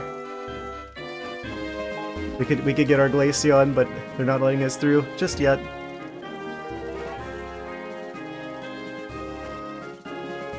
But it seems like Celestial Tower's open.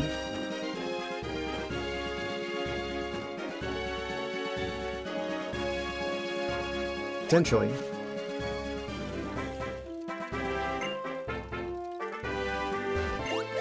Oh.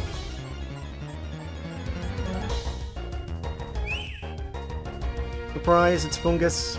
I should have known.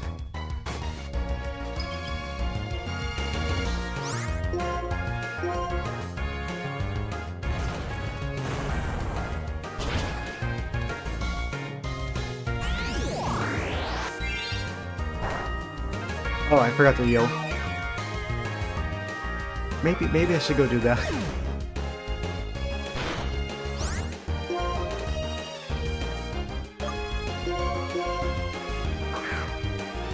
At least bird type is super effective against grass.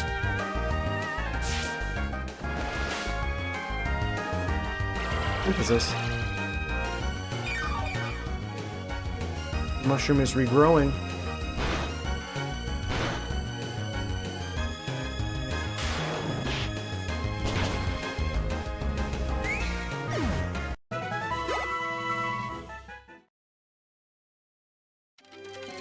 I think there's like the house of like the people like heal you. That's like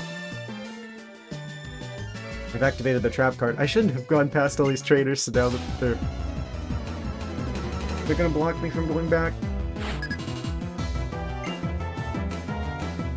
Actual printed agreements to you.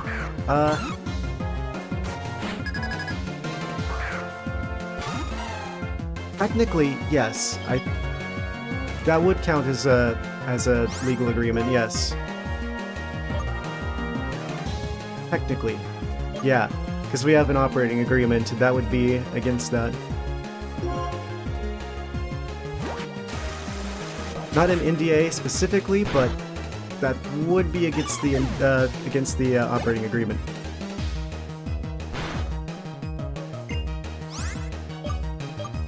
Which is basically like the rules of the company that you have to like set up when you make a company.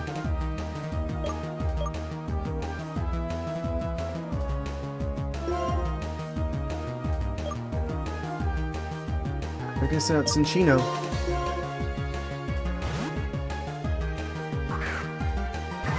Yeah, like I said, I would love to be able to talk at length about the stuff that we've been doing, but I literally can't.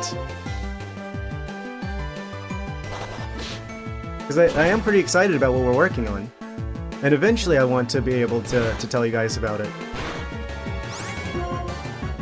But there's gonna have to be some things that happen first before I can do that. But eventually I'll be able to talk about it.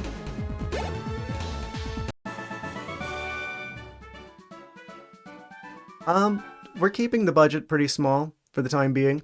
Trying to do as much of the stuff ourselves as possible.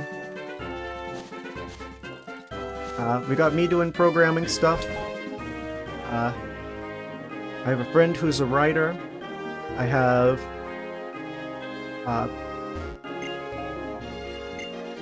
we have an artist, and we have a musician.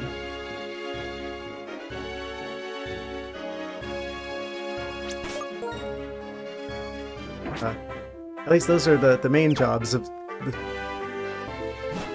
the four of us. But again, like, everyone's doing multiple jobs because there's a lot more that goes into a game than just 4 things.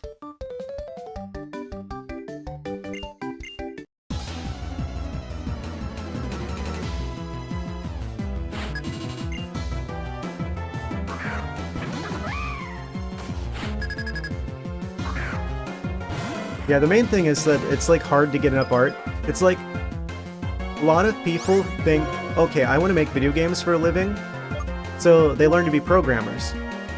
And they completely ignore the part where that's only like maybe a quarter of the work.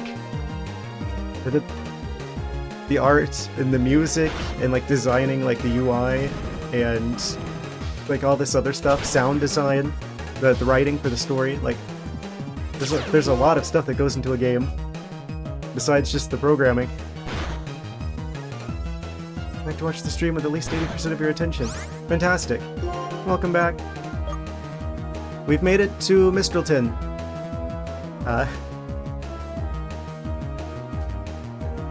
It turns out there is a cave collapse into the ice cave, and it looks like there may not be the option of getting Glaceon before the bird gym either.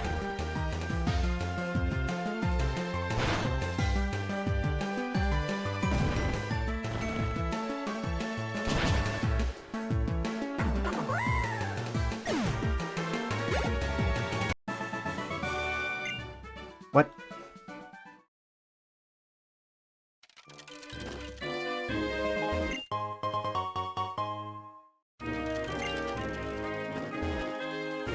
We have not taken on the gym yet.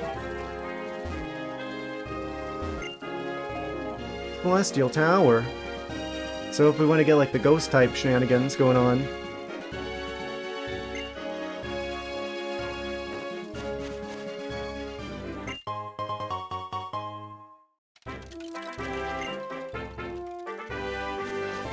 Yeah, we were talking game development stuff and things.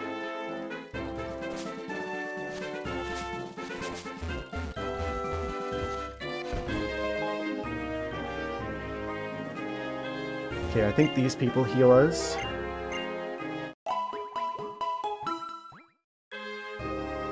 I'm like wondering if I go to Celestial Tower, if I would be able to, like, if we do whatever it is we need to do there, maybe that's what gives us access to the ice type thing and not the gym badge. I'd really hate for it to be like, oh, you can get your Glaceon now that you've beaten like almost all of the gyms that would be benefited by having Glaceon.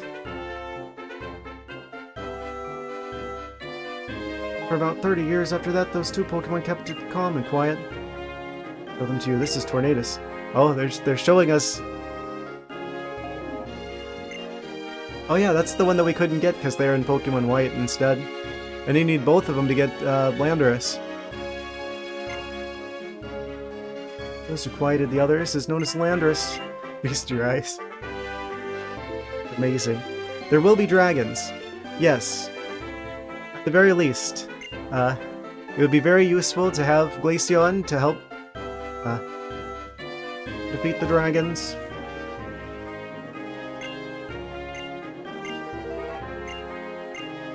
Ah man, though, but there's so many, like, gyms here that would be, like, ice would be super effective against. It's like we don't get Glaceon until we've beaten, like, almost all of them.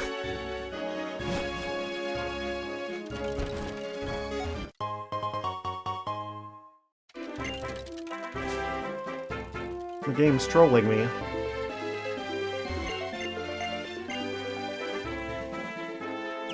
Okay, so we should go to Celestial Tower just in case that's what we have to do to get access to the Ice Cave. I'm gonna do a quick save before I go in here, though. Save over 5. Okay, fantastic. I'm not sure if this is what we need to do to get access to the Ice Cave. It's probably the gym, but I'm hoping this is just like a... I really hope that this is what we do to get access to the Ice Cave. Level 54 Glaceon will be so useful with only Eevee and no ice moves because it evolved at 53.5. 53.5?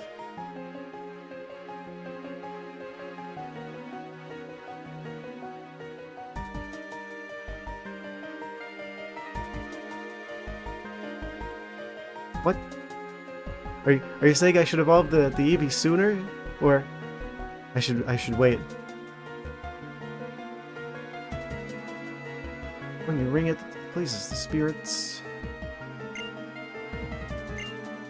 Still haven't earned the gym badge yet. Lucky egg. Okay, that'll help with the experience points at least. Do I want to give that to a Pokemon? Like right away?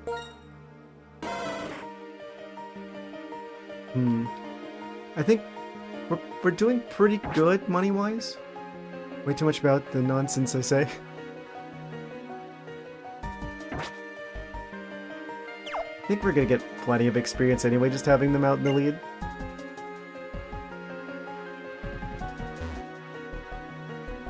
At the very least, there might be some good, like, items here or something. Something like that.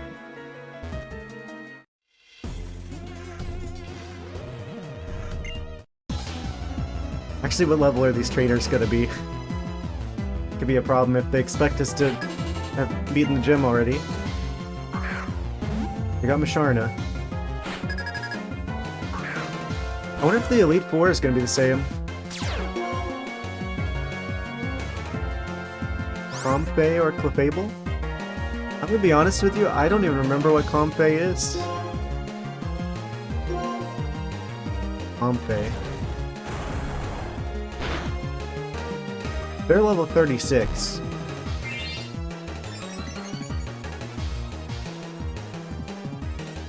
We might be here a little bit early.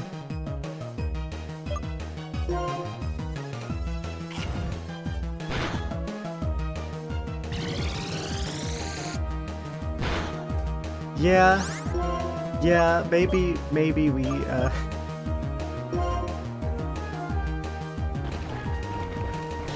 might want to consider, going to the gym first, actually.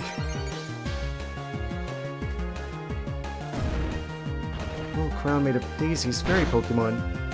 Ah, fairy type doesn't exist yet, though.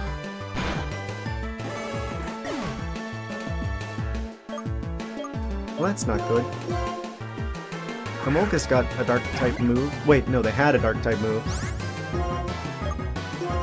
Acrobatics? Probably don't have an item? Oh, wait.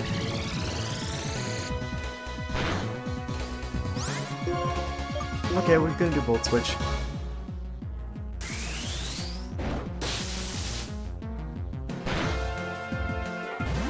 I think they're pure Psychic.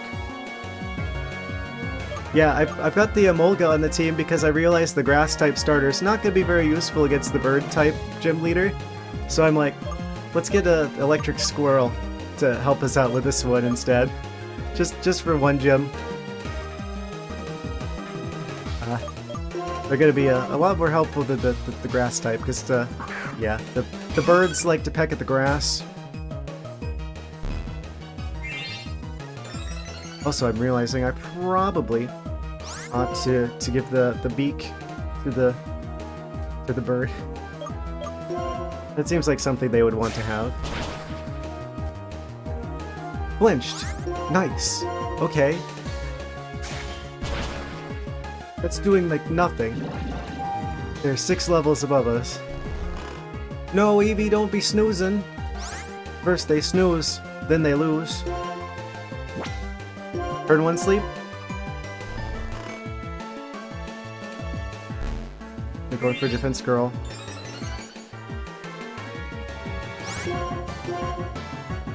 Okay.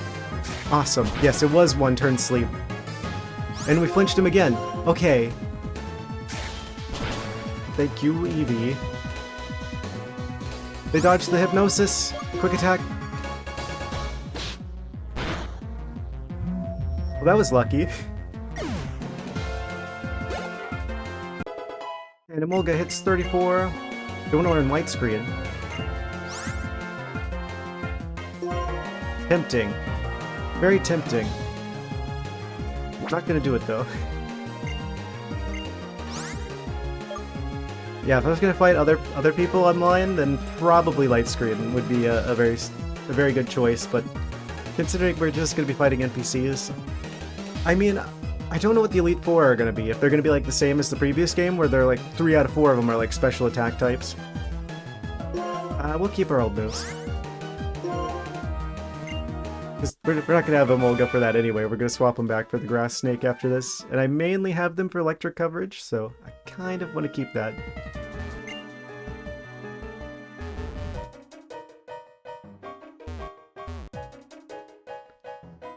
Can I use Dig to get out of here?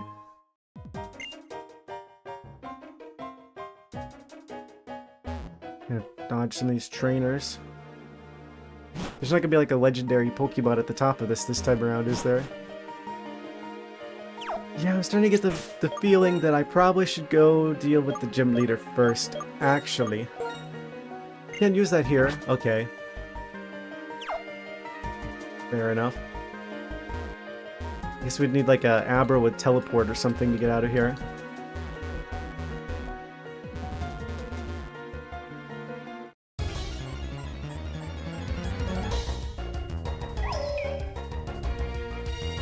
Spicy Ghost Candle.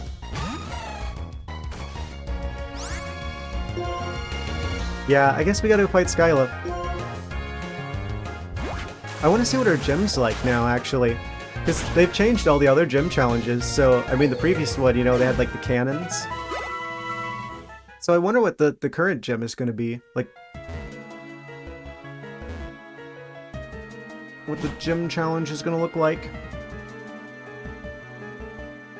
Because it's probably different as well.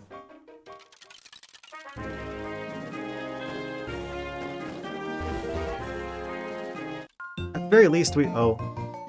Right, I didn't fight them yet. At the very least. Well, triple battle. Okay. I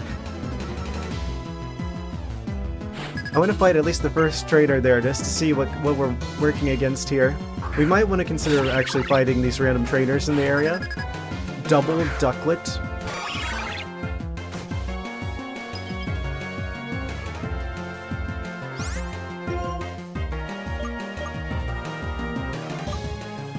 Resisting the urge to say things I shouldn't about certain bird.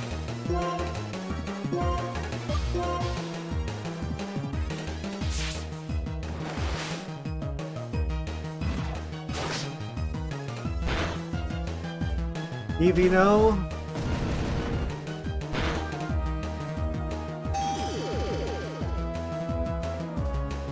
Aqua Ring. They're just like, oh, let's all pick on Eevee.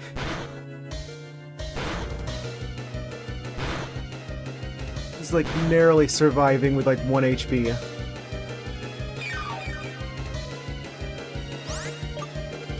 Okay. Okay, we're gonna go for Aqua Tail and Unpheasant. Eevee's gonna switch. Aw, man, Emolga's got a lot of damage as well. They need a heal. I wish I hadn't accidentally Start the battle with this trainer.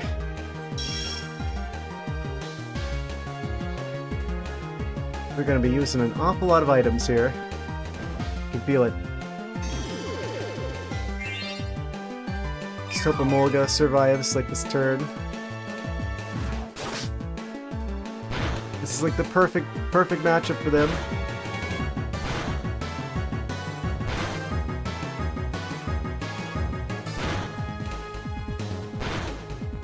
Just have to spend half an hour on all 6 of us taking damage from the hail.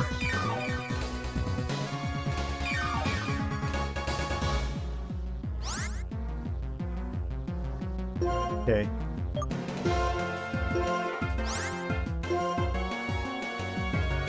Two of your 20 no attention percentages.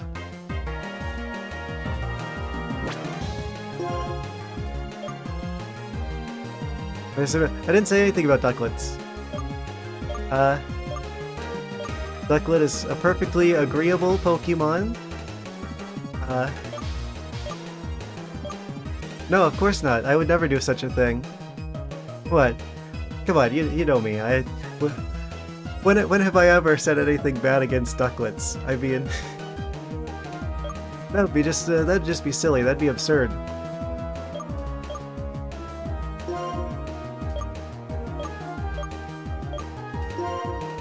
Me say something bad about Ducklets?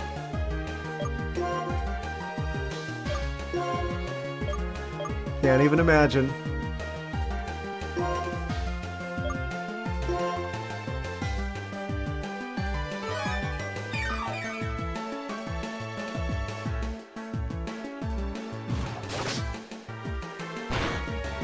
I'd have to remember them to bully them.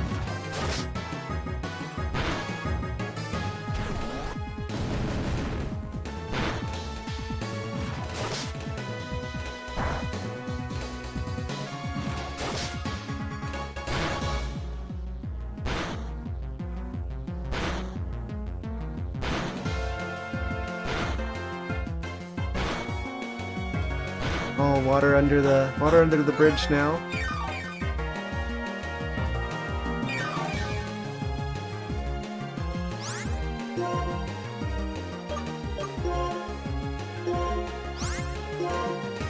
I mean, it is kind of anticlimactic that you're like, oh, Charizard bridge. Oh, I'm gonna see Charizard. Oh, there's something flying this way. What could it be? And then it's Ducklet.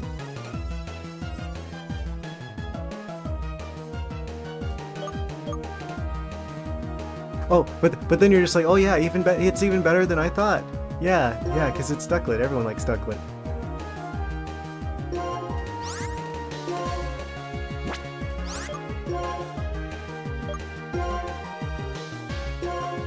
You gotta deal with that unpheasant.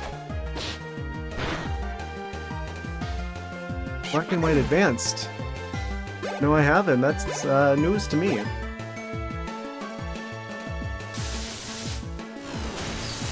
That's another thing to look into, I suppose.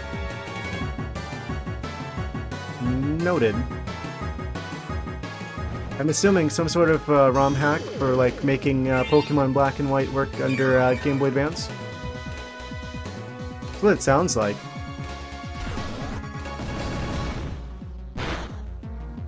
Which means they would have had to have made sprites, new sprites, for them.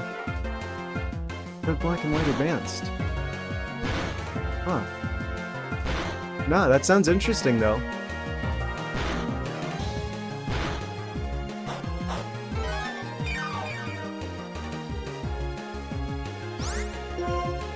Maybe a little bit of a hot take here, but I kind of like Game Boy Advance better than DS. I don't know, I feel like well-executed, like pixel art looked a lot better than a lot of the 3D models in the DS. Like, great example of that, comparing like the Legend of Zelda games like Minish Cap and Phantom Hourglass. I think Minish Cap had way stronger like art with like the really well done pixel art versus like the, you know, the really weird looking DS like 3D models.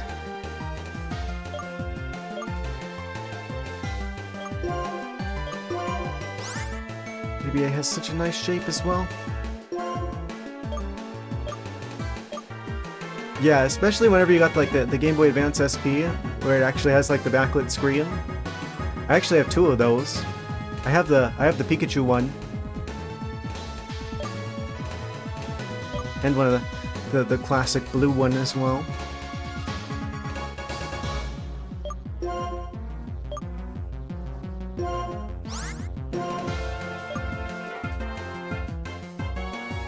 Oh, I'm not gonna bully him. I just think that he deserved a bit better. He deserved a few more polygons. And a screen that didn't look like it was a bit fuzzy.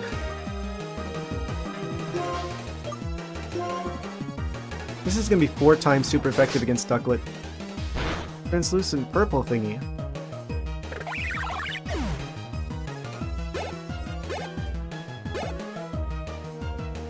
I really miss that about electronics. Can I just take a moment to start talking about like the translucent, colorful plastic, like the atomic purple Game Boy Color? Obviously, it's the most iconic of those. Like how they used to make electronics like that. It was so interesting looking, where it's like they're like colorful and see-through, and it's like you can see all the bits inside. So interesting. I really wish that, I know I'm not the only one who thinks that. I really wish that they would make those again.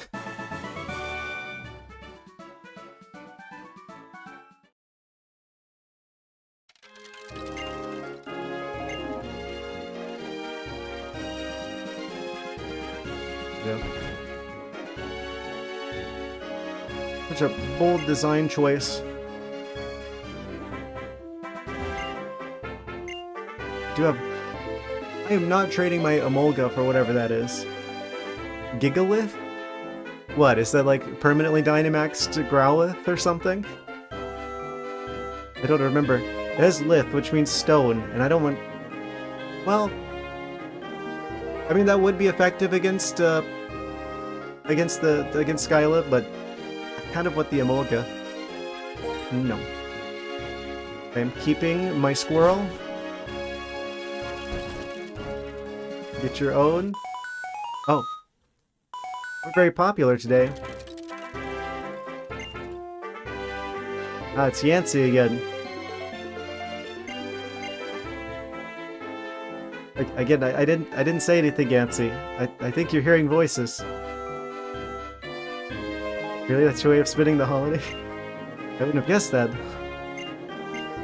Oops, my colleague is calling me. I have to get back to work. Talk to you again. Goodbye. They're going into a tunnel.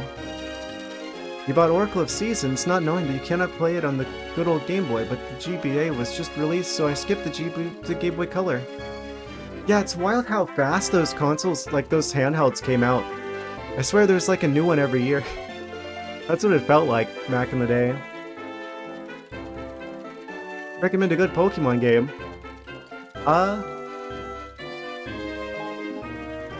Which one would be the best one?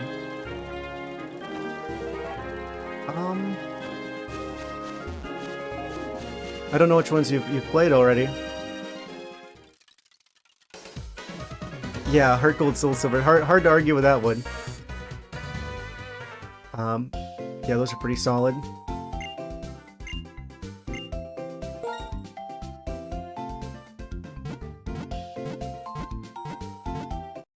I feel like Johto is kind of overlooked a bit. It's a bit underrated. It's like if people talk about the Game Boy Color games, they're talking about like the original like Red and Blue, or I guess Red and Green if you're in Japan. But then if you're talking about Game Boy Advance games overall, people talk about like Ruby, Sapphire, Emerald, which for good reason. I mean, they're fantastic. A lot of people would argue that Emerald is like the best, very best Pokemon game. I feel like a lot of people overlook Johto.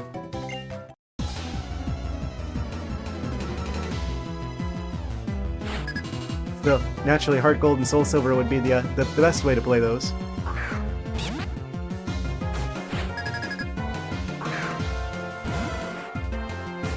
Yeah, if I'm going to be recommending Pokemon games, then I'm probably going to stick to stuff from like this generation or earlier.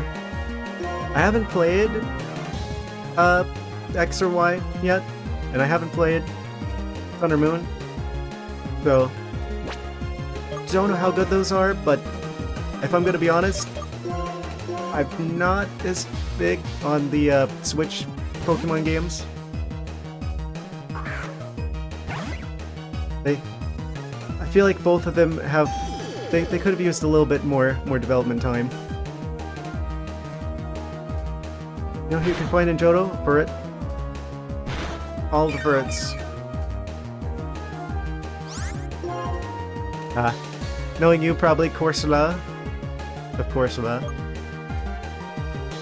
Right below Goldenrod City.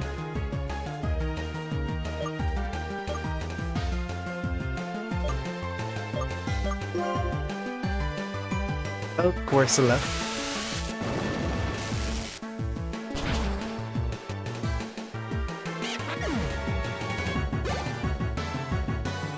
They should do like a version of like the Mystery Dungeon games where like one of the Pokemon you can play as would be Corsola. That'd be kind of a fun way to play the game. Tranquil. Yes, bring out all the birds. Give the Emolga as much experience as possible dealing with the flying type.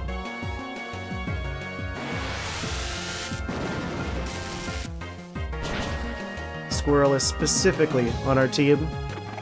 Deal with the birds.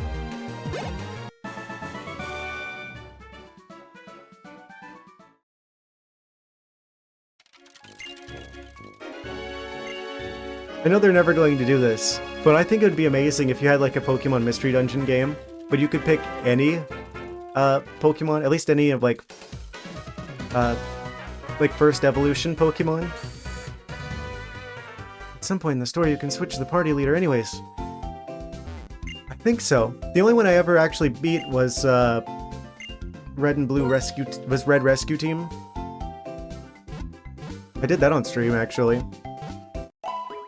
That's actually one thing I'm really looking forward to now that I can do like DS games on stream. I can actually go back and play like Explorers of Sky and like the ones that, you know, people say were like the best ones, because I never got the chance to back in the day.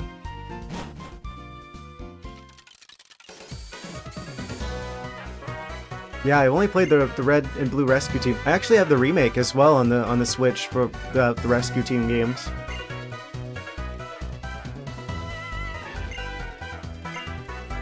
Yeah, I know there's a lot of, there's tools out there that you can actually do, like, ROM hacks of, Explorers of Sky. Like, there's straight up, like, a tool for making your own... What is it called?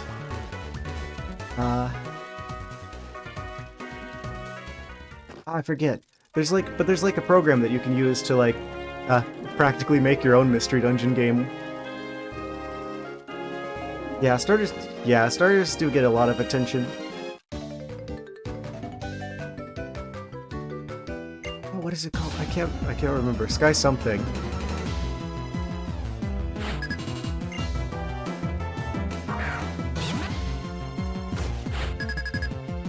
So I feel like there's probably like a lot of like fan-made stuff around like the Mystery Dungeon games as well.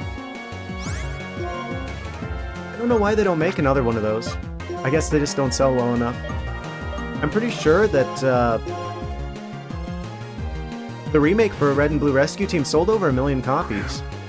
But I guess in Pokemon terms, that's not that much. I know they were, like, co-developed by, like, Spike Chunsoft.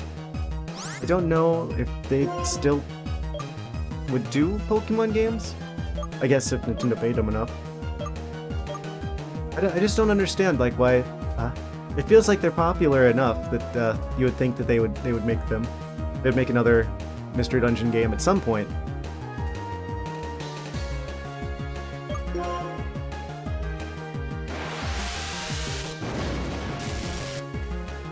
What I like about Unite? Unlikely choices for fighter like Dodrio and Buzzwole. If only it weren't made by Tencent.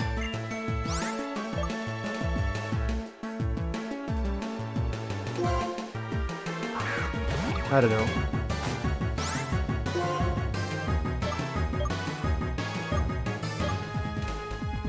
I kind of just don't like the MOBAs outside of like Dota because I don't like the idea of them basically having like the rotations where it's like you gotta pay to permanently have like characters like League of Legends does. It's like Dota doesn't do that. Dota, the only things you can buy with real-world money are cosmetics. So everything is just available, and that means none of the characters are duplicates. But if you have like characters that are on a rotation, you're going to have duplicate characters. That means there's going to be some that are just a worse version of another character, balance-wise. Yeah, but it is nice that they don't just focus on the starters. I wish we would get more games like the GameCube games, like XD Gale of Darkness and Pokemon Colosseum. That's still an absolutely wild choice, I feel like. With Colosseum to have like the Espeon and Umbreon as two starters.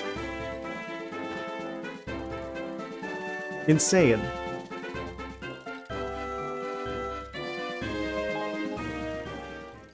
But yeah, it'd be even better if, like...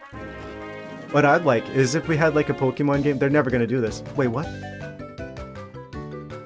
I just fought this person. Oh, I guess they fight us like every time we go through here, I guess now. Yeah, Eevee is kind of, well, kind of, maybe, sort of. Was for Gary, I guess, in the show. Infinite Ducklet. We can fight this guy indefinitely, and he always leads Ducklet. Oh no, it's worse than I feared, Infinite Ducklet glitch. I mean, no, wait, this is great. This is good news. I love this.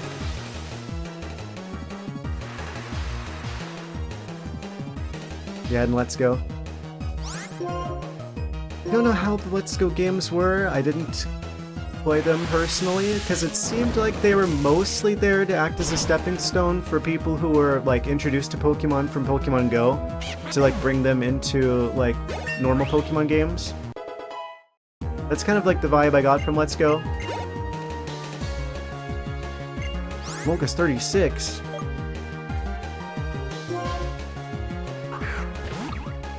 I don't know. It'd be great if we had some Let's Go games that were like... Yeah. I bet you'd like a Pokemon Let's Go Corsola.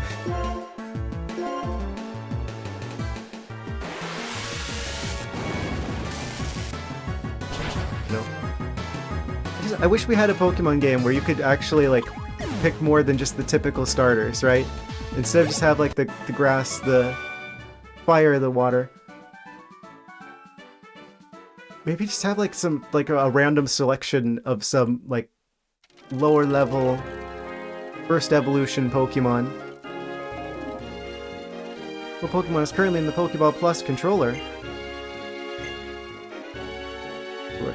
Is it Corsola? I feel like that's gonna be a trick question because it's like, oh, that's the obvious choice, right? No, it's Combee.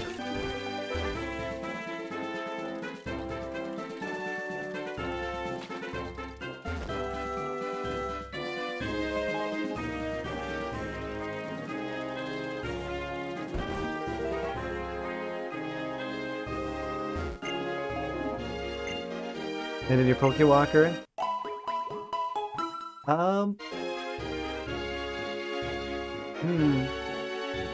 Totodile?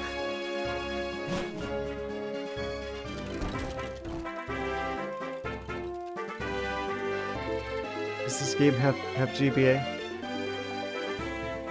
Nope, this is a DS game.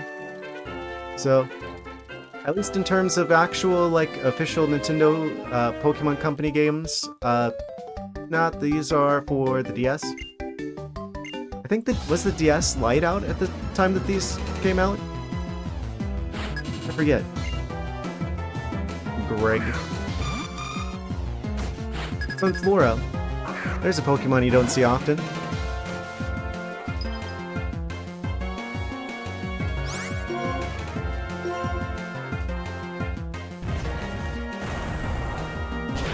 Yeah, I don't think you'd be able to make this game work on a Game Boy Advance unless you like seriously rework the game because of how many like touchscreen features there are. Would Laura stop? I don't know, I say that, but I'm like, have I really used hardly any like touchscreen stuff? Like, I'm just using the D-pad on my controller to navigate the menus here. I mean, yeah, theoretically I could be like, you know, tapping on it like this.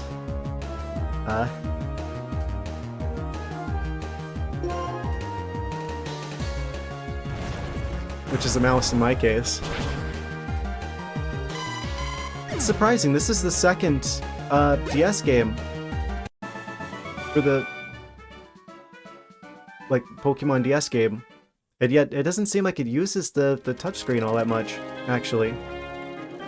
Other than just like the buttons. I guess that's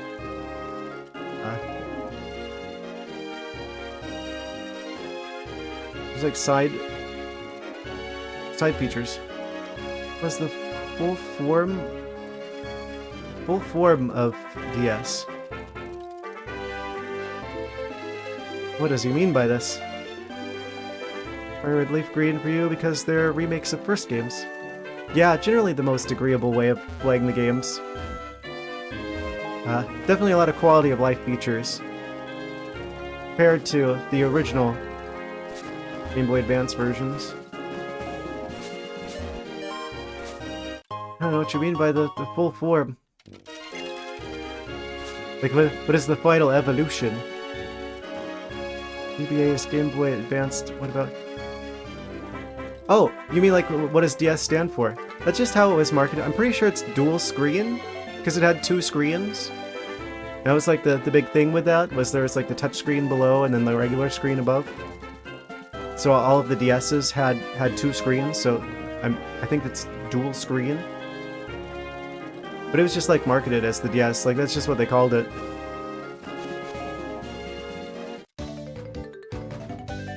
And this guy fights again! Yeah, dual or double screen.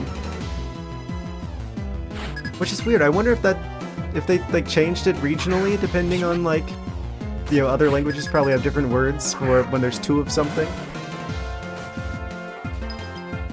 Or they probably just kept DS for consistency's sake in all regions.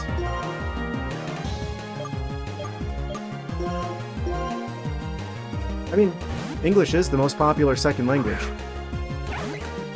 It's amazing. If you don't know the statistics on that, apparently for every person who speaks English as a first language, there's like 5 people who speak English as a second language.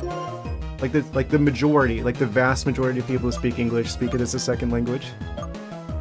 Also, yeah. Split Strikes back.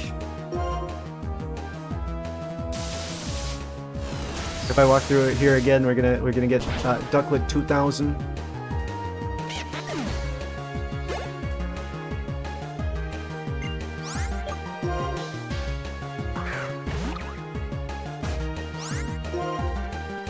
Oh man, this is like remake Pokemon 2000, but swap out all the legendary birds with like Ducklet.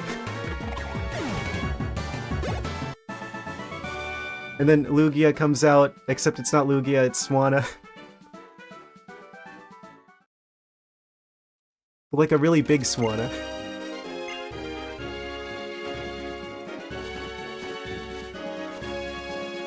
Saw the grass shaking back there. I'm going to go back to heal. I'm gonna fight the first trainer, at least in the Mistralton gym. Want to see what we're up against? They've taken over Mistralton City. They found out that this is Bird City, and it rains a lot, and so they're just like, it's free real estate. They're even in the Pokemon Center.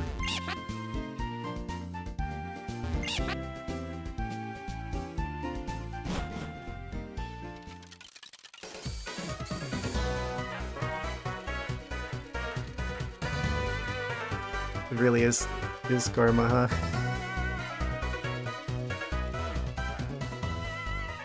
No ducking the ducklets. Whoa! What? I don't think he's a big fan of that.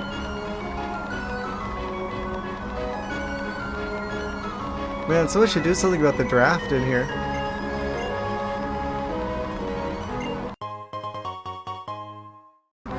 Oh, them playing like the jingle for the fresh water just now. It's just like, oh, let's shut the fans off for just like a second so I can play this little jingle. Okay, turn them back on.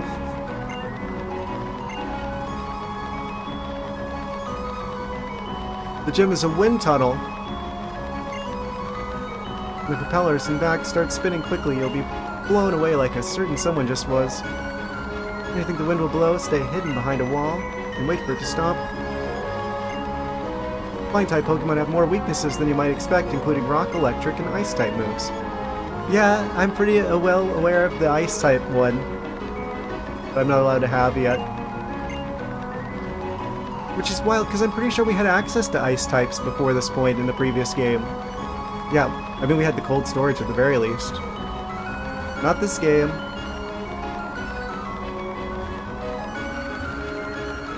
Seven out of 10 needs some more Ice-types.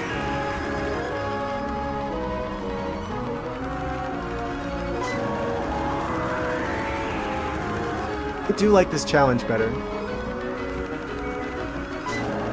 This is more specific, because you know there's a lot of, I feel like the default challenge for a Pokemon game, for gyms, is like trying to find the correct path through. So I feel like the canon version, as cool as it was, it's kind of like a different version of like the conveyor belt or like the slippery floor ice type puzzle.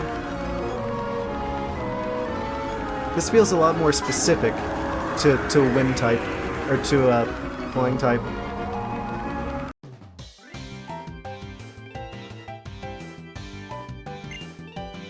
Seems like a common theme with these battle challenges is they're just a bit thematically stronger and more defined.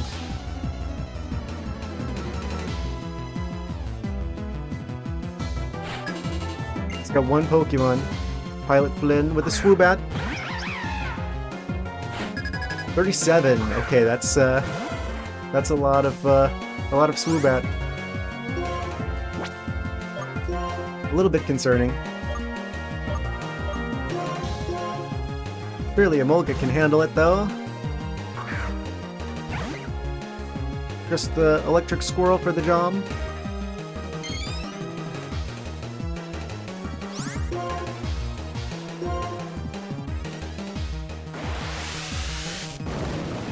I like the idea of the anime, though. Gym being where the gym leader resides and trains a new generation of trainers of the same type. Is that how it works in the anime? I haven't seen an episode of the anime since the first season. But it was still on television.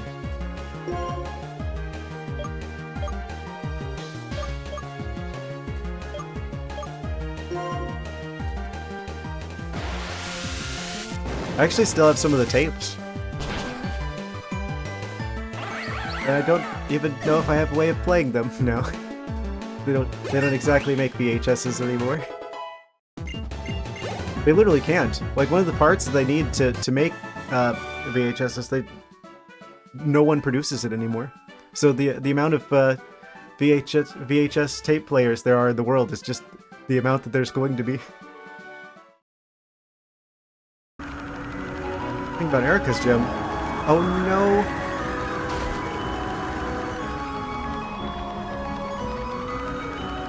This reminds me of the Wind Temple in Wind Waker.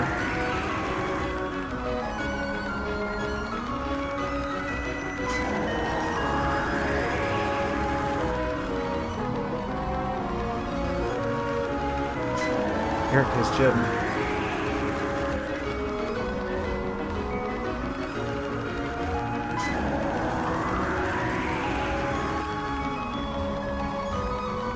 That's an interesting idea. It's kind of unintuitive in a way because it's like if you're actually like if you're actually a Pokemon trainer, you shouldn't just have one type. Switch to. I didn't bring it up No, when I think of Wind Waker, I think of the good old GameCube version. 4:3 aspect ratio, 480p output, but that doesn't matter because you're using like a CRT television that weighs a bajillion pounds. Oh, I thought you were being like, oh, here we go again with the Switch 2 rant.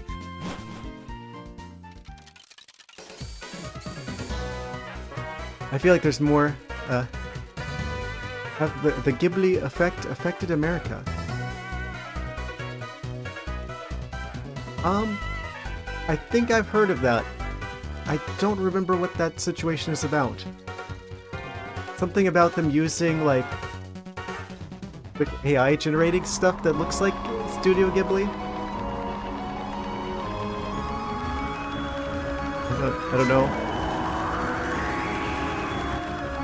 Rant about the Switch 2 prices for 2 minutes.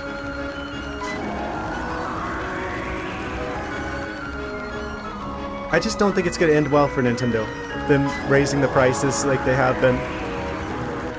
Apparently electronics are not actually going to get tariffed after all, allegedly.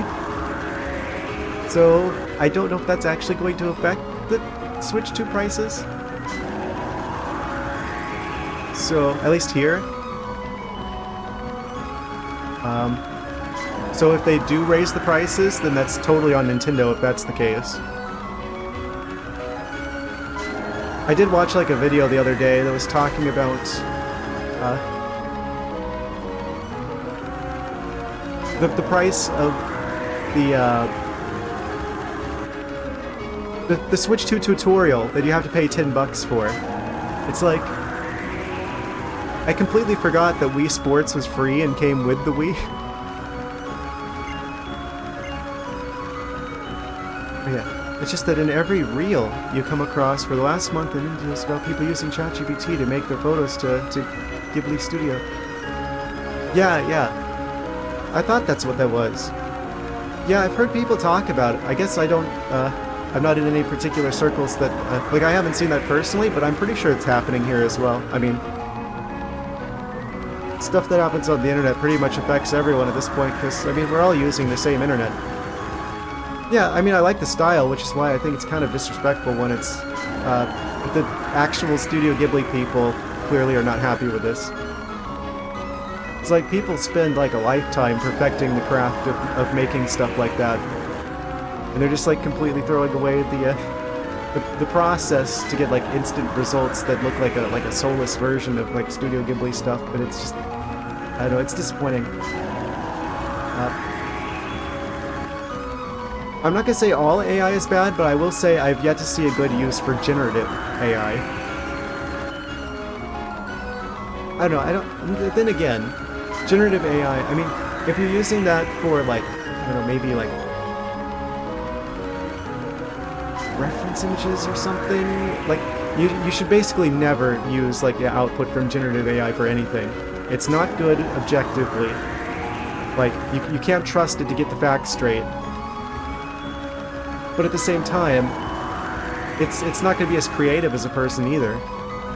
So it's basically a patchwork plagiarism engine. Now, I do think that there are legitimate applications for AI, like, I feel like a lot of like classifiers and stuff like that, where it's like you can have an AI, like machine vision systems can be pretty interesting, like some of their applications. I feel like that's where the actual like useful stuff is going to come from, for like scientific research and things like that. But at least generative AI, that so far it seems like we'd be better off without that. Oh, is it loud? It sounds loud to me as well. Let me turn that down for you guys. So it was at -11. Let me just, is that better? I turned it down to like -15. Is that a little bit better for you guys?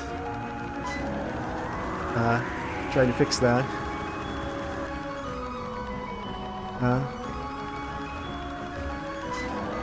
We talked about intentionally gone to the block market. The block market. Is that the market in Minecraft? It's not loud? Oh, turn it back up? Okie dokie.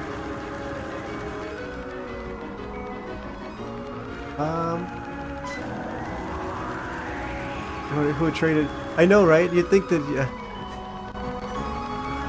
you spend too long in this gym and you're gonna lose your hearing. Hopefully that didn't spike the audio. Sometimes it spikes the audio.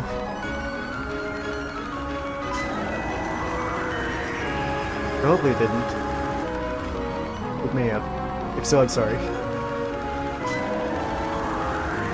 Back to -11 now.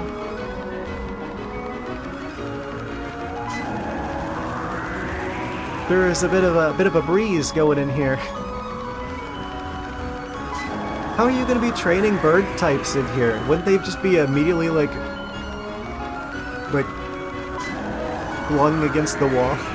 The second you like bring your Pelipper out, right? You're just like, oh come on, Pelipper buddy. We're gonna go through some exercises.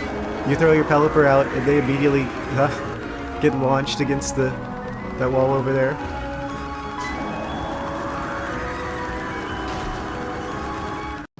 Ash is coming back. I think I heard about that. Yeah, where he's gonna be like, not the main character, but it's gonna make an appearance and he's going to have actually aged. He spent like a decade as a 10-year-old.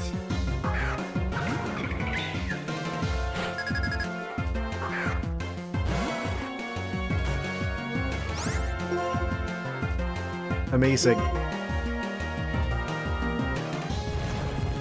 I guess he ran out of water in the fountain of youth that he found. It's been 10-year-old for 25 years. Has it been that long? It makes me feel old.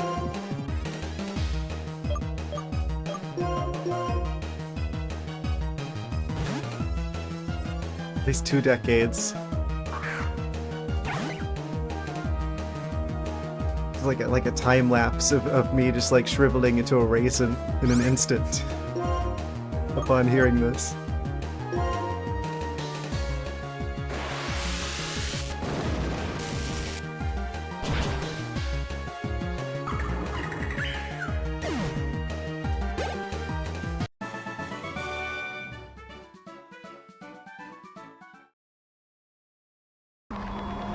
And Aloha appears to be OPD. Aged. Yes. I've only seen like a few screens, a few pictures of the Alolan version of the anime. That's a very different art style.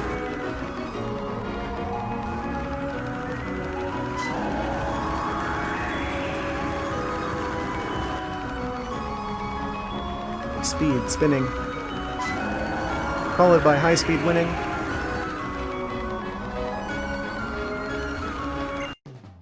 I do like about Ash is that he's not destined to be the champion or whatever.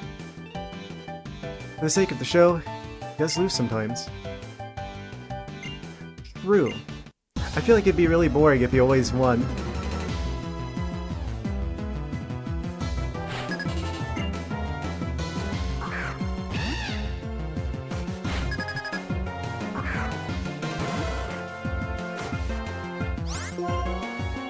Another Archon?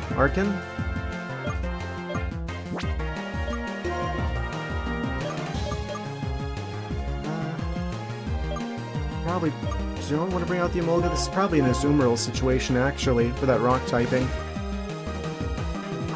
Super effective with none of the weaknesses.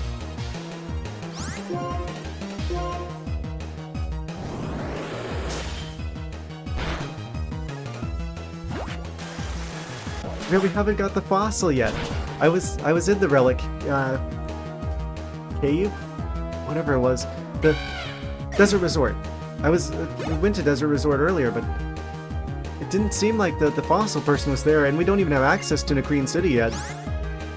So that's kind of wild, actually. Do you think they're gonna save the starting area from the previous game for post-game material in this one? Because we couldn't actually even get access to Green City, so even if we had a fossil, we wouldn't be able to revive it. I'm assuming it's still in the gym. I know where it is this time.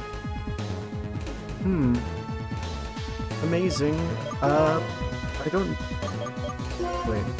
Oh, you can't remember?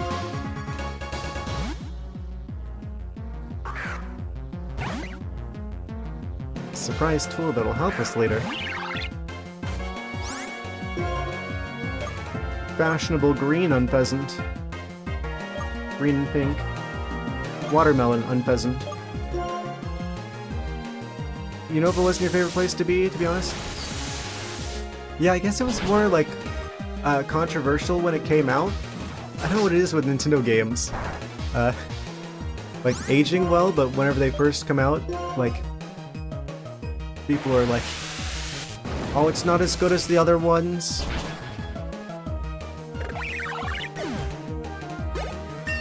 I guess what does that say about Nintendo games? At least with Encore. Who's learning this? Amolka? No, I want to keep the other moves. I feel like I like Unova overall, but I feel like there's also maybe some untapped potential with Unova. I kind of wish they just split up. If they wanted to do a Pokemon region for America, I wish they would have like split it up into different regions. It's like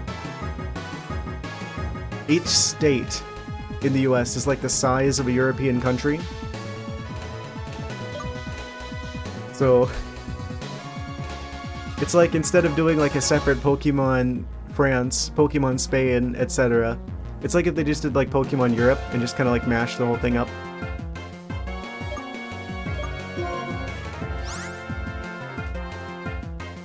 Like I don't think they should go ahead and do like specifically Pokemon Florida, but they probably could have broken it up into like a good 2 or 3 regions.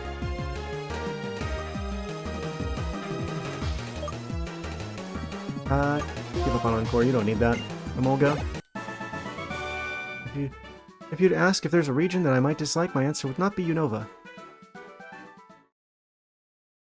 Do I dislike the newer Pokemon regions, or do I dislike their gameplay? I feel like Scarlet and Violet definitely were not good games. Right? Like, they definitely didn't spend as long on those as they should have.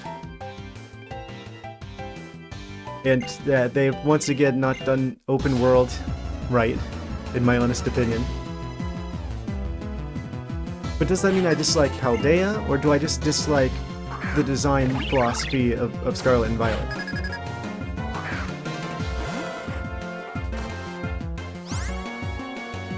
Would be cool. A regional Netherlands tulip form of Florges. That would be cool. Would Netherlands get its own region? Or a cheese Pokemon? You know, I'm honestly surprised that there isn't one. I mean, we've already kind of opened the gate to food-based Pokemon with, like, Vanilla Ice. So, you know it's only a matter of time before you have cheese Pokemon. That's definitely happening at some point. I'm kind of surprised thinking about it that they haven't done that yet. Or like you've got like these different like dessert Pokemon, like you got like Alcremie. It seems like they're mostly focusing on like desserts and like breads and stuff. Like the bread dog. I forget what his name is. Or Appleton with like the apple pie theme. Oh yeah, let's not forget Smoliv.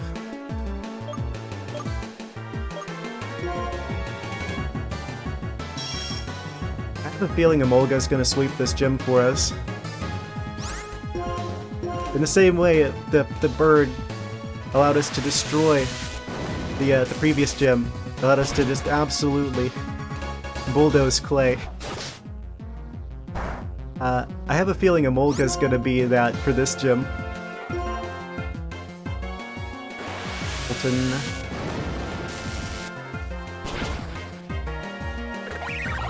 Or Cherubi, I guess we had a cherry Pokemon that far back. When was the first food-based Pokemon? Ralph wants to learn Retaliate. Is that good?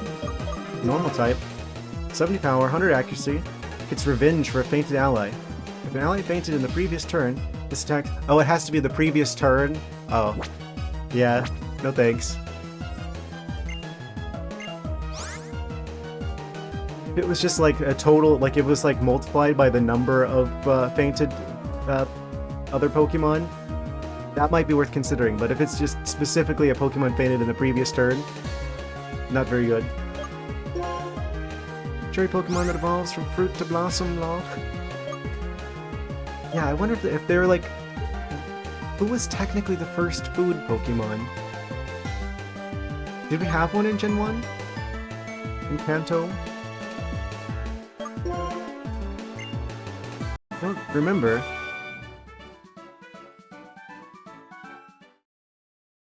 I guess technically the Slowpoke tails were edible.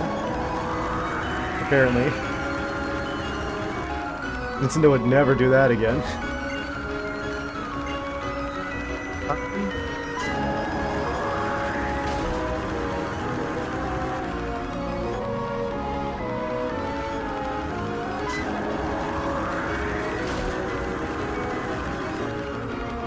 It was Gen 3 or 4 at least.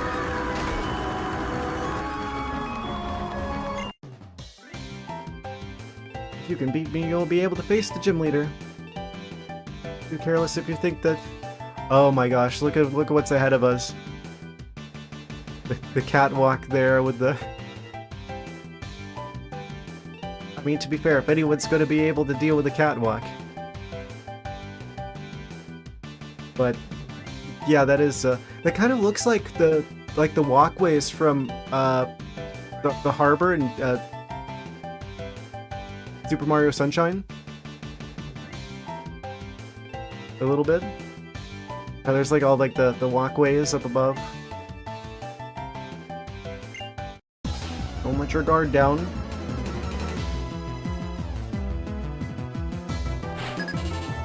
Pilot Chase with his ducklet.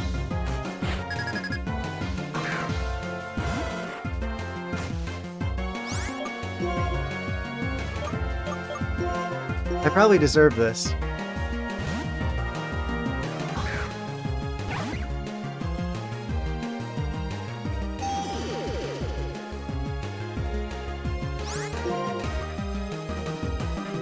I think the leftovers is a better item than the beak actually for our bird.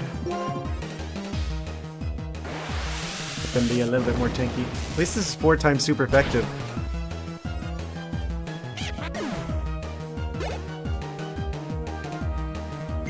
And they got the Swoobat. That's kind of a smart choice if you were going to be like a flying type person. That's going to give you like psychic coverage as well.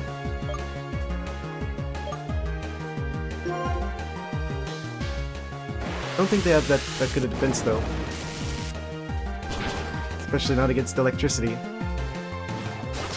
Survive 1 air slash and we're good, Emolga.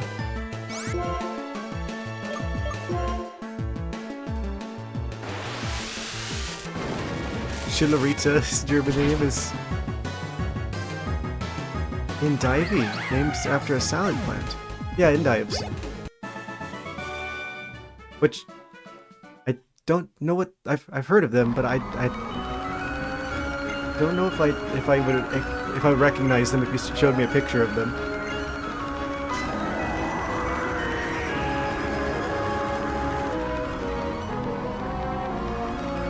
I do intend on using Chikorita for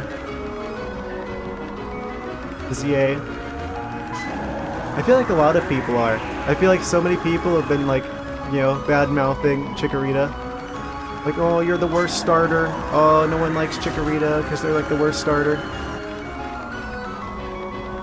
Their final evolution is almost certainly going to be part Fairy type.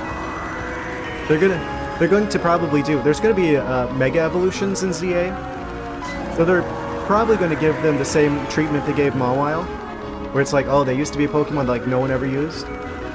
Or they're going to make them good with the Mega Evolution on top of it, as well as a regional form that's going to be part Fairy type. If there's any starter that deserves that kind of treatment, it's got to be Chikorita.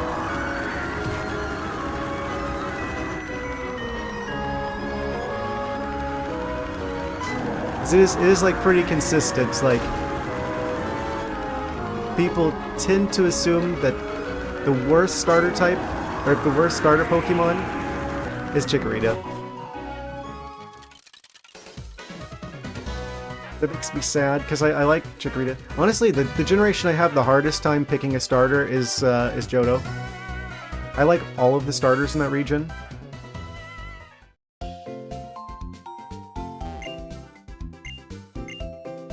Obviously, I'm going to ultimately go with the Typhlosion, given the option.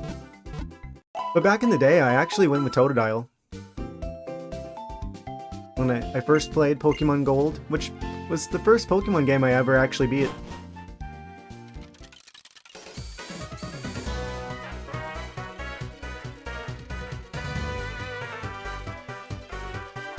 Yeah, I mean, I picked the water type starter in the previous one. I picked Oshawott.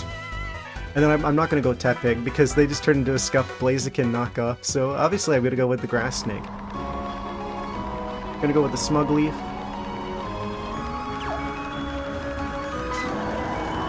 Do I just go for the gym leader? I have a feeling Emolga might carry us here.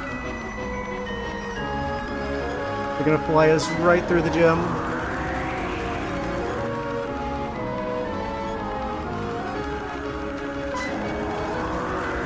Oh no. Welcome back. There's just a bit of a puzzle ahead before we can take on Skyla. For birds. Oh no. Wait, can I just go through here? Yes, I can. Why didn't I just do that?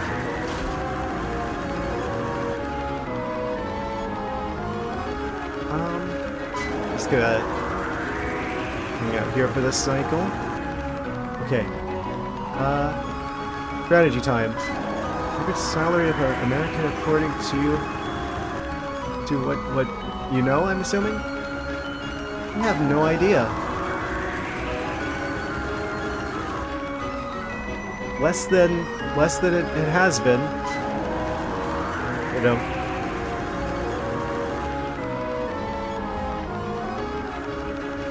I'd have to look it up. Is it in 1,000? I think like the average is something like $40,000 a year.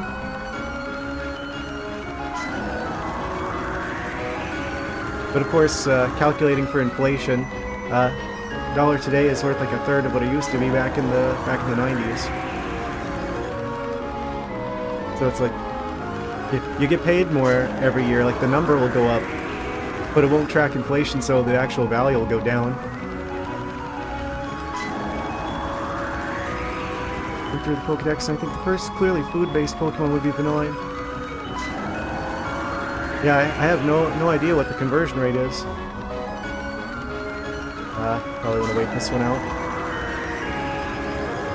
First clearly food-based Pokemon would be Vanilla. That makes sense. I think that's the first one that I remember being like a food.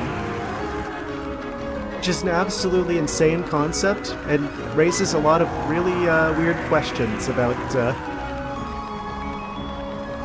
well, a number of things. Oh no! Oh wait, we actually just need to go through the first catwalk, actually.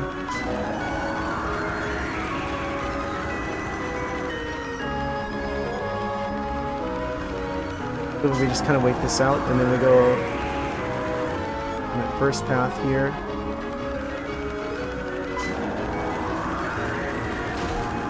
Wait, am I dumb? Most of UK GDP is due to India. I had no idea. do eat plants and animals, so Bulbasaur could be the first food on note list.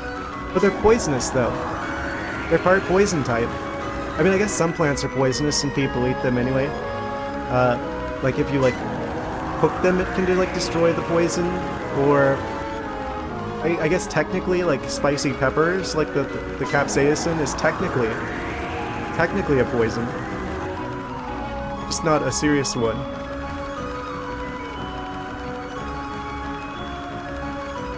I got completely bamboozled. You just walk right up this pathway. You just completely ignore those walkways. Amazing. Alright, we've made it to Skyla. I'm going to try fighting her. I have a feeling we're probably a bit underleveled. But what the heck, let's just do it anyway. I've been waiting for you. You're a tough trader who can face the wind and not get blown off your feet. I'm kind of excited about this battle. Why don't you and I have some fun?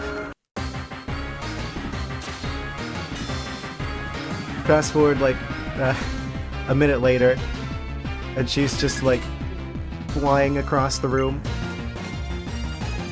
Tell her to reorganize her gym. Yeah, it was kind of... It made a lot more sense back when it was like the cannons. I mean, that's still probably pretty loud. I feel like you need to have like some sort of like ear protection if you work in this gym. Think about 45 trillion from India. Interesting. I had no idea.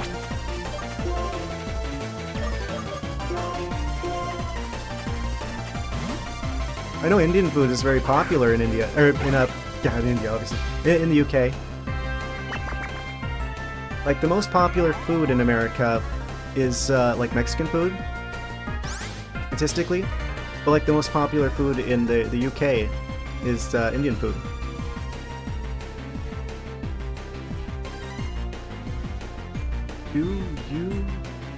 UK on Newmankind. What did he mean by this?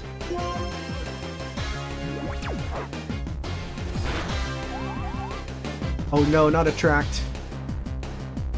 Don't fall for the Swoobad's charms. I know it's hard to resist. They've even got like a heart-shaped nose and everything. But you have to be strong, Emolga.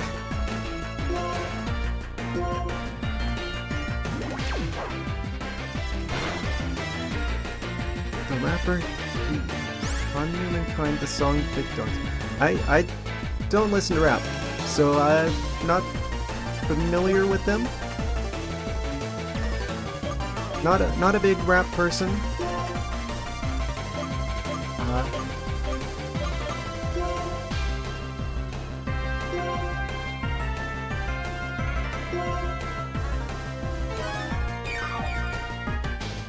I know. I have a friend who likes that, but not for me personally.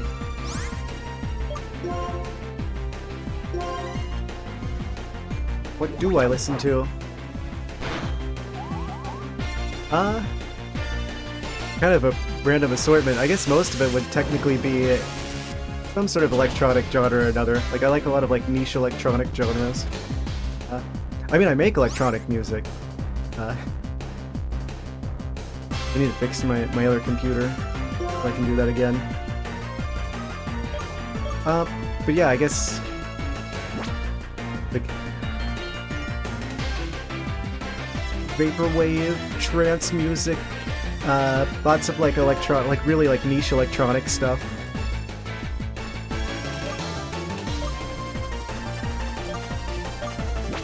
I like classical music. I like video game OSTs, obviously. A lot of different things. Pretty open-minded when it comes to music. Just not that big of a fan of rap or country.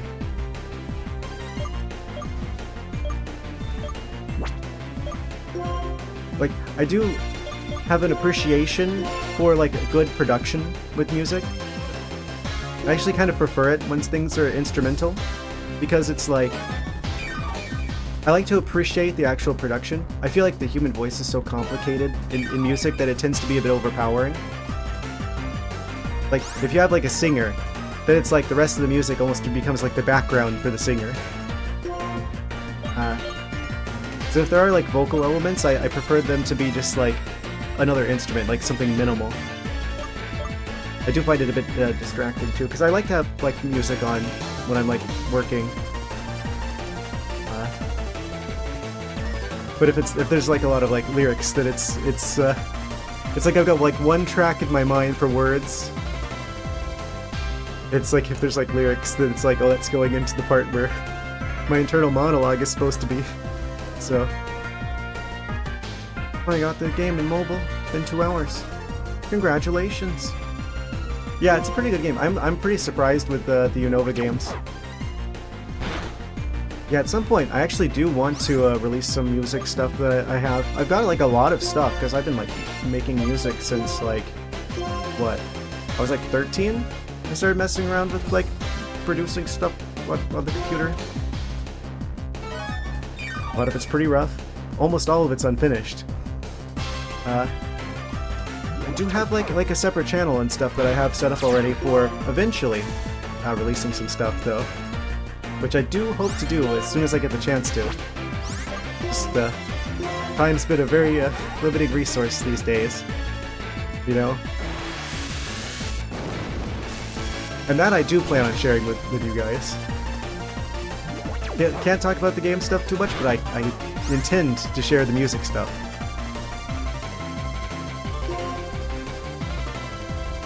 Under this same persona of mine.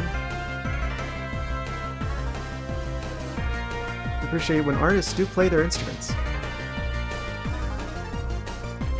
Why is the game in one half but the other half is empty? What do they mean by this? Musicians overplaying singers, if that makes sense.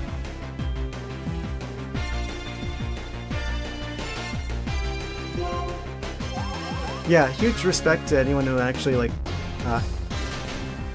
It's pretty much impossible to like replicate exactly like the sound of like an actual instrument. Like, there's a lot of things you can do with electronic production, but I don't know. The game the other half is blank. Oh, if you're on like the title screen, it is just dark on one side on the title screen. I think if that's where you're at. Emolga leveled up. They're almost level 40. Swana? They've got Swana. Of course they've got Swana. The advanced ducklet. I should have known.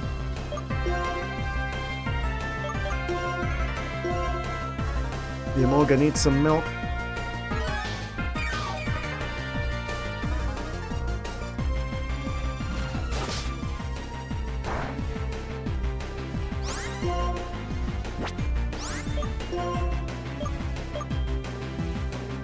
And then Skyla takes off her disguise and reveals that she is in fact 3 ducklets hiding in a costume.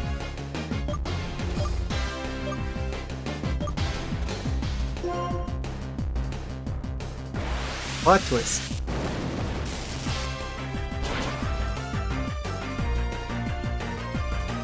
You gotta love that one-shotting the Swana with the Emolga. Pokemon based on an opera. You couldn't even finish typing that before the Emolga did, as Emolga has always they fulfilled their mission. Garmery. Uh-oh. I'm in danger. Good thing we still have the Growlithe. That's a plot twist. I should expect it, because there's steel type flying. This is like an airport. If there's well, I guess technically Latios is like more plane-like, but in terms of like regular, not legendary Pokemon, that's about as close as you get to an airplane Pokemon.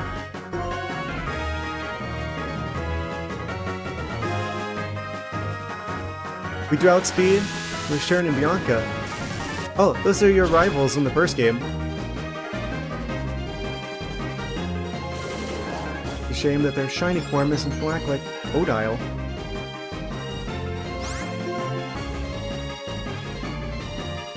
Are we just about to beat Skyla first attempt? Healing. Not very effective on the Emolga. They got paralyzed.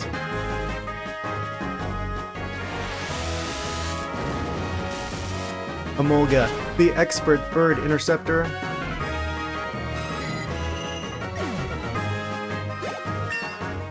They hit level 40.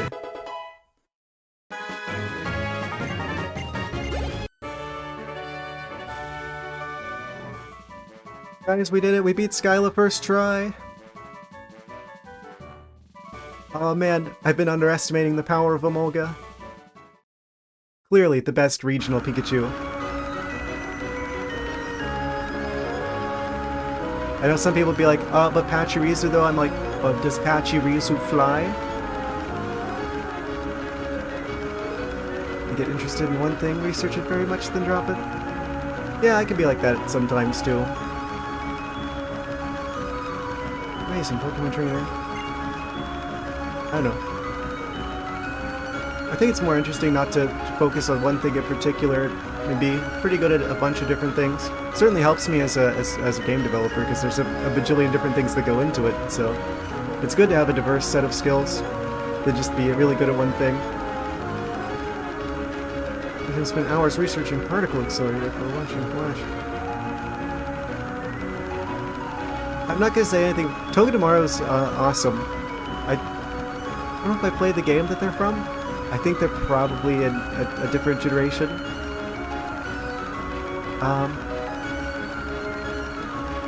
Which one was Togedemaru in? I like them. I have an overall favorable opinion of Togedemaru.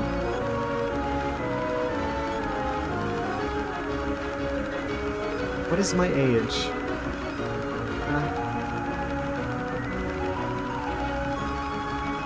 It's I'm 31. Which means I'm just old enough to have been 2 years old when Pokemon first came out in the US. I'm just old enough to be a Pokemon fan since the beginning. That's how I like to think of it. Pokemon and I are happy because for the first time in quite a while, about 2 years I'd say, we could fight with our full strength. They went all out. I wouldn't admit that. This is an official League Gym badge. This is just a stepping stone. Gen 7, Alolan Mouse. Ah. Guess we can look forward to seeing them whenever we eventually get to, Sun and Moon? Well, Sun. That's the one I have, is Sun. I forget if I have Sun or if I got Ultra Sun. I bought one of them. I forget. Did I get both of them? I might have got both of them. On the... whatchamacallit? On the 3DS before the shop went down. 15-year difference. No, not 15 years. That would put me at like 40. Wait. Am I being dumb? Hold on. I got streamer brain kicking in. Yeah, that would be 40. I was right. No, I'm 31. I just barely over into the 3-somethings.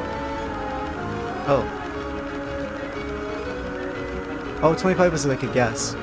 Yeah, I mean, to be fair, people in real life say I look a lot younger than I am. Like, I worked with a bunch of, like, Gen Z people at my previous job, and they're just like, wait, you're how old? So, like, I've got that going for me. Amazing what lack of sunlight will do for your collagen levels. I'm gonna receive the jet badge from Skyla. Pokemon up to level 70 will listen to us. That's so weird, whenever they play like a little jingle or something, it's like, oh, the fans cut out for a second. Just to give you a chance to appreciate how loud they are whenever they turn back on again. DM62 Acrobatics.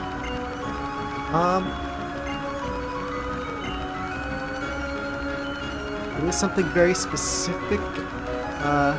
I don't know if that could be used to kind of like track down my whereabouts, but it was a type of biology.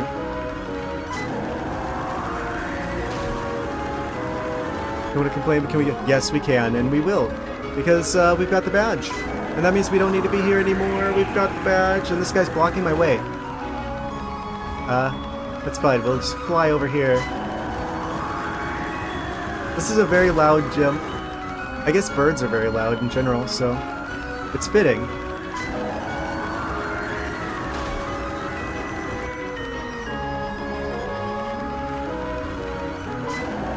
Gym full of people who are just like deaf.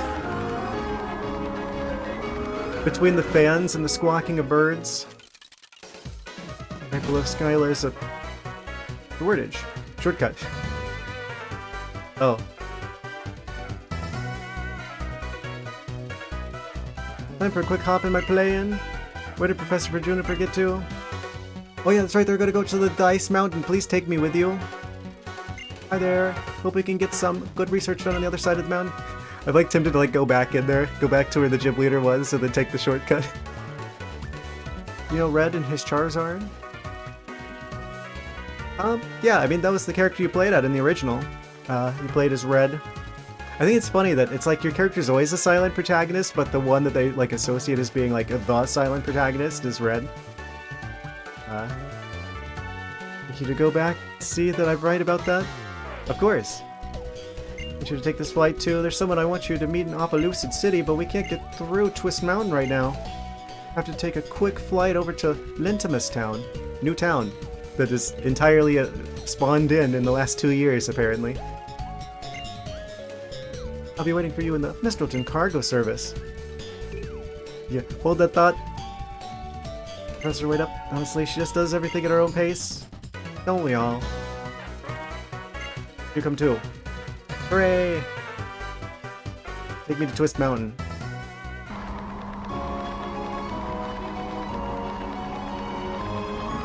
We have to do a bit of a science experiment. For science. Come to... wait. What? Yeah, honestly, that's probably the best thing to do. Ban them. I mean, think about it. There's about a bajillion different things you can choose to do with your time, and that's what they chose to do with it. I mean, it's fine if you don't like that sort of thing, but I can't imagine thinking that you're like superior while also using your time to basically like bash on something like that. Instead of just doing something, you know, productive with your time. 100 of evasive Pokemon walked over, you know, but in 2 years it's completely possible to build entire cities in that time as well. True, maybe the entire city is a Pokemon. That'd be a twist.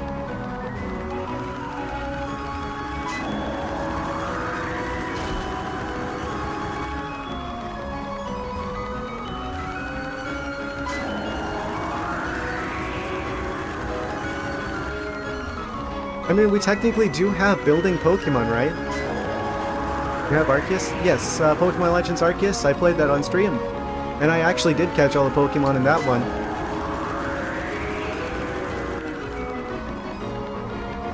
That was before I was VTubing, though. I do have a link below my stream where I have my my second YouTube channel where I keep all my stream recordings. For anyone who didn't catch them originally. To build, you can just spawn Arceus. Or like, what's that one building dragon? Like, Duraludon or something? There's like that building dragon. Just have like a flock of them. What is my YouTube? I've got links for both my main channel, which I haven't uploaded in like a very long time, and my second channel. I've got links right below. It's just, main channel is ArcticThwack, and second channel is ArcticThwack Stream Archives, because that's what it is. Yeah, at some point I want to start posting like some like... Really? I want to start posting some like shorts or something. Like I'm gonna take like some clips from like the streams. I got through here just fine before. What am I doing wrong? Oh, I probably just need to stop it. before the fan.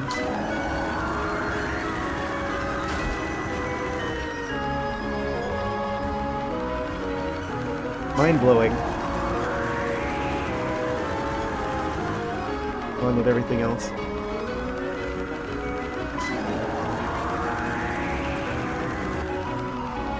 At some point I need to update my social media stuff to include, like, Mastodon and Blue Sky. I have those, but I don't have them linked anywhere yet. Okay, we've reached this area. Now we can take this nice, convenient shortcut back to the start of the gym. Oh, we go through the boxes. That was worth doing. Oh man, I think I almost missed out on breaking the boxes.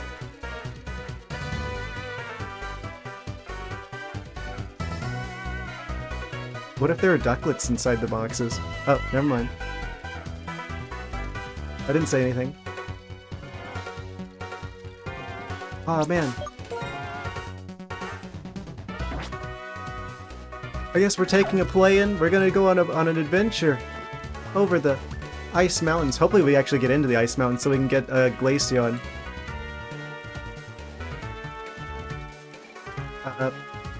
But at the very least, it looks like we're heading off to Dragon City next. Off to Opelucid. Ah, thank you. Appreciate that. Yeah, at some point I do want to get, like, some more videos out. I actually have, like, a mostly edited Metroid Prime. Like, the remaster. I actually 100%ed that. And the hard mode. So it's like, next video I put out is probably going to be that one. They don't even know. If the people are only watching, like, that main channel, they don't even know about the feline shenanigans I've been up to here on the stream. So I gotta do, like, an intro video for them as well. Probably. I don't know. I've got, like, a whole, like, notebook full of ideas for content. I don't know. I get a little bit perfectionist about the content, and then it gets a little bit overwhelming, you know, where I'm just like, oh, this has to turn out give more substance. Yeah, because that's where I keep uploading stuff, like, 3 times a week at the main channel. I've got, like, 3 videos up right now. I do feel pretty proud about the one video with my review of Kazuya and the Wild Masks, which is like a indie Donkey Kong Country type game, which is pretty cool. If you like that sort of game. Definitely was more difficult than I was expecting, but would highly recommend that one. The other 2 were basically like reaction videos, and I haven't done those since then because I'm like, it's kind of lazy content, right? To do like the reaction videos. Independent. Like independently developed games. Like not made by like a big company, but like the games that like just like random people make. Like people who are either working on their own or working, they don't have like the budget of like a big company behind them, right? Like a group of friends making a game, or like one person making a game.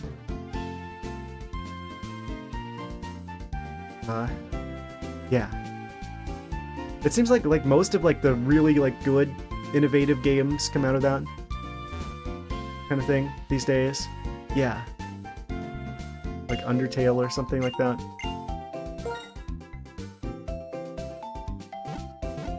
Or if you want like a Pokemon game, I did play Cassette Beasts as well. It was a really, really good Pokemon type game. Yeah, pretty much any game that isn't made by like the big studios. Can you play this in multiplayer? Technically, I think there is an option. I mean, there used to be online servers for this game, but they're not up anymore. But I think there are fan servers. It's a bit of a challenge. But technically, I think you can. Stardew Valley. Yeah, I don't know if Stardew Valley, but it definitely looks like an indie game. I know that people say really good things about it, and if I was going to play one of those farming games that the Switch sure seems to get a whole lot of, that's probably going to be the one. I'm probably going to wrap things up here pretty soon. It's about 5 in the morning over here. Check the Pocket Adventures when you get time. Yes. Yeah, I've got all of the stuff that you've been talking about saved, and I'm going to look through all of it. I feel like there's something I was going to say.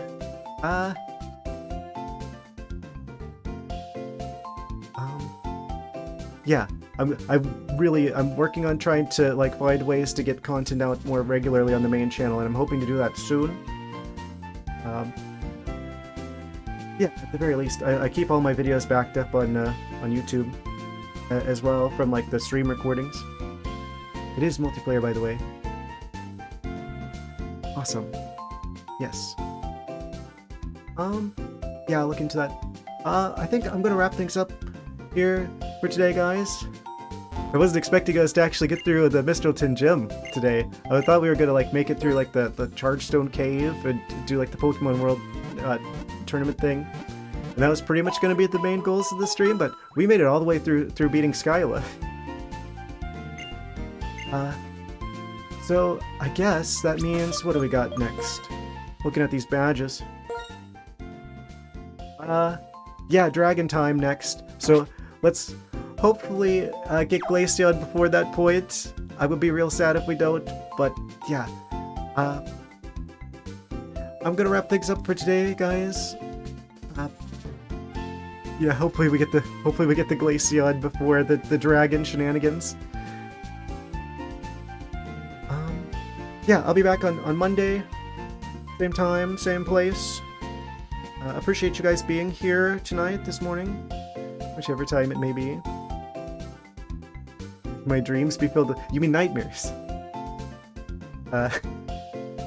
Just wake up in a cold sweat to the sound of quacking in the distance. I'm in Florida.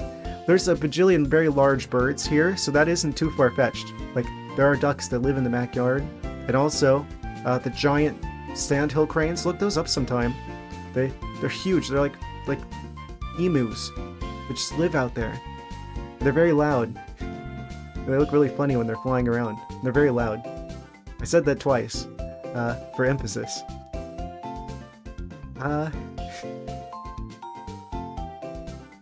More like a Doduo, but if there weren't two of them. Like they're huge. Like they're like person-sized almost. Like the size of like, I don't know, like a teenager. Not even like they're larger than a kid for sure. Kind of scary looking, but they seem to leave you alone for the most part. What was it? Oh yeah, just wrapping things up. More fun to do a thing when you have company. Yes, very much agree. All right, guys, I'm gonna head out. Thank you guys for being here again. We're gonna continue with this game. We're going after the Dragon Gem. We're hopefully gonna get a Glaceon. I really hope they don't like not allow us to get a Glaceon until after I want them. But we'll see how it goes on Monday. Good night, guys. Take care. Drive safely, and have a good one. See you Monday.